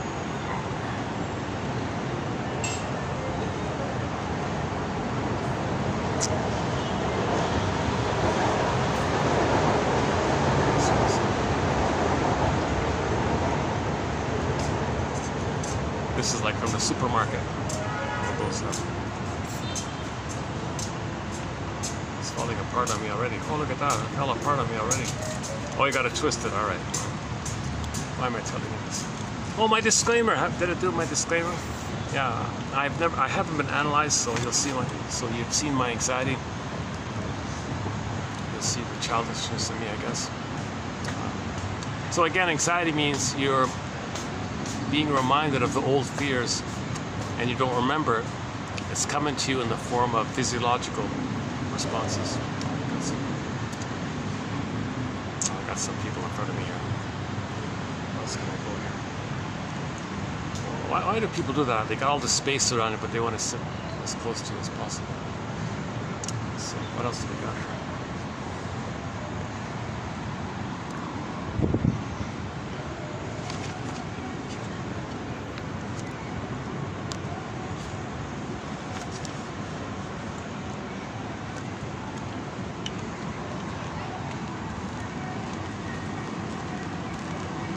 Somebody here. Oh, there's people here. Oh, I can't go there. Okay, people there.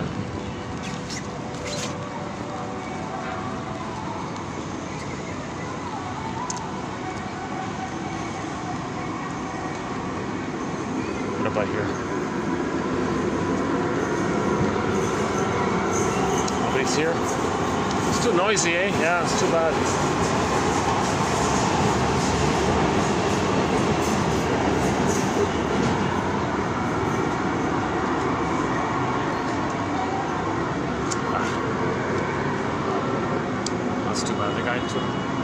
Pretty much too good. Unless I hold on a second.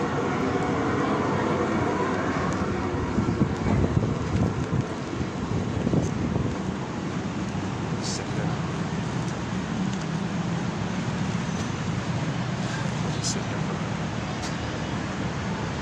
minute. I was comfortable there. The guy just sits beside me and pulls out all these cigarettes. Yeah, back to the cigarettes. Janoff was saying, do they know? Is the smoker aware that they're in pain? And as a defense against the pain, they want to tranquilize themselves. Are they aware of it? I didn't know that myself about that. It's too dark here, eh? Okay, let's go back to the downstairs part then.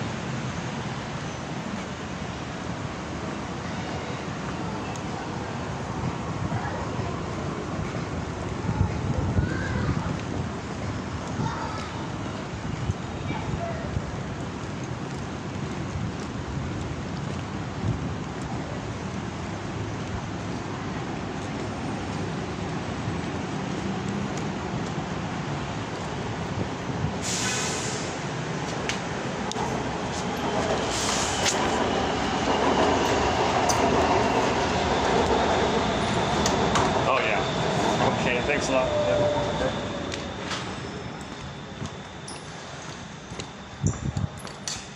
Maybe I can just maybe I can just stand over here.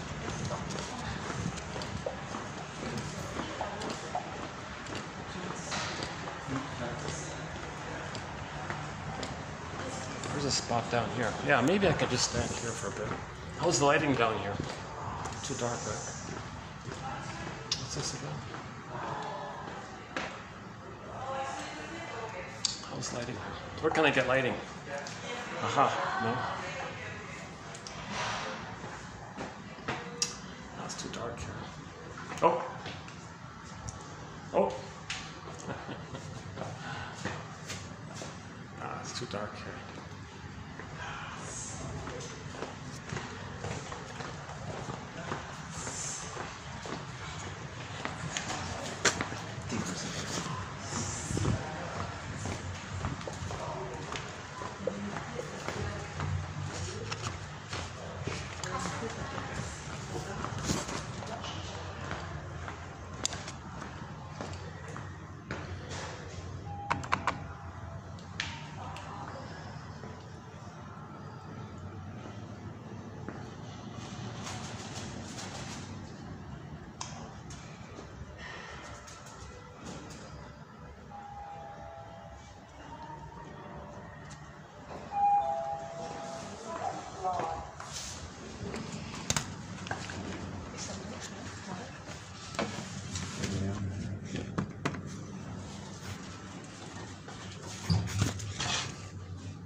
But let's just close it up here then. Unless she's gone. Let's see. She's still there. Okay, let's just wrap it up here. I wish I had some kind of joke or something funny to end it on. Oh, at least we got a little nice background here. For the love of narrative medicine, you have your missions. Define one, make a note of it, kind of thing. So pick one out of the list here, or if you find two, all the better.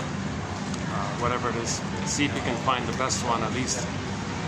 If none are there, if you don't like any of them, that's fine. Go to yesterday's video and find one there. You might find two there. So the idea is, on average, 1 out of 10 will be of help. So once again, there are two ways to get this encyclopedia. Either directly on the channel here, okay, 1,000 videos, 10 codes per, okay, or through the patreon.com/narrative medicine link for a minimal administrative fee, for the price of a donut or something like that. Oh, for the price of a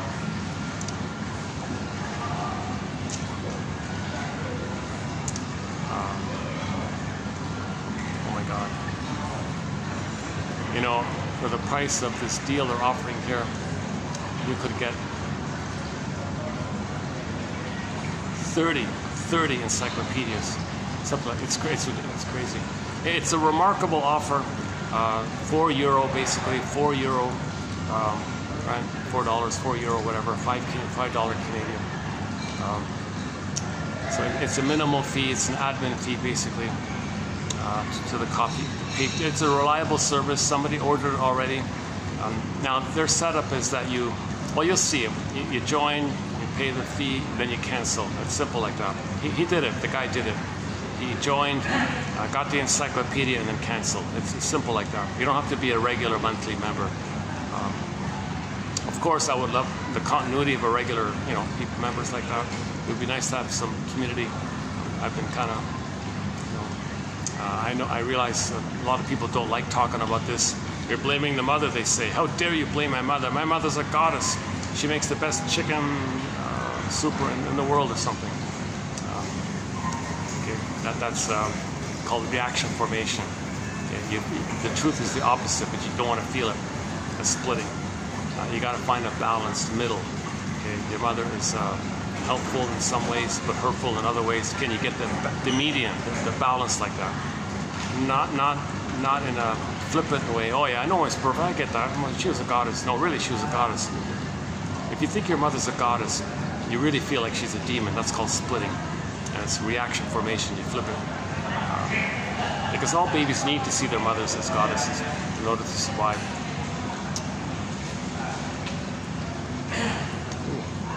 Thanks. Another gruesome image in front of me here. Let me turn around. Sometimes. In every ad, there's always suddenly there'll be some shocking horror image of advertising some horror film. Like you won't expect it, right? And it's like really, they're trying to...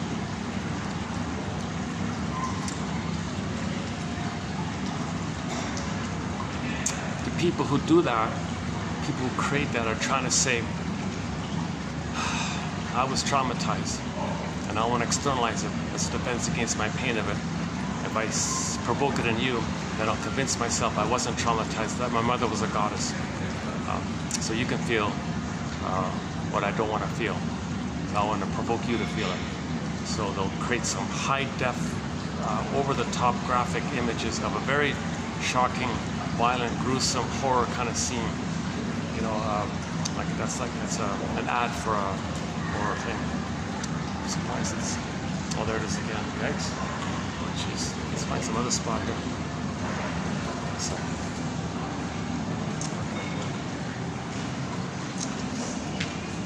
you know, one place, I went in the elevator. Oh my God, the moment you step in, the volume, it's like 5 times louder. And it's a shocking horror scene from a horror film, bombarding you while the whole time you're in the elevator. Can you believe it?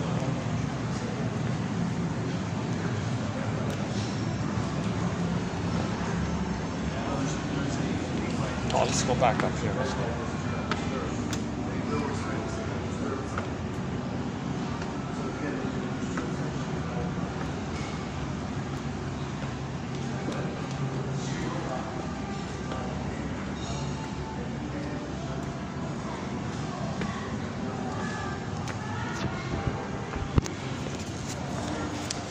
That guy's probably still there.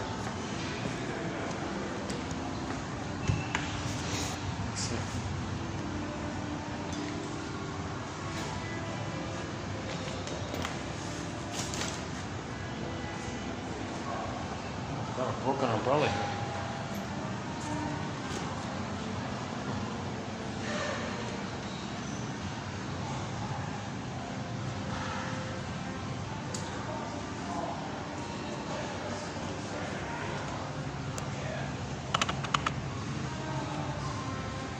Oh, here we go.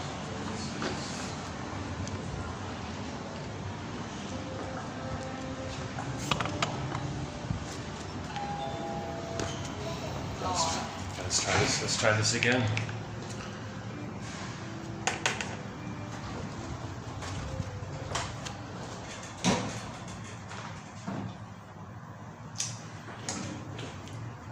At the mirror effect here.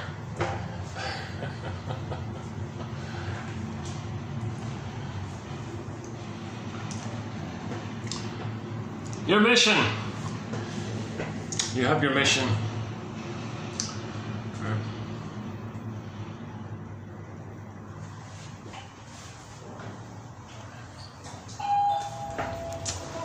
Oh yeah, yesterday we saw a picture of Michael Jackson on the wall. And why don't we talk more about that song, Heal the World? Well, hang on. People, that song should be entitled Heal the People. Heal the People. Me again.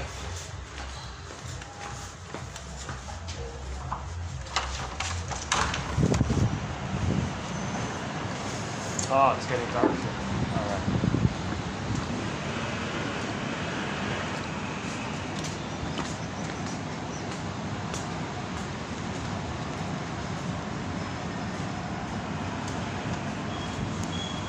it's getting too dark here. Yeah, heal the people.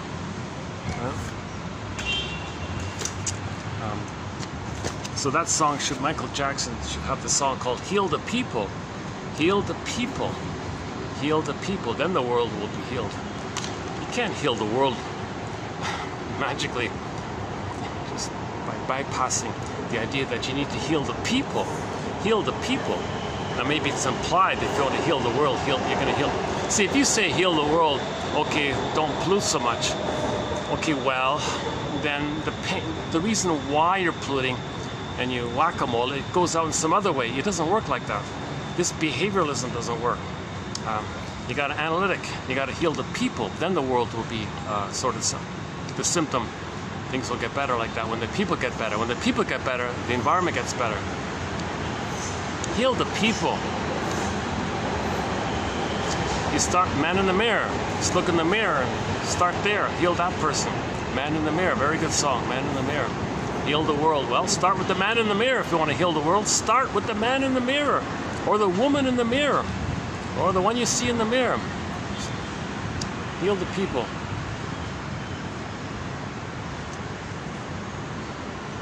I was getting too dark here. Okay, let's just wind it down here. So yeah, good song, Heal the People. I'm gonna change it. Rick Emmett has a song called Saved by Love. I change it, Saved by Understanding. Okay, well, heal the world. Well, heal the people. Heal the people. Okay, get the comic psychoanalysis, read Masterson, read Karen Horney, read Grotstein, Ogden, Althea Horner, the whole list, Solani, read the crew here. 10 minutes a day, that's all it is. Robert Bly, okay. And got a lot of excellent authors. Another good place to start is the Janoff quotes, 2745 to 70, 26 videos, 300 quotes from 2745 to 70. Excellent set of, an excellent batch of quotes from Janoff, who synthesized psychoanalysis in his way, in a clear way, and I plucked out the best bits from that synthesis of his. So it's kind of like the best of the best, I think. That's a good 101, either Janoff 101 or Psychoanalysis 101, even though he's not a shrink, but still good. He also talks a lot about prenatal trauma and birth trauma. He's also kind of in that area, but there's more to it as well. He talks a lot about the beliefs. The issue about the beliefs is very good about it with him, the beliefs issue. Yeah, read those quotes about the beliefs. They repress your pain, that whole topic.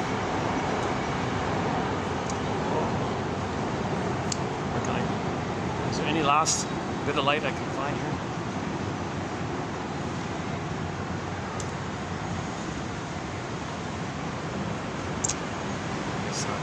Oh, what about right here? No?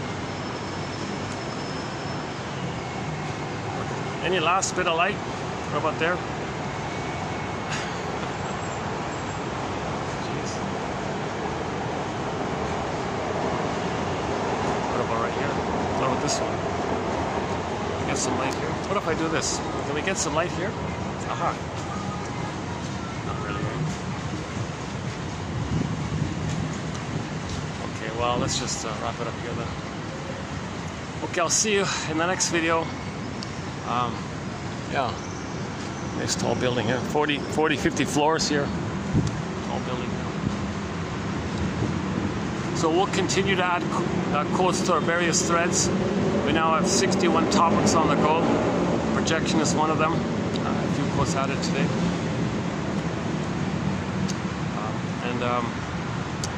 You know, geez, yeah. We'll add some more psychologically minded TV show and film quotes to that fun thread. Go to TQ2599, the Route 66 quotes.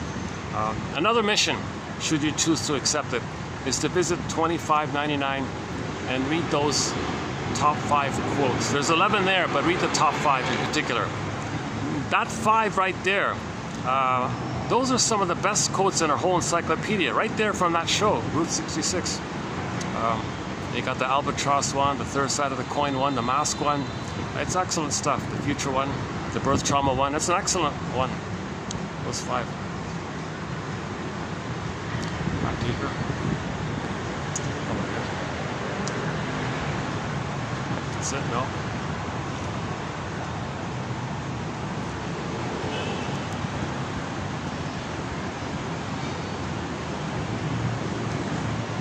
Like this. Do I get light here? Okay, okay, it's okay. So we did I think we did an okay video today.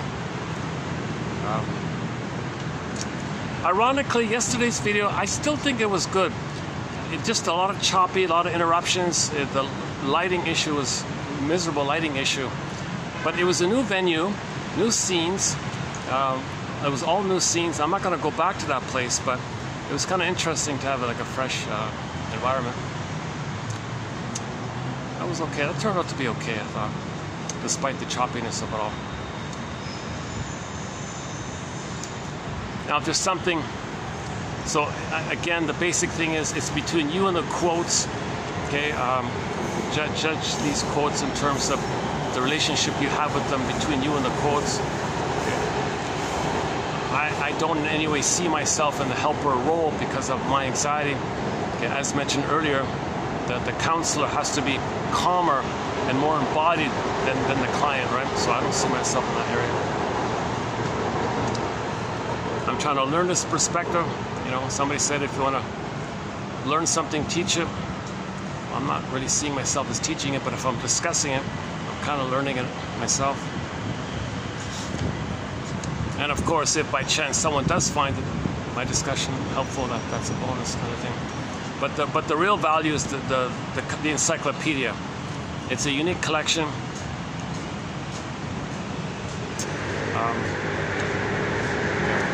People coming in here. Okay, let's just here's a good time. I'm not getting it. Oh, hey, what about here? How about this? Does this work? Aha! Aha! I got a bit of light here. Okay. Not the greatest, but okay. Yeah. So. We're looking for the light of consciousness. These quotes are giving us night vision. Night vision.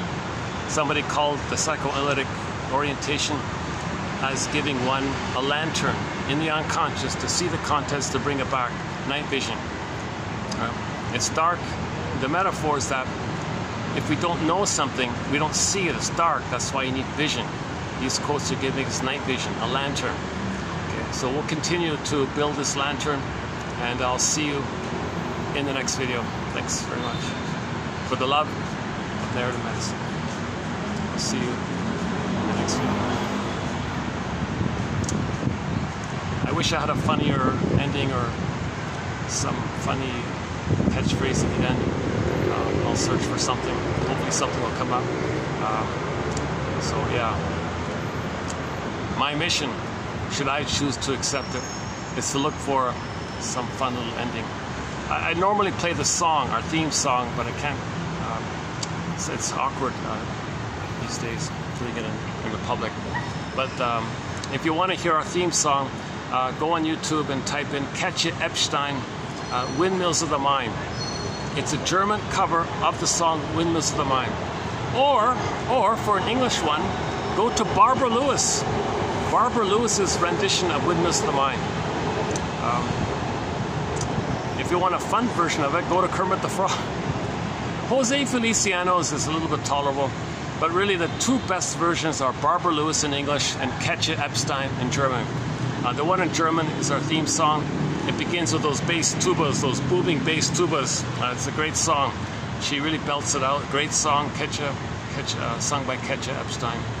And I'll see you in the next video, where we'll be adding more quotes to our various threads. For the love of narrative medicine, I'll see you next time.